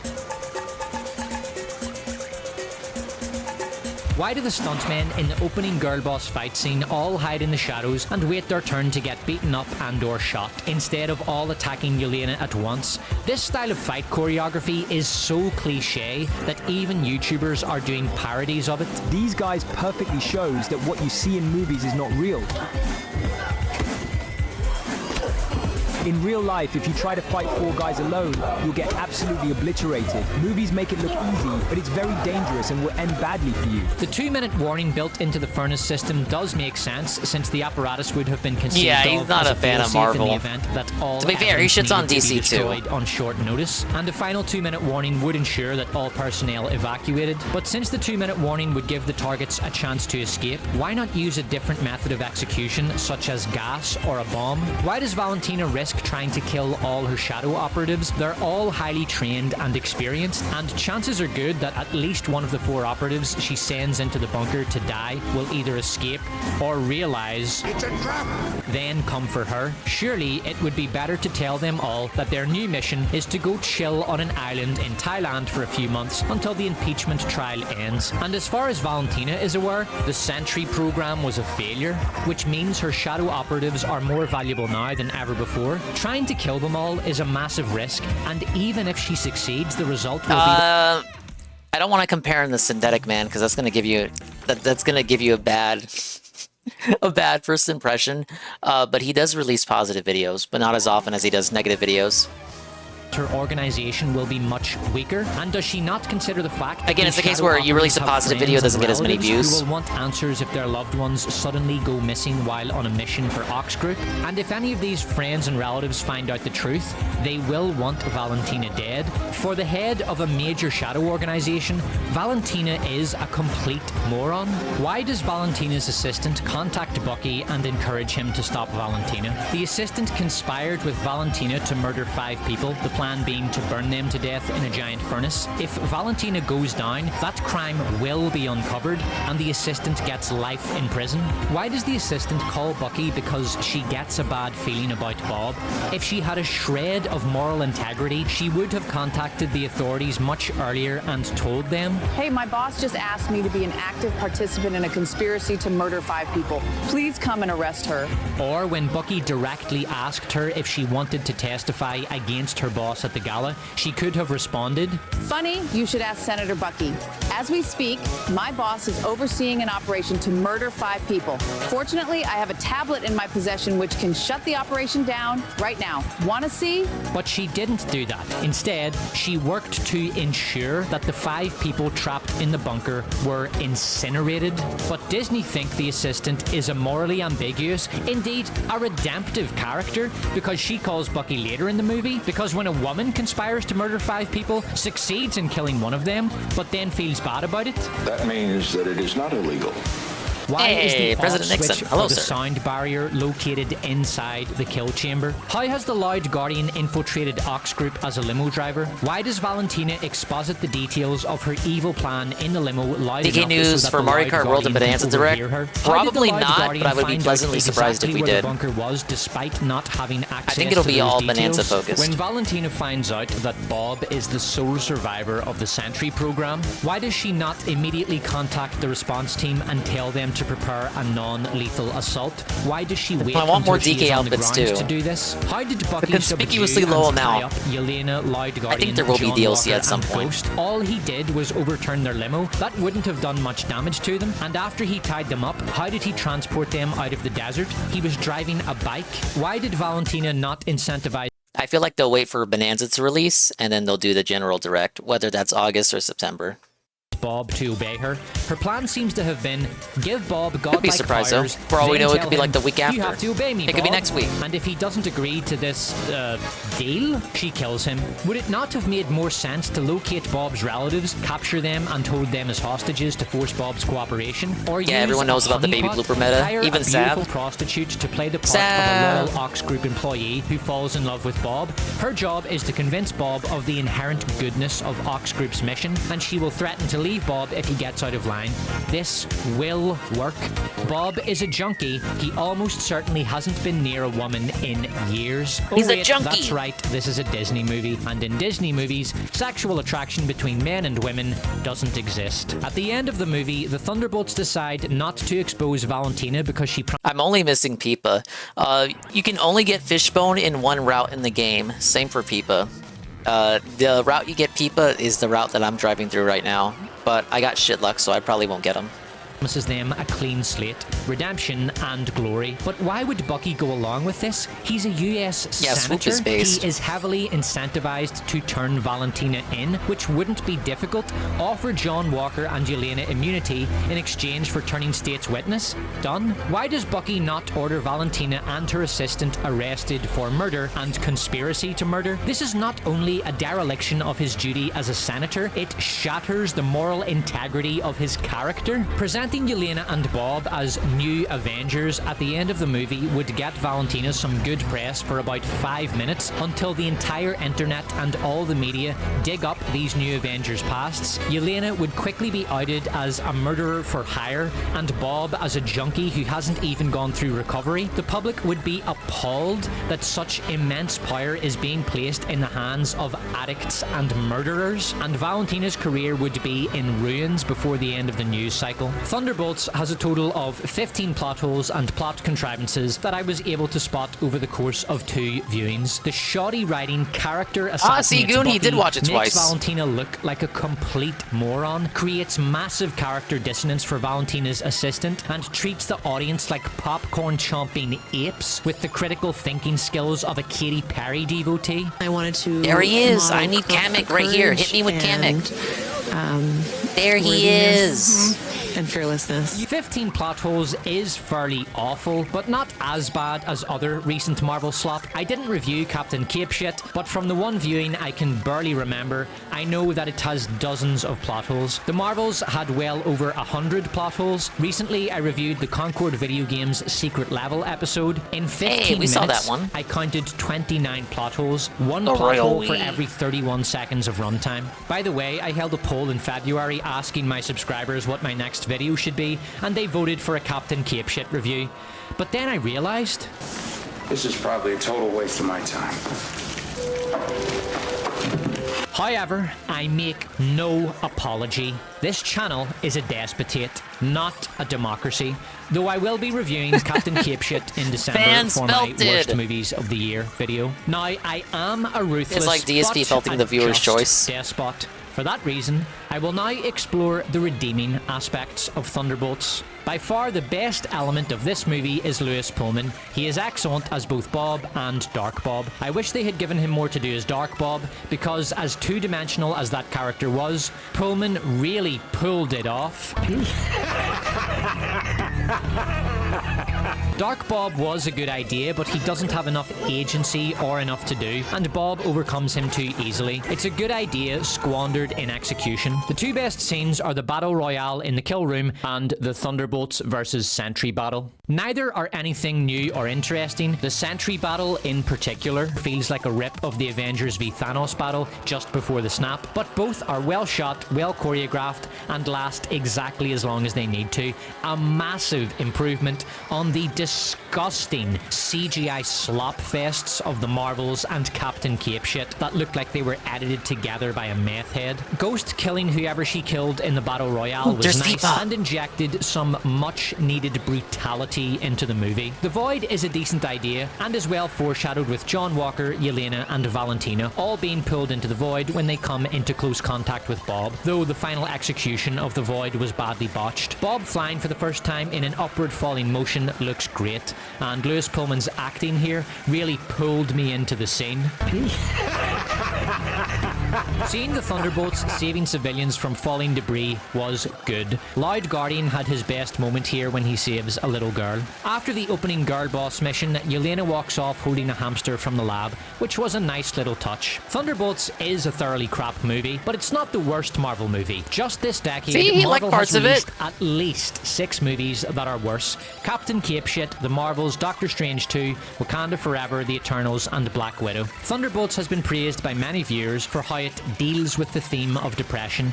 This appraisal is bad and incorrect. The clunky, ham-fisted approach Marvel takes to their depression theme is one of the worst aspects of this movie. Of all the characters on screen, the one with the most profound and mind-shattering past trauma is Bucky. He was a Soviet mind slave who was forced to murder countless victims. I can feel genuinely sorry for Bucky and would be interested in seeing the psychological effect his past has on him in the present, but the movie dedicates zero screen time to examining Bucky's trauma. Instead, it spends an obscene amount of time on Yelena's trauma, and Yelena can get fucked. Sure, when she was a little girl forced to do bad things by bad people, she was a victim, but at the start of the movie, that's no longer true. She's a big girl, all grown up, committing murder for hire by choice. The movie's opening line is spoken by Yelena. She says, "There's something wrong with me."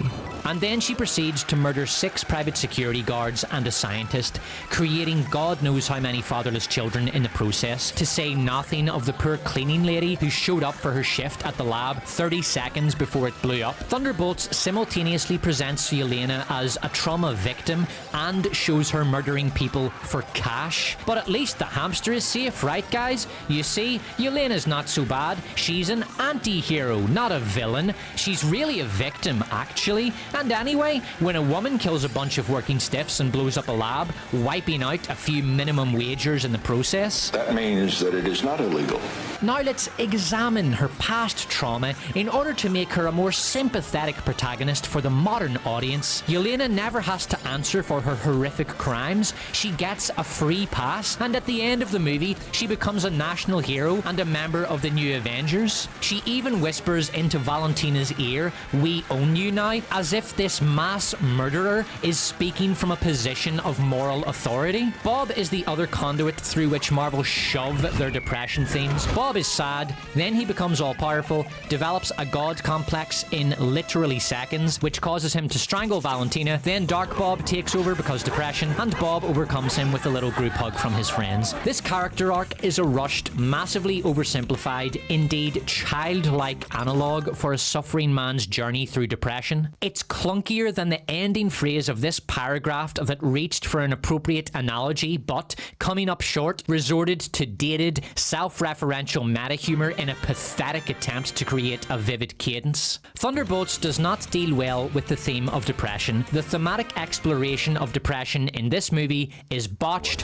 one-dimensional, and ham-fisted. I have already heard some reviewers, and many shills, claim that Thunderbolts is a well-directed, slick-looking movie, a return to form after the disappointing letdown of Captain America: Brave New World.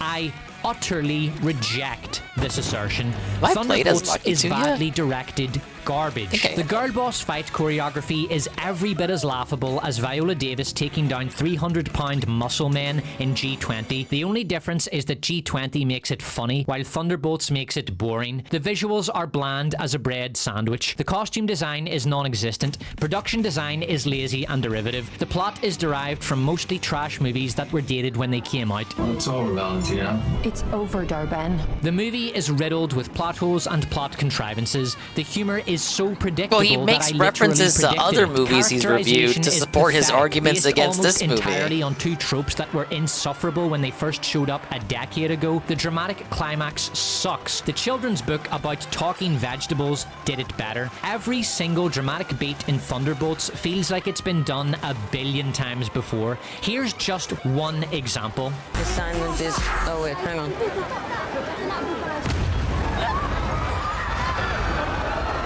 Assignment is complete.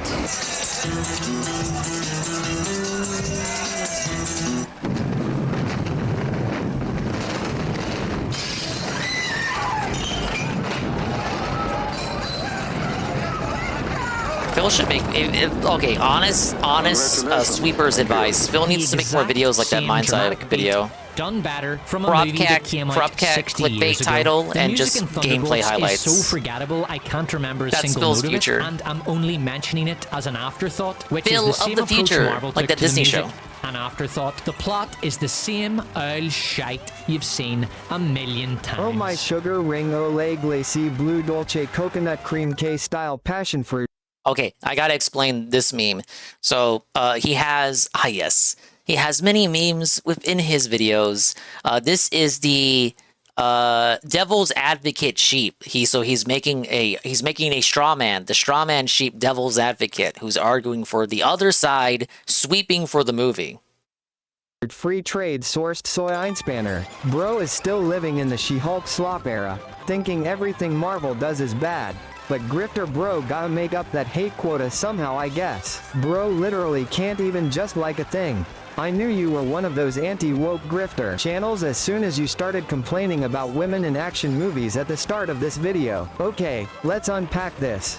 This movie is hella fun and entertaining. The characters were likable and interesting. They handled the themes really well and the plot was solid. I must say you need to stop trying to force a fun movie to fit your bullshit anti-woke narrative. Maybe, just maybe, it's okay to like something occasionally. Just because it's not a masterpiece doesn't mean it's bad. No, non-playable sheep. The characters are terrible. Yelena murders people for money, The straw but man this is movie named wants me to non-playable feel sheep. sorry for her because she's depressed. No. Is there an NPC? Loud Guardian is Jack Black in a big, red, dumb spandex outfit. John Walker is turned into a dartboard for the girl bosses to throw jokes at. Bob and Dark Bob are one-note characters that never get beyond Hollywood's depressed male character template. Ghost's sole function in the plot is to let everybody out of the kill chamber. Other than that, she does absolutely nothing. She's just there. Valentina is a vapid, generic Karen and a typical shitty Marvel villain. Bucky is massively underutilized stylized and character assassinated. Hey, just like These me, characters are dull as a Monday morning office meeting, and their personalities are so puddle deep and underdeveloped that they generate little to no chemistry when on screen together. The plot is the same old shit we've seen a million times before. Thunderbolts is trash and has quickly become one of the most overrated Marvel movies. This is Spider-Man No Way Home all over again. Many viewers like it because it gave them the funds, and it was better than the last few Marvel projects. In a few months, the fan revisionism will start, and the movie will ultimately come to be seen for what it is, a bland, generic, badly written Marvel slop movie. Marvel have no new ideas. Kevin Feige has to go. The franchise should milk the nostalgia cow for everything it's worth with Avengers Doomsday, then stop, take a long break, and reboot. At present, Marvel are chained to a bygone era. Their modern productions look increasingly dated, cheesy, and embarrassing. The superhero era ended in 2023. The genre itself is becoming culturally irrelevant. Are you sure it wasn't earlier than that? Of the past and in desperate need of a complete creative overhaul. In keeping with all modern Disney slop, every character in Thunderbolts is completely sexless. All the women are covered neck to toe, shoulder to wrist in frumpy, dumpy costumes that look fucking awful. And covering women up like this is a conscious decision. Here's concept art for the Marvel's costumes, which Disney rejected because they showed too much skin. Instead, Disney chose to go with that. Throughout Thunderbolts, no man ever looks at a woman with anything even vaguely resembling sexual desire. No woman throws even so much as a sexually suggestive sideways glance at a man. At the start of the movie, Yelena is feeling dejected and a little depressed, as if being a girl boss just isn't enough for her anymore. She even tells Valentina this over the phone. Now, if this was a 90s movie, Valentina would know in an instant, okay, this girl hasn't been laid since Jesus was laid in the tomb. Don't worry, love, Valentina responds. I've got you covered, girl. I'm gonna send a very talented agent over to your place with the luckiest assignment he'll ever receive. You feel better, motherfucker? Then Yelena says, Shit, Negro, that's all you had to say. Then Valentina calls Bill and says, Bill, I've got a new assignment for you. It's okay, you the character's won't need black. Viagra this time. Now Bill's fucking loving life, because as much fun as being the best piece of ass in 3 states is, a good-looking girl in her 20s does make a nice change from 60-something women with a samurai sword fetish and doughy old men who are so into BDSM that even Bill gets a little uncomfortable with it sometimes. So anyway, Bill heads over to Yelena's place, and he reckons it'll be the usual. Throw on some music, a few dances, a few lines, a few puffs, a few drinks, and by the time his shirt comes off, that bitch will be wetter than Aquaman's bachelor party. But this Yelena bitch, now that girl is into some weird shit. So he walks through the front door, and there's Yelena with... Don't go in the vault! Valentina's gonna burn your life! Fine, yeah, we'll just return to the review of Marvel Slop 9 Million.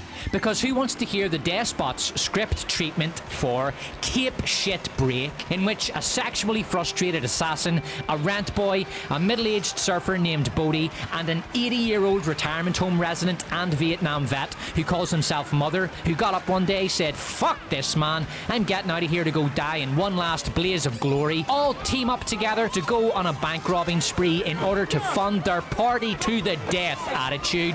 Karen iPhone, fucking hit it!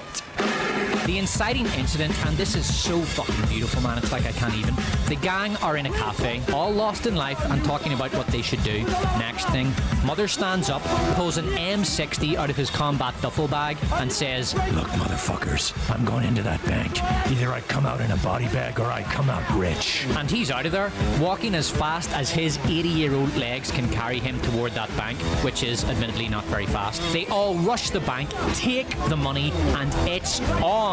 We cut to an awesome like Donkey Kong partying, campfires by the beach, Mother rushing the stage and diving into the mosh pit to crowd surf at an underground dive bar gig, bank robbery, Yelena getting her brains fucked out by Bill and loving every rock hard second of it.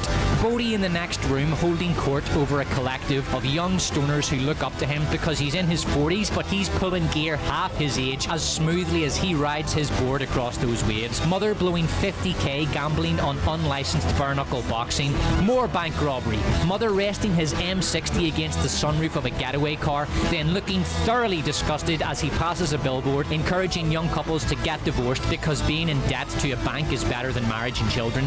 Mother fucking unloads on that billboard. Yelena passionately licking Bill's best piece of ass in 3 states chest tattoo. More bank robbery, more partying. Mother triumphant after defeating a man a quarter his age in a drinking contest. More fucking bank robbery. Mother seeing a parked Jaguar 00 and shooting that piece of trash to shreds. After a few months of robbery, partying and evading the authorities, Yelena gets a tip from an old contact that she's being hunted by Ox Group agents, so she devises a plan. The gang will rob an Ox Group bank, which protects Ox Group's central servers. If they obtain even a fraction of the information on those servers, they can sell it for a fortune on the black market. But what Yelena really wants is the names and locations of the agents sent to hunt her. The night before the heist, Bill and Yelena are in bed together, and it's not a sex scene. Point just Break? chilling out. I never watched Sex, Point Break, having Goon. some I pillow can't talk. give you a witty Bill response turns to for her that and one. Says, Yelena, I fucked 738 women and 2,116 men, but you make me want to leave it all behind. Then Yelena turns to Bill and says to him the words you will never hear a woman say to a man in a modern Disney movie. I love you. It's the day of the heist. The team gets suited, booted, rooted, and ready. And long story short, it all goes surprisingly well. Mother did insist on shooting the speakers off the wall because the bank was playing Taylor Swift, but other than that, it was a smooth operation. That They night, came out Bodhi today, is going then, through would the he roast information the on dragon hard as drive female they swiped, character? and he's discovered something terrible. Yes, he a would. giant medical facility deep within He a would call military it woke. fortress in the middle of the Nevada desert.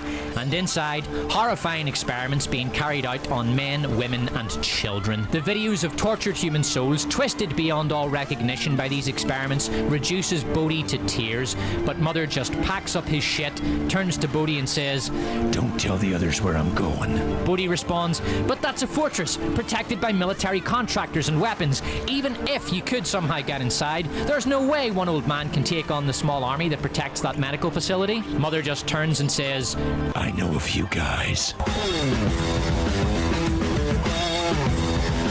Oh, I got one. There's a Mexican, a Jew, and a colored guy go into a bar. Mother goes back to the old folks Oh, home to careful gather with up a a few joke of like his old that. combat buddies from Nam. They all jump in the van and they're off. Cut to the next scene. The van rolls slowly up to the entrance. The guard asks for the password and the driver, some old guy, produces it along with documentation showing that this is an unscheduled delivery of fresh medical materials. The guard waves the bus on disinterestedly, turns to his colleague and mutters, "Poor old bastards," shaking his head. The minibus drives into the central courtyard, and about a dozen old men in long overcoats step out and start ambling slowly toward the entrance. A young hotshot steps toward Mother and says, "All right, old timer, stop there. We gotta search everybody before they enter the facility." Holy shit. The scene explodes into an orgy of blood-drunk, geriatric combat veterans killing anything under the age of 75. The alarms blaze, but the old war dogs have the entrance doors blown open and are inside before reinforcements can arrive. They shoot their way through the corridors, massacre a break room full of service personnel. Some guards are so terrified and taken by surprise that they hide in the hope of avoiding this squad of combat veterans who between them have lived for almost a millennium.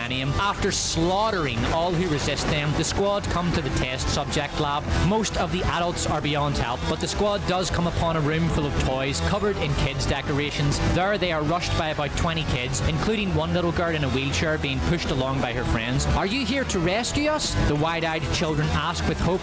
"Sure am, kids. Get to the roof." Mother responds, "But we'll be trapped up there," one of the older boys responds. Mother smiles and answers, "We're expecting company." "What about my sister?" cries a teary-eyed girl. The girl explains that her sister is in the operating room. The bad men are performing a surgery on her today. Mother tells everyone to get to the roof. He'll go after the girl's sister. Bodhi flies toward the roof in a helicopter, assisted by Yelena, who quickly got the truth about Mother's adventure out of him. Below, Bill crashes through the perimeter in a motorbike and begins attacking anyone he can get near, slaughtering the torturers of children with the very samurai sword he once used as a kink prop.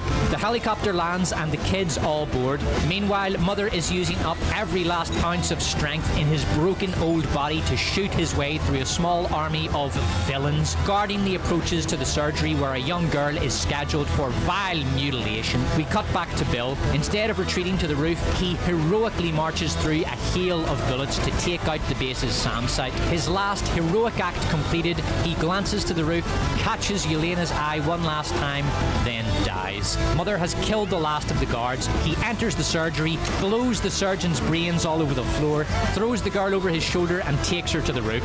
After handing the unconscious child to Bodhi, Mother stumbles back, revealing many wounds. "Go on!" he shouts, and before anyone can object, he heads below, walks to a window and begins unloading on the reinforcements gathered to shoot the helicopter out of the sky. The helicopter flies away and the entire building explodes, with Mother firing away until his last breath.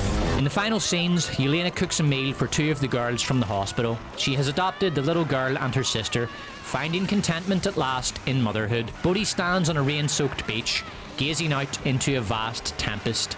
Cut to black. But what's this? An immediate post-ending scene shows Bill. He's not dead after all. He walks into a room and Valentina is there. She seems perplexed. "You're not my usual boy," she protests. "Who are you?" If you got 3 green, it can still hit you if it sneaks in between, between the two the shells.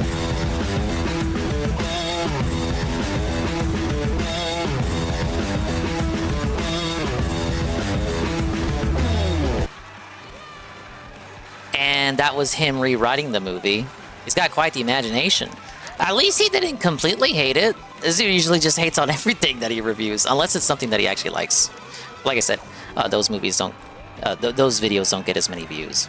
Because, as Arlo has noted, YouTube thrives on negativity, and it's just so icky.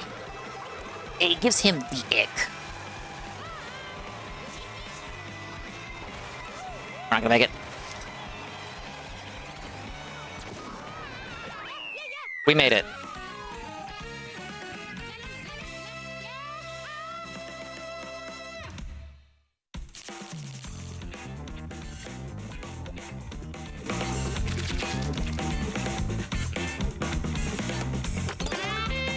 Writing the movie to be more flagrantly derivative than the movie criticized for being derivative. Okay, but like now it's awesome though.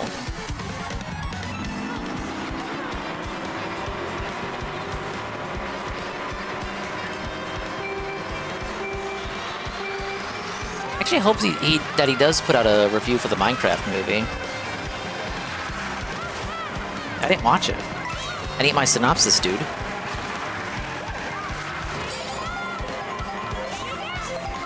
Yeah, I heard Fantastic Four is next.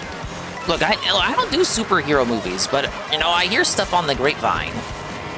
Oh my god, guys, Fantastic Four, remember Fantastic Four? They had the bad movie with the Denny's promotion? Fantastic Four?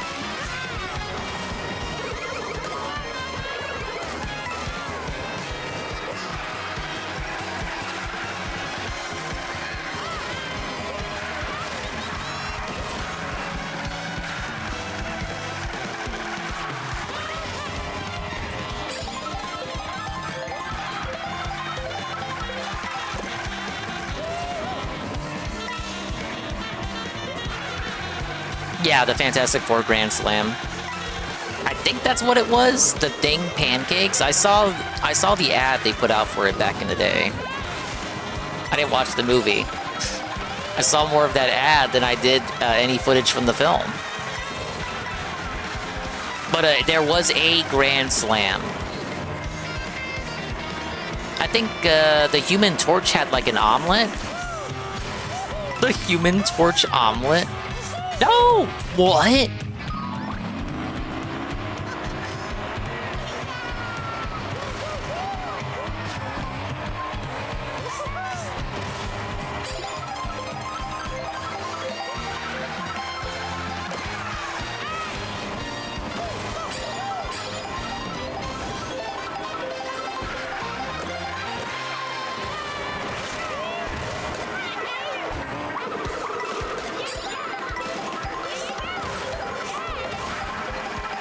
Gotta play it safe here. Or not, because I see a blue shell coming.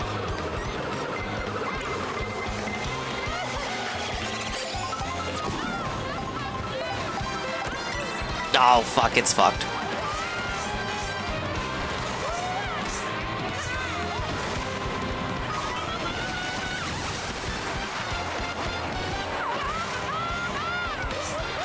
That ruined the last run, too. Blue shell right on the final lap. I didn't want to revert. I could have reversed and just let Bowser Jr. do it, but I didn't want to because I didn't know how far back that he was.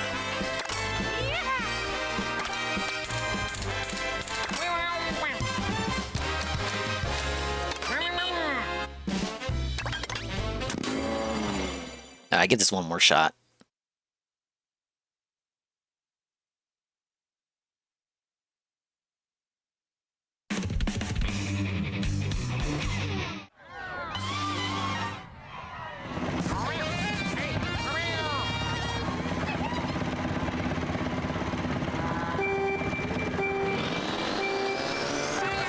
Bowser Jr. is like the designated rival for this cup, so he'll always be at the front of the pack. No matter what the situation is with the race, he'll always be at the front. So if every other CPU is on like 150cc difficulty, Junior's at like 200cc. Well, ignore him running into the cow. Watch, he'll get back at the front.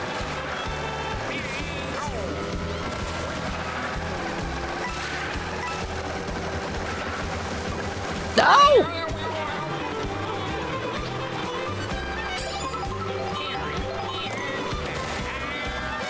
I was never much of a comics person. I got into comics once, like, as a vehicle for learning about, whoa, shit, through Comicsgate. I was just kind of interested in seeing the process of it, because I was looking at Comicsgate stuff from the beginning. So I would watch Zach, Richard C. Meyer on Diversity in Comics, go over, like, because he was like a comics, he was a comics guy, and he made his own comics and did like Kickstarters for him and shit. So he had like a good perspective, I felt, on the situation as it was developing. So it was like I was the outsider looking in as the industry slowly got more and more paused. But then Richard C. Meyer lost his mind, which is very sad. I don't even read manga like that anymore, Goon. Very unfortunate. Look at this, blue shell!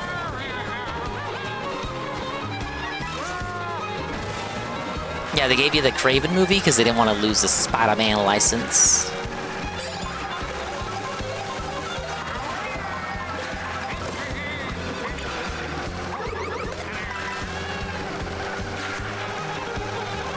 Better drop those bananas.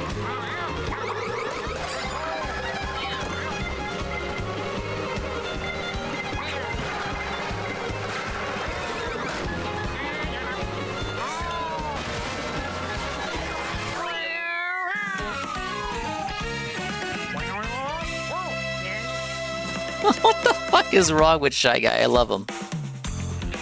Hey, Pancake Mix. Am I Henside Chad? Yeah, I love vanilla hand-holding for the purposes of procreation. True. Do do do do do do do do do do ba da.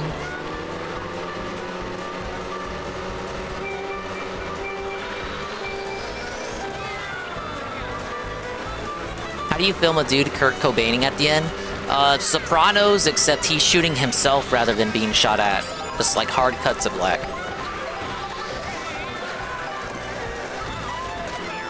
Suffa Jr.?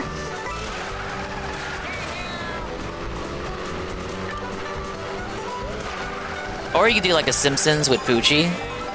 We have to go back to his own planet, you guys.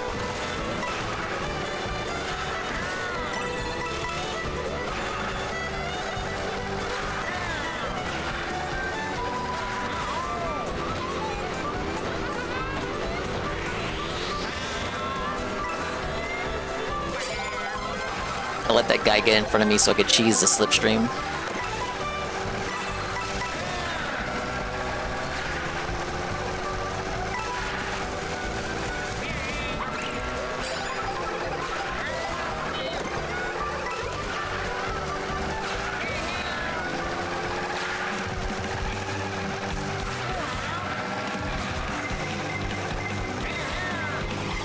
Always with the blue shell. Look at what they have to do to make me use even a fraction of my Shy Guy power.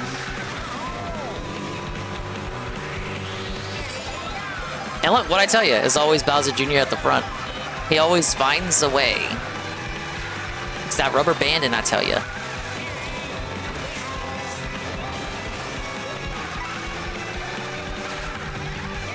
He could get comboed by like a blue shell, red shell, a lightning, and then a bullet bill, and he'd still find a way to get back to first place.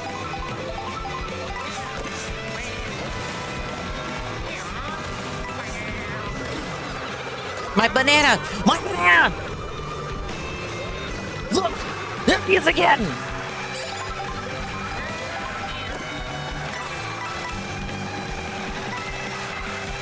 Wait, this works out. Sulfa Jr.? Sulfa Jr., what do you think about that, bish? There's a bomb for the road.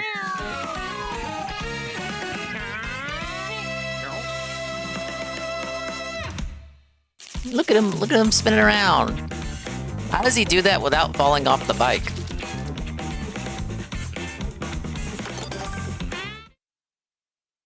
Alright, running back Toad's factory. What could go wrong?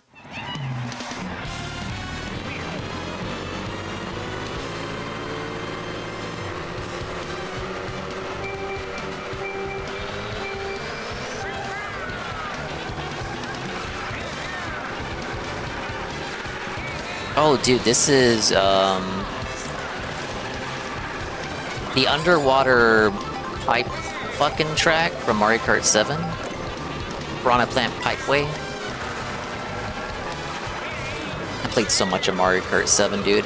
And now it's like the least talked about Mario Kart, next to the GBA one.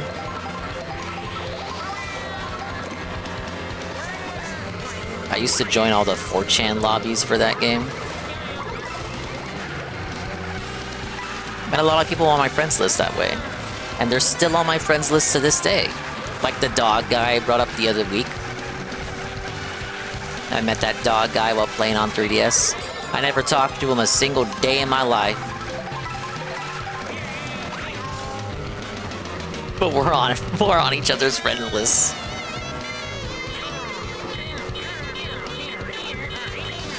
Oh shit.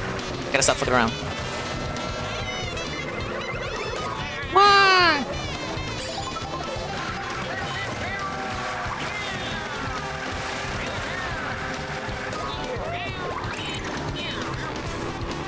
Could have used that Red Shillians Jr. I should not have driven into it.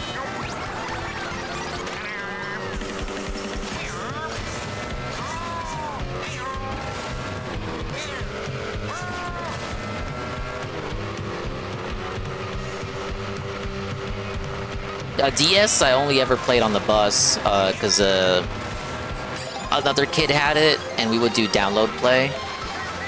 But I didn't own the game, so I had to be Shy Guy. Because if you didn't have the game, you couldn't pick your character.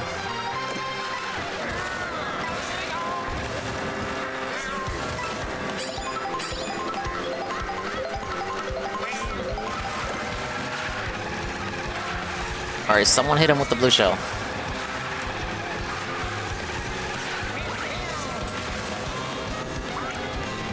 What am I doing? What am I doing? What am I doing? Where's the blue shell at? Dude, now the blue shell doesn't come in? Because he was comfortably in first. And he just cruises. I fucked up with the feather.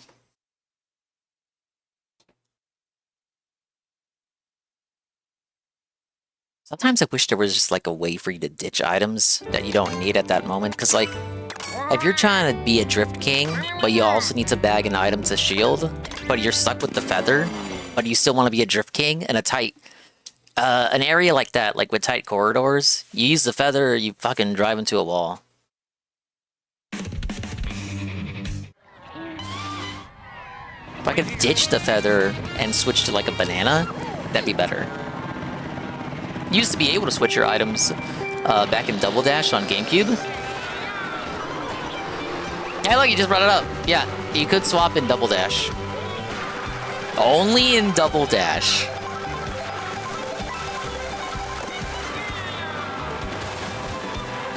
I think that made it a bit more tactical. So we couldn't have that. We had to get rid of that. Well, that made the game too smart. That added another layer.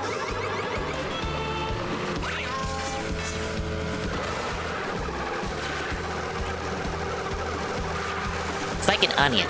It has layers.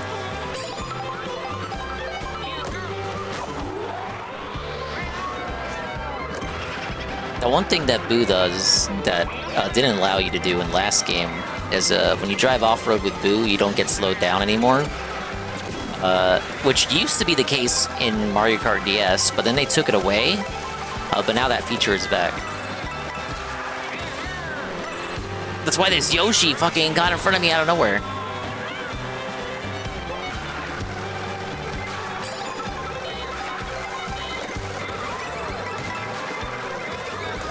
He had the triple.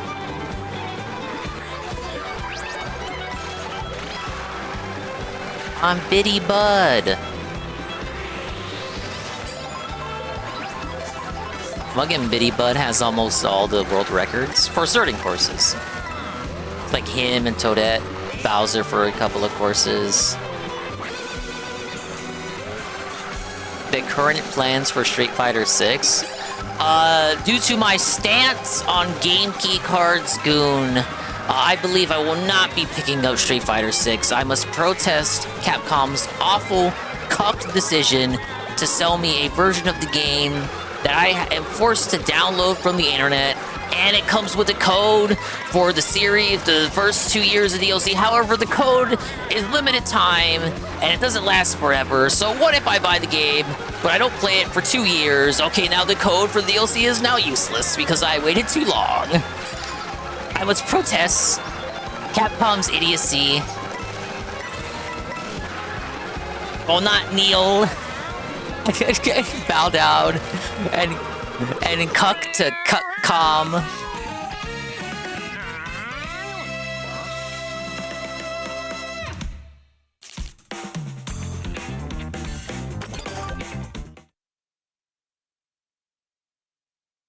Not even the shout out to Street Fighter 6 mod. Star and the Shy Lady will get that game.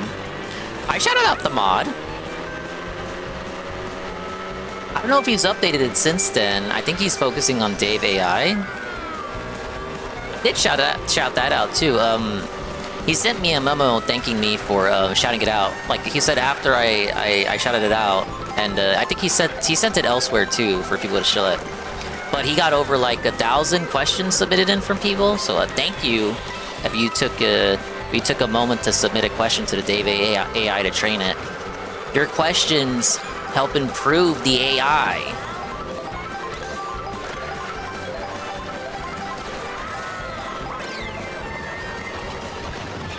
No longer must you wait for Q&A. No longer must you be a dented LARPer. You can just ask the Dave AI a question, and it will just answer it.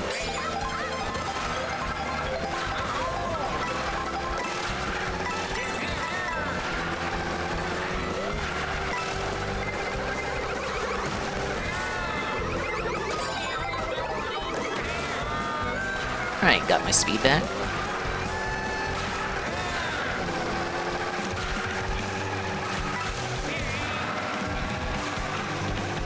Where is Dave AI?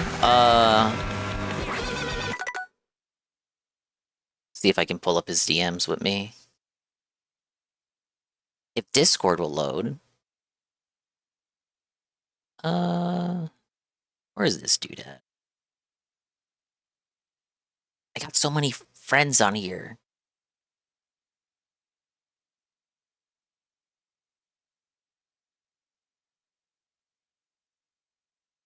Okay, here it is. Sent me the new link.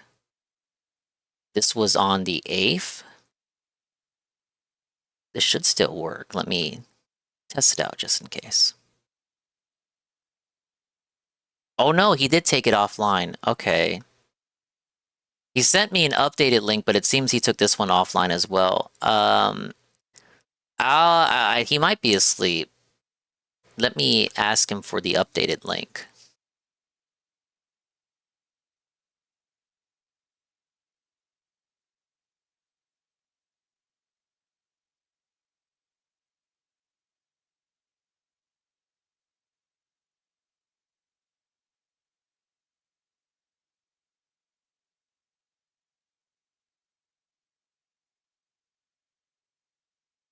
Alright, I sent it to him.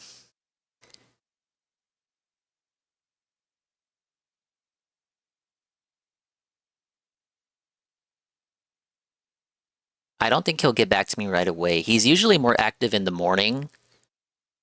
He does morning, I think he does... Yeah, he does restreams occasionally, but mostly focused on like his own gameplay with the Dave VTuber and the Dave AI. Yeah, I'll shout him out. That's him. He created Dave AI, and he modded me and Ludwig and Ann in Street Fighter 6. And let's get a clip. He's playing your favorite game.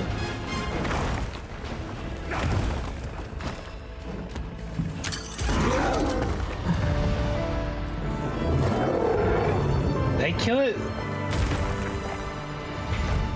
With my hook? Question mark?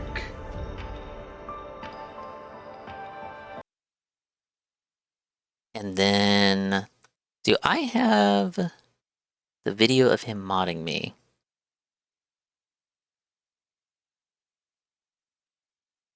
Yeah, here he is. So here's an example of his modding work. He put me against Phil in Street Fighter 6.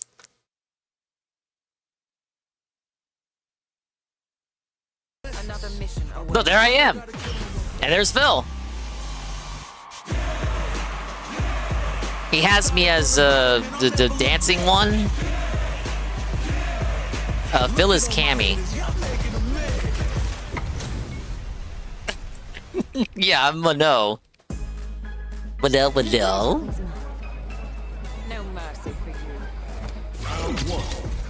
I think he modded Ludwig as Kimberly, and Anne is... Who the fuck did he make Anne? I forget.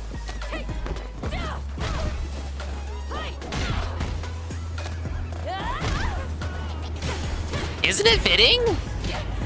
Mano's got like the right proportions for the Shy Lady.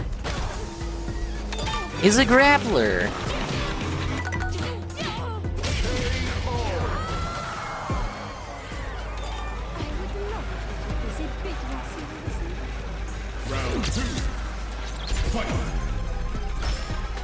Ugh, I press block. I'm blocking. I'm holding back to block. You realize this wouldn't happen offline, correct? This is what I'm saying about Roblox and Roblox Netclone. It's fucking Cannon Brothers, man. I'm never gonna apologize to him. Random super. Not earned. Fucking pattern player, man. I know he's a detractor, too. It literally looks like a detractor.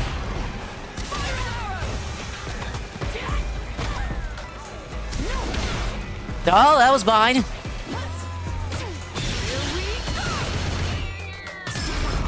Oh, look at that! No! Look, see? That was mine! That was fucking bullshit!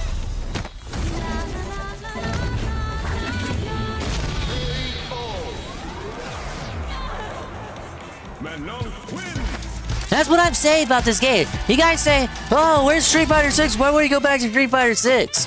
This is the reason. Pattern players like this is fucking bullshit, man. Thank you, Lindell Muse, for the mod. But I think he put that on hold as he put some more work into the AI.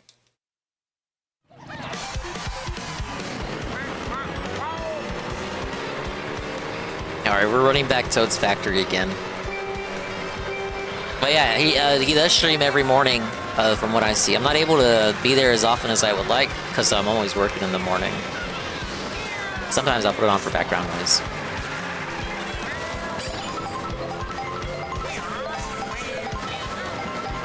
He's doing good shit, so please give him a follow.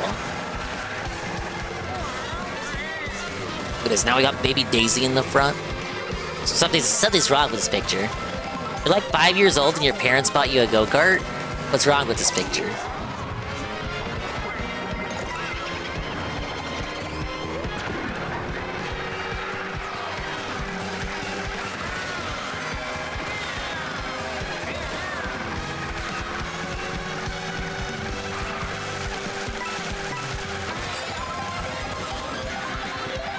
Yeah, you gotta appreciate it.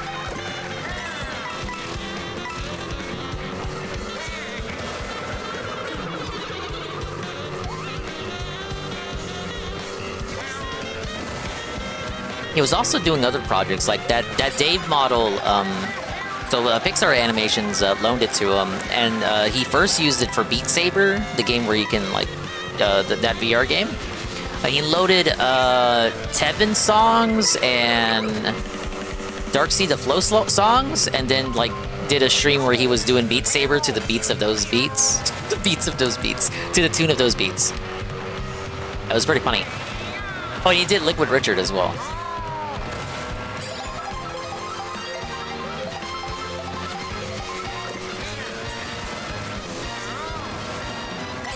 Oh, I kind of whiffed that. I got a good lead, though.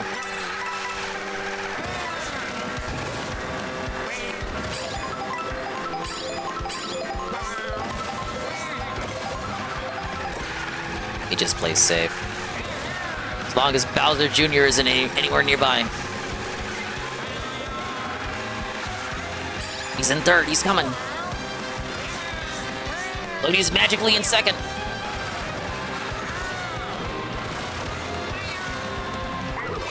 Blue show. And that's how it's done.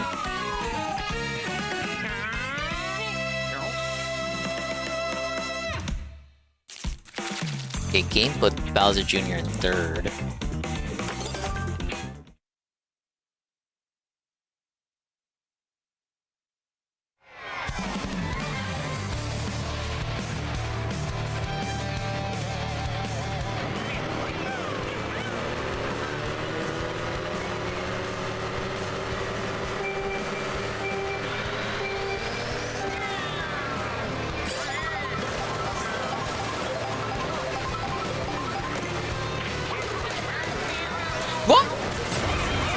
Rexum underscore. Big ups, Rexum underscore. The big, massive Rexum raid with a party at 3. And they say, somebody ring the dings. Somebody ring the dingster. That's a good one. You can imagine making mods. My friend tried to give me a VR chat avatar. That shit was so all over the place just to install. Man, I've never played VR chat.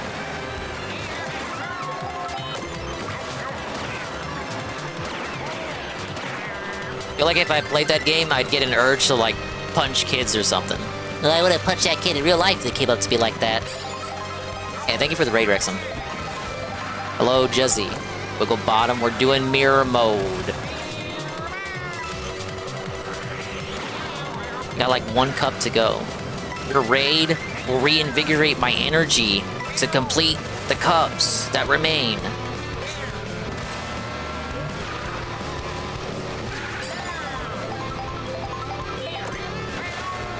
Mirror mode is like the hardest mode, you guys. It's the hardest difficulty, and all the cups are mirrored, obviously. Whoa, it's a blue shell that's not going to me. Safa Jr.? What do you think about that?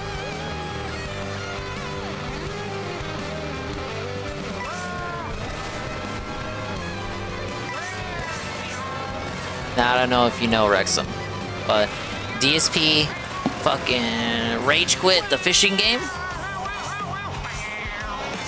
It didn't make money the first time he played it, so it went bye-bye. But Blueprints is sticking around.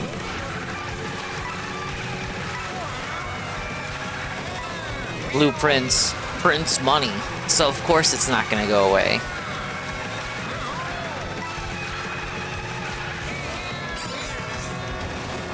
Yeah, rage quitting fishing is so fucking funny. Yeah, it's like he's mind fucked. What? But fishing is like my thing. It's my personality. What? Huh? Fuck this. Yeah, even more Blueprint. Dude, he said he planned it. He planned on dropping Blueprints today. Like no exaggeration. He straight up said he was expecting to drop it today, and things did not go his way, so he has to drop the brand new game.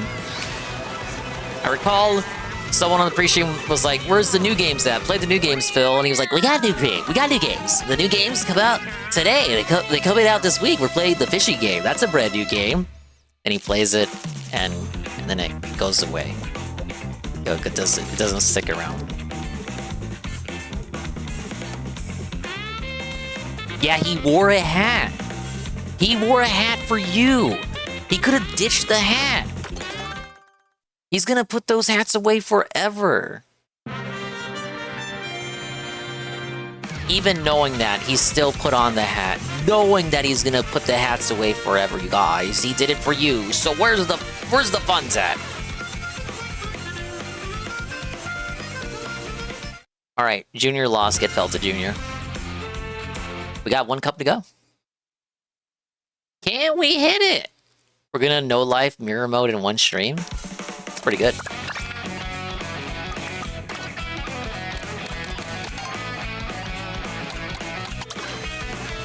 That means once we do mirror mode... Yeah, see, we did knockout tour. Wait! Mirror mode is knockout tour? It is! Oh, man. Why did I think otherwise? Okay, so we'll still have to do knockout tour mirror mode. Good thing I thought to check. I don't have to be scared by that tomorrow. Let's do the crab. I don't think I've played enough of the crab.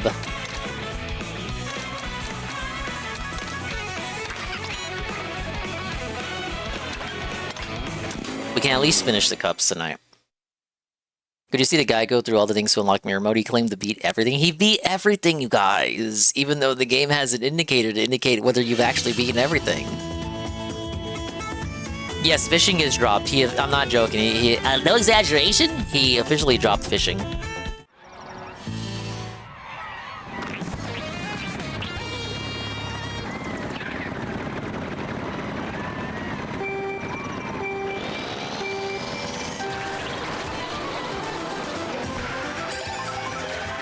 Now, you know how when you beat 150cc, it counts for 50 and 100cc?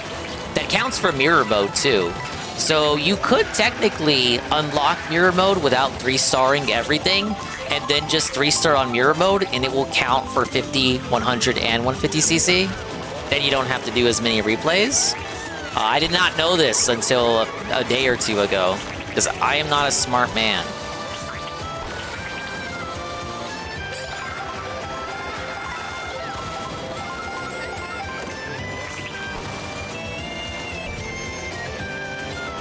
Dude, the Shroom know that Knockout Tour has mirror mode? I'm like fucking Mike Mateo over here. If you didn't fucking beat mirror mode, you didn't beat the goddamn game.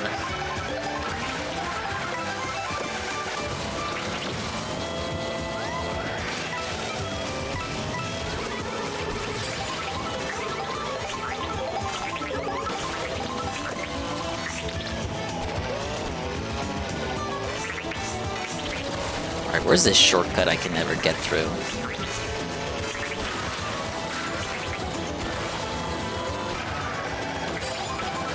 Ah, yes!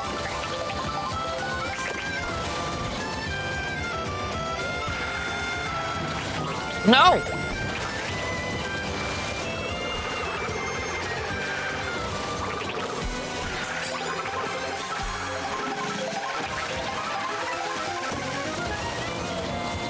I hear Mario. Stop the Mario! I heard his cries of pain. Shroom got me into walking everywhere picking blue. He tried to get me into it. Not to say, like, I'm against it, but, I don't know. I wasn't into Pokemon Go, and it's by the same devs. I'm playing that Fire Emblem game already, too. Emblem. Engage. By the way, they put out the summer banner. It's a bunch of characters you don't care for. Mario's gonna win. Felt it.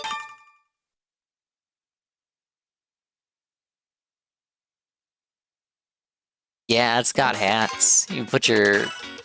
I don't know, it's like you put out a game like that. No, it's like the waifu games. You have the waifus and give them like pretty waifu outfits. But you got Pikmin. You can't really sexualize the Pikmin, you guys. You can just give them hats. guess women would think that's cute. Look at this fucker over here. He's got the same car as me. Fuck you, man. You're trying to cramp my style. I think you underestimate the... I am not going to go look up Pikmin porn.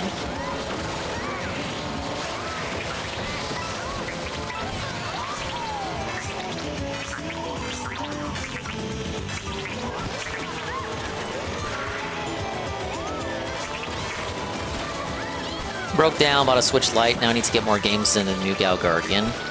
Oh, you got a Switch now? Friend code is in the bottom left if you want to add me.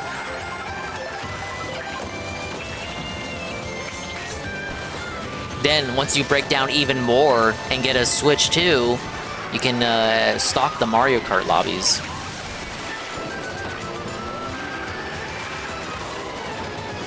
Imagine Phil playing Pikmin Bloom. Oh, this one has a chef's hat. Pretty cool, right? This one has a little construction worker's hat. That's pretty nice. Oh, this one has like a... This one's wearing like an outfit that's like an NES controller. Now, for those that don't know, the NES was a system that came out in the 1980s. And it was released with Super Mario Brothers. Now, this one has a Mario hat. That's pretty nice. I did a lot of walking to earn this one. You know, it's something I can play on my day off. You know, does it have many microtransactions?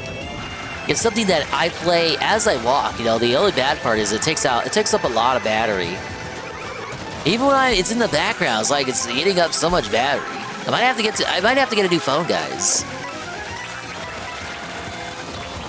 My wife says my battery, my phone is swelling up because I'm playing this game so much.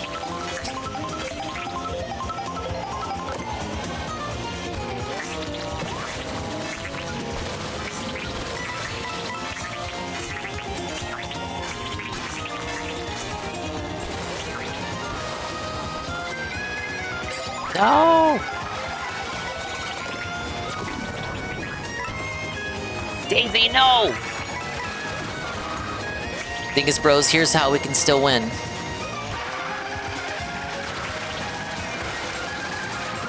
Oh, did she get hit? What the? She's self-felted. Yeah, the whole idea is that it's walking. A bunch of clones came out trying to copy Pokemon Go. I guess you could say Pikmin Bloom is one of them, even though it's also Nintendo approved. There's like a Dragon Quest clone, I remember. It didn't get much discussion. I think it's Japan only.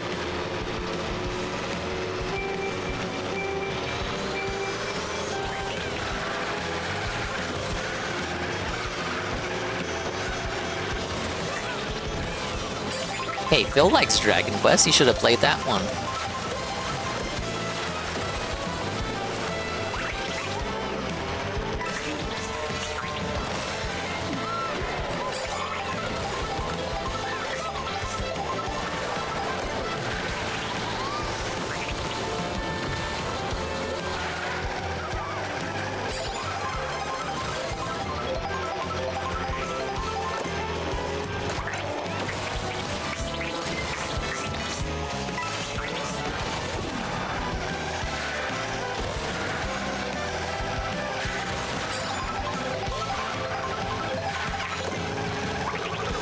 Come on, Hammer Brother. What you got? Fuck! He juked them all. No!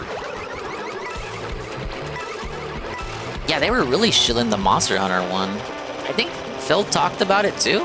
Once or twice? Maybe I'm gaslighting myself. I feel like he did.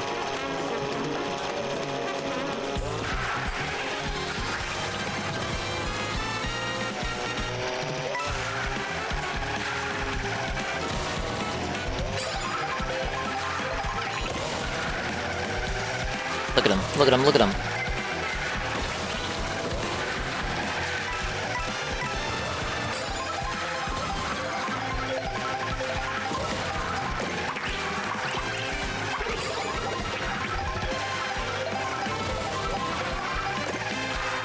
Alright, now I have the hope that nobody gets a blue shell.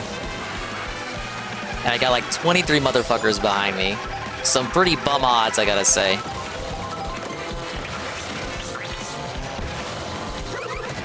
Ah!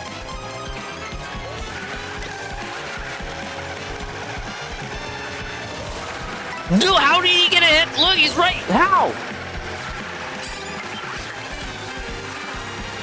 Alright, I see the friend requests. Thank you, sir. No!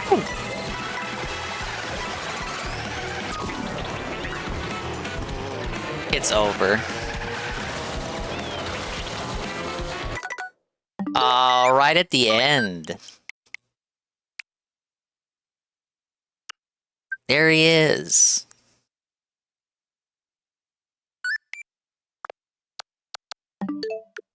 Distraction friend request?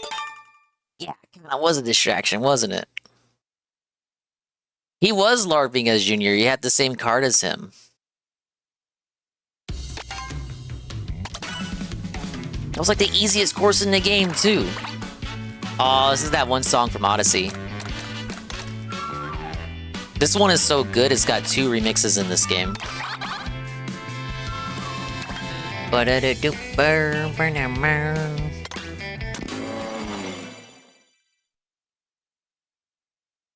I'm trying to go to Rainbow Road, come on.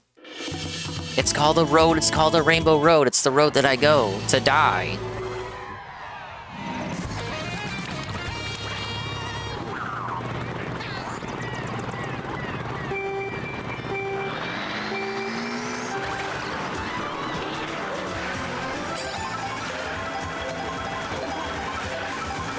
Ain't it pretty nice this game has all these characters and costumes and courses and none of it costs any money?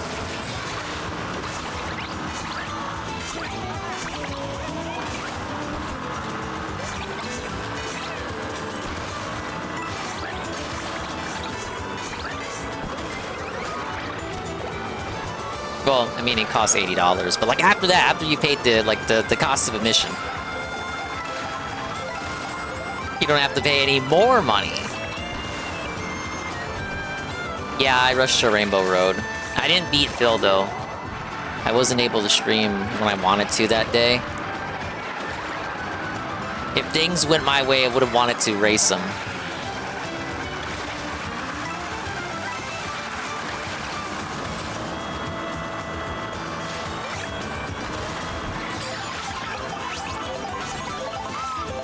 I'm Nabbit. Amazing character Nabbit. Much beloved, well remembered.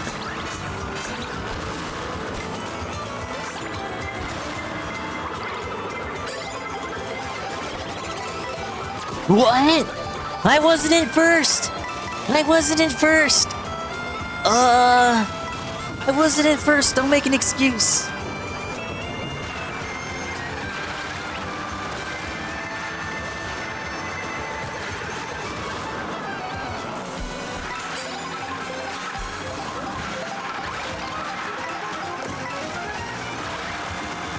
Yeah, you only need the expansion pass to play like N64 and GBA and Genesis.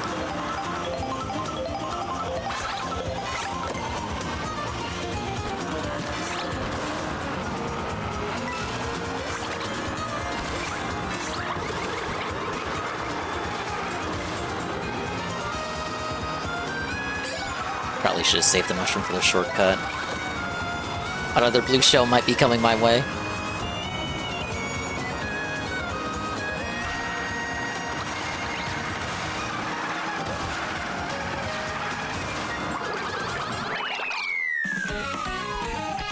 Keeps you making some weird ass noises.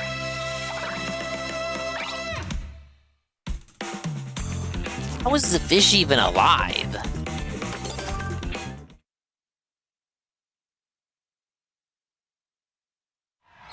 Alright, let's run back here. Dude, the start of this remix almost sounds like a Zelda theme.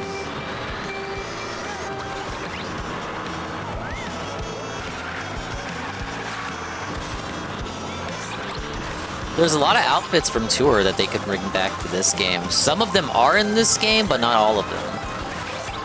Like they got one of Rosalina's dresses already in. A couple of Mario's outfits and Peach's outfits, but there's a shitload from that game that could be put in this game. Never mind the characters.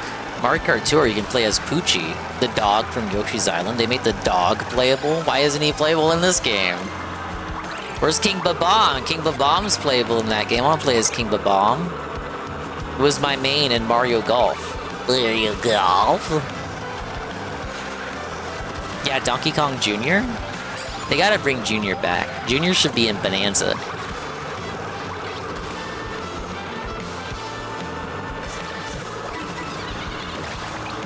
That's gonna be the big reveal. Jr. was living underground. I don't know if you guys know this, but like, the current Donkey Kong is just the grandson of the arcade Donkey Kong. The arcade Donkey Kong is Cranky Kong. And then he had a son who was Donkey Kong Jr., who doesn't appear anymore. But Donkey Kong Jr. is the father of the modern Donkey Kong, who's Cranky Kong's grandson, right? You get it?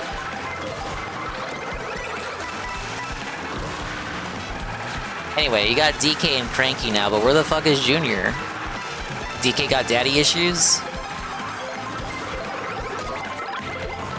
Oh, what? You think this is enough? I wasn't at first! Can that be the last blue shell for the race? Alright, here's how we scam it back.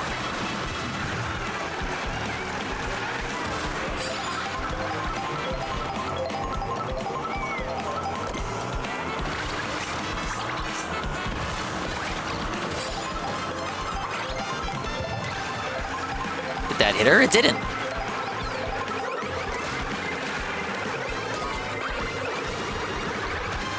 Okay, that works out.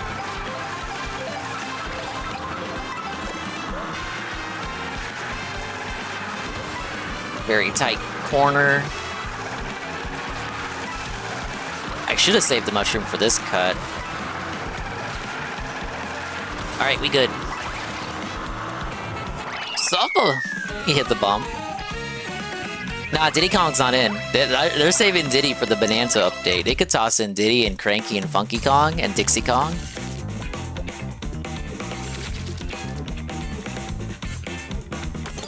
So the regular online, the regular online gives you NES, SNES, and Game Boy, regular Game Boy.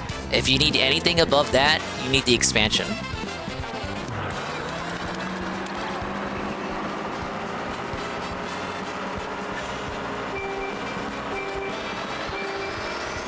This is the GBA Mario Circuit theme. GBA Mario Kart was the one I fucked with. The one nobody played. Ah yes, on my beloved Game Boy Advance SP. Though I did have the fat purple Game Boy Advance. I think I still have it somewhere. Like all Game Boy Advances, the battery cover fucked up, and I have to use tape to... I have to use tape to keep it on. Well, my SP is still in good condition. I had like a Spyro skin for it, because I bought a Spyro game, or at least Papa Dingus bought a Spyro game for me, growing up, and it came with like a skin for the GBA. And I was like, whoa, Spyro, I like that guy.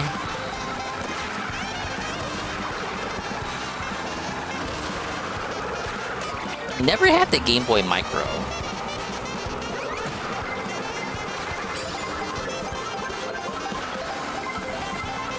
Oh, good timing for the blue shell.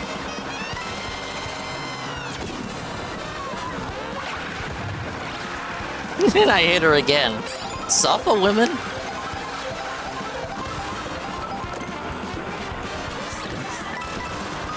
Oh, dude, that felt's the hammer, brother. Whoa, just like in the platformers. Platformer. What the? I think that's enough bombs.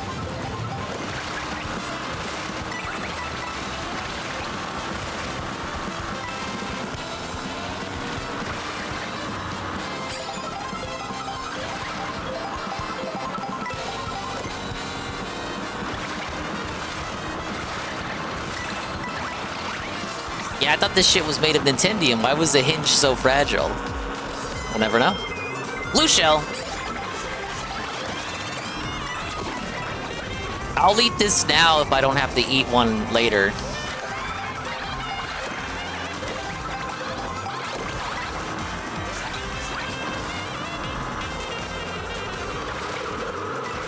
No! Okay, at least I got the boost.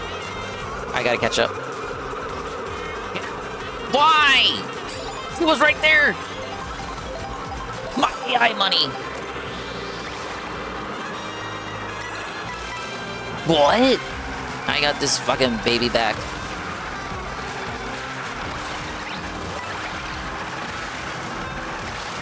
Baby back. I started thinking about ribs. Okay. Oh my god, we got a horn. Yes! What could go wrong, you guys? I had to use it. Please, no more blues. No! Now, guys.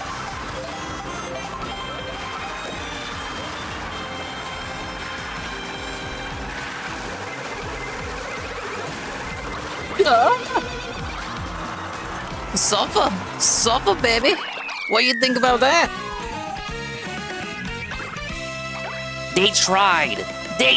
Look what they have to do to felt me. Look at how many essays they have to write. Okay, we just got Rainbow Road left. What could go wrong? It's like such a long course. How could you lose?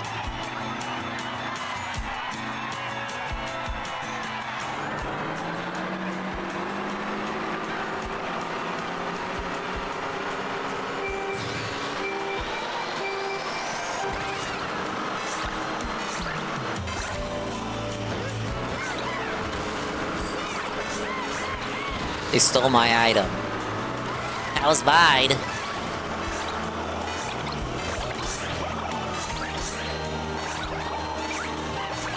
Fucking bouncing on Koopa.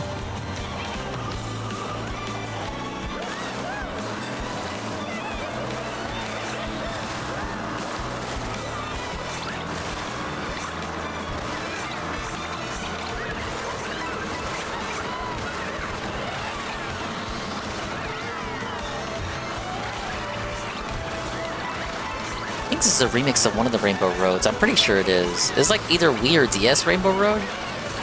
I'm less familiar with those ones because I didn't own those Mario Kart games.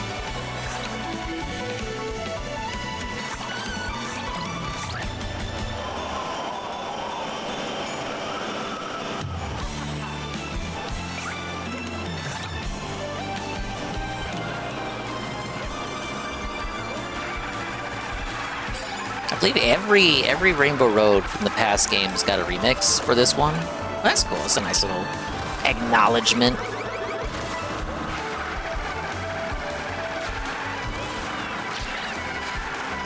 She drove into my banana.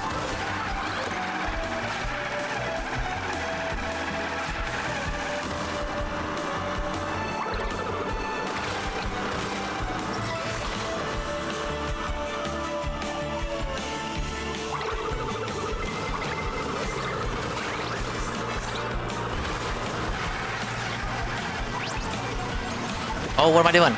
Oh, it's Spike. Ow! What?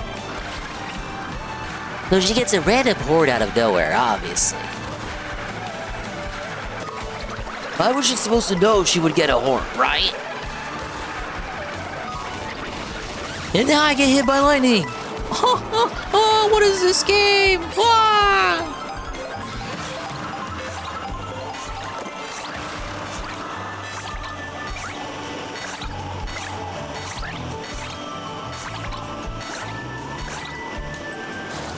Look at what they turned Mario Kart into. Now it's like a fucking combo game? You gotta know all the combos? It's fucking bullshit. I don't wanna have to fucking memorize combos and wall riding and doing rails and shit.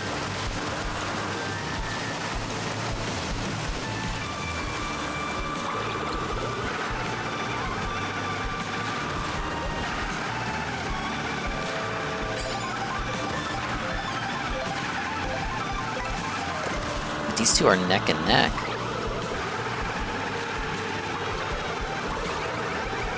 I gotta do that. Baby still in front. Not a single blue shell yet. Watch it though. As soon as I get in first, I'm gonna get the first blue shell.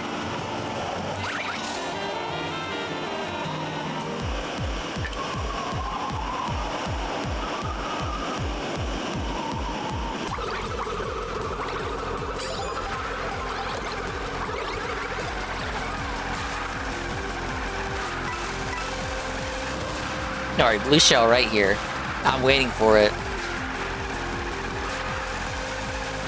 Ruined my fucking streak, man.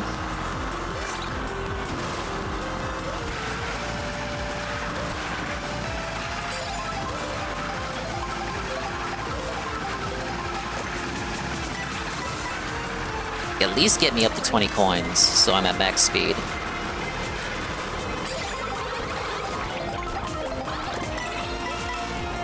Oh, this is bad. Right behind me. This is the final segment.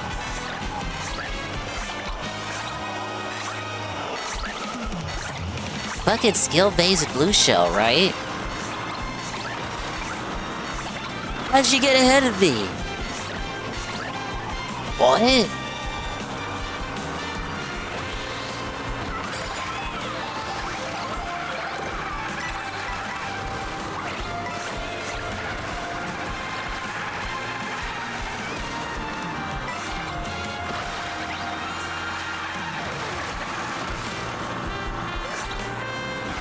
Yeah, if I get hit by the blue shell during the final segment, I'm gonna fucking sieve so much, I'm gonna crash out. Here it is. I'm waiting for it. Send it to me, bitch. Wait, no, one more second. I always get faked out. I was like, okay, there. I see the finish line. I'm like, okay, that's the finish line. And I forget about this little segment right here. I'm at 20. Give me the blue shell. I want to see it. I want to see it. There hasn't been a single blue shell this whole race. I know it appears on Rainbow Road. I saw that shit happen to Phil. Give me the blue shell. Where is it? Where are these fucking cowards? Give me the blue shell. Give me the blue shell. Felt me. Felt me. Felt me. Oh, look, they tried to felt me with the lightning. Oh, they tried to fucking fuck me over at the end of the race. It didn't work. That wasn't as bad as what Phil got. I think Phil got like the lightning and the blue shell combo. Felt it, bitch. And I did it as a fish.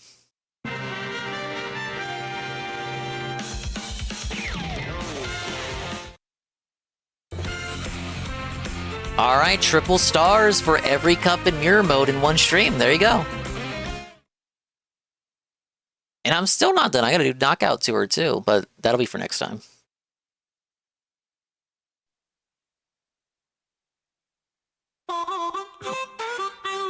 What a great game, you guys. And we're still not done with the content.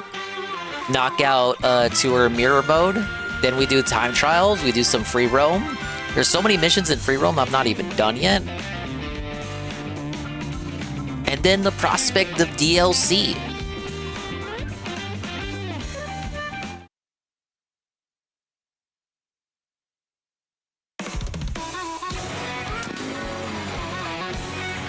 Now, I believe... I just want to test something out.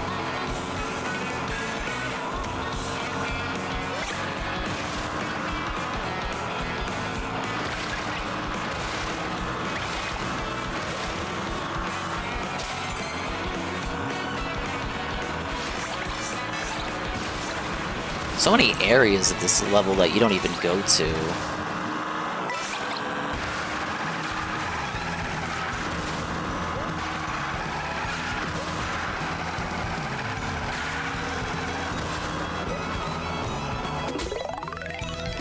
Trick your way to the top of the game. When their restock's dropping, I thought it was this week. I was looking on GameStop. Well, Best Buy had restocks first last week, but then I saw on GameStop they were saying they had restocks too. Yeah, I would call one. I'd call one tomorrow if you wanted one. I fucked up.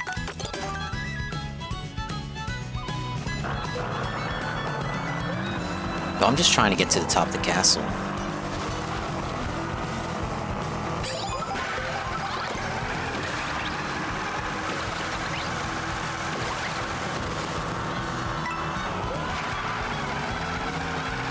But yeah, everyone's been reporting it's not that difficult to get a hold of one. Like, if you just walk in and you don't really give a fuck and they say they're out of stock, it's like, oh no, it's out of stock. But it's like, if you're adamant in acquiring one, it is not hard for you to acquire one. I missed a coin.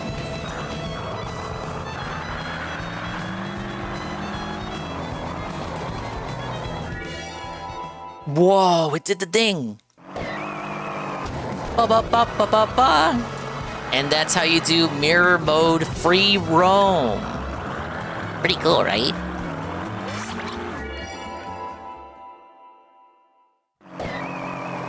It even does the noise in Mario 64 where you jump out.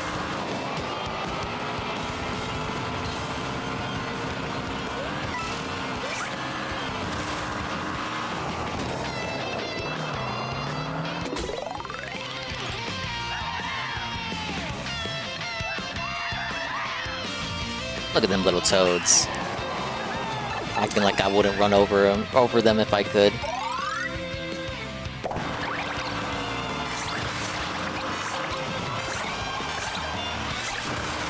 Everywhere locally has been sold out since launch. Oh, these are some tight turns here. They remind me of that one level in Crash 3. I would just keep checking.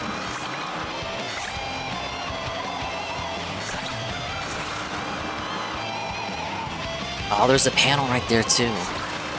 I want to get all the panels, obviously.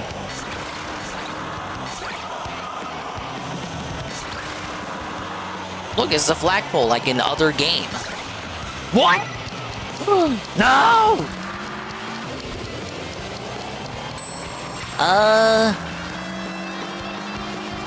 The game glitched.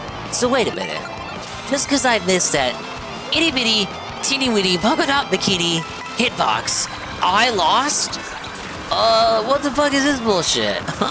Doesn't the game know you swerve way too much while in the air? How embarrassing. I'll hit that one up another time.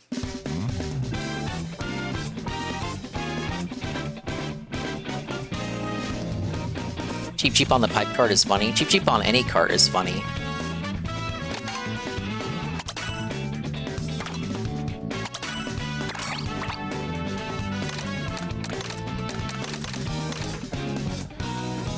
The wheel goes through his body. He's fat! He's fat! He's fat! He's also got Google eyes. Alright, that's it. That's it for me. It's like gonna be 4 in the morning. I gotta fucking clean up. Thankfully, see if I can do a longer stream tomorrow. I got earlier shifts again this week, which means I go in earlier, but I get out earlier. Yes! And no casino means, no casino. We can watch other stuff. Maybe we can... I got a lot of true crime in the playlist. Maybe we can watch some true crime? I figured out what I want to do. But next time I play this, it'll be Knockout Tour mirror mode. And I still gotta finish Sly for 100%. And once I do Sly for 100%, we start on Jak and Daxter.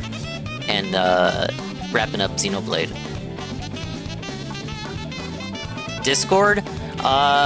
We mostly, I say we, the royal we. I'm on Anne's Discord, majorly. So if you see Anne, bug him for a invite. You just have to ask politely and you can get in. We do anime night on Saturdays. Anne is very chill, and super cool, and Goki is in there too, and Goki can attest that the server is awesome, and everybody loves him. I don't have my own server, because I don't need one. What would I need it for? But yeah, that's where I presume a lot of us congregate. Not everyone, but like a lot of us. Alright, we're gonna rate Chalupa. Chalupa's also playing Mario Kart. I think he's doing online. I wanted to focus on Grand Prix Mirror mode, so I didn't play online. But if I did, I would have played with him. I already did play with him last week, so I fulfilled that quota. What's Discord? I don't know what you're talking about, man. Discord? What is Discord app? What is that? Dingus does have his own Discord, it's just secret and we're not invited. Who would be invited into it if you're not invited into it? And what would I do in there that I would not want anyone knowing about? Secret mobile game accounts? I don't know what you're talking about.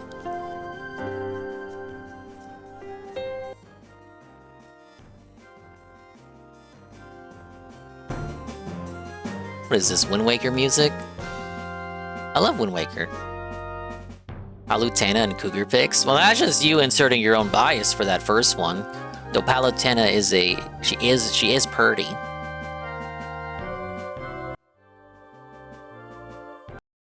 It's nice to Thanks for stopping by! Oh, whoa, I almost dropped my drink. It's okay though, I already finished it. But, like, you know, knocking over an empty cup is still pretty silly. Thanks for stopping by! Big ups to the dingas, the dongas, and the swollen __ ones who made it to the end of another amazing stream. Oh, shout out the stuff. And then we'll go to Chalupa's house. And hopefully he'll be live till 6 a.m. again, like he always is. Tomorrow I'll figure out what I want to do. But Wednesday morning, wake up, set the alarm clock. It should be like fucking, what is it, like 8 a.m. or 9 a.m.? We'll do the Donkey Kong Bonanza Nintendo Direct re-stream. And then I'll stream again that same day. It's a double dingus stream day. Holy moly. I can't think of a better deal, you guys. Thank you, Ryan, for the follow. Eddie B43, the community gift sub. It went to Max Marinart. Commissar Authority, resub 6 months at tier 1 for 8 months. Wrexham _ Raid Party of 3, and Lee, the raid with the party of 23. Thank you so much for the support. It's gonna help you guys. It's gonna help me. It doesn't help me right now, but like it's gonna help me to like pay the internet bill and the phone bill. Get rest if you're in this time zone. Yeah, I'm in the Tevin time zone, so I am suffering. 4 in the morning. What's wrong with me? I gotta be up in like fucking 3 to 4 hours. It's tough. Alright, bye-bye, adios, Mimi time. We'll see you when we see you. And if we didn't see you, then we didn't see you. But if we did see you, then we saw you. And if we didn't see you, hopefully we'll see you next time. If I can see myself in the mirror each and every single day, hopefully I can inspire viewers like you, Rue, to see themselves in their mirrors each and every single day. What's the raid message?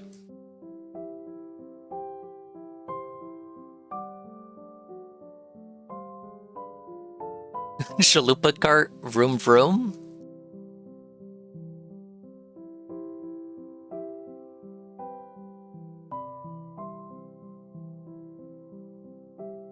Yeah, that's the raid message. And we're gonna brag. So he can be like, wow, Dingus, you beat the whole game on mirror mode? Wow, I haven't done that yet, Dingus. Alright, but he's playing Mario Kart as well. I will fall asleep watching him. And I'll be live tomorrow with something.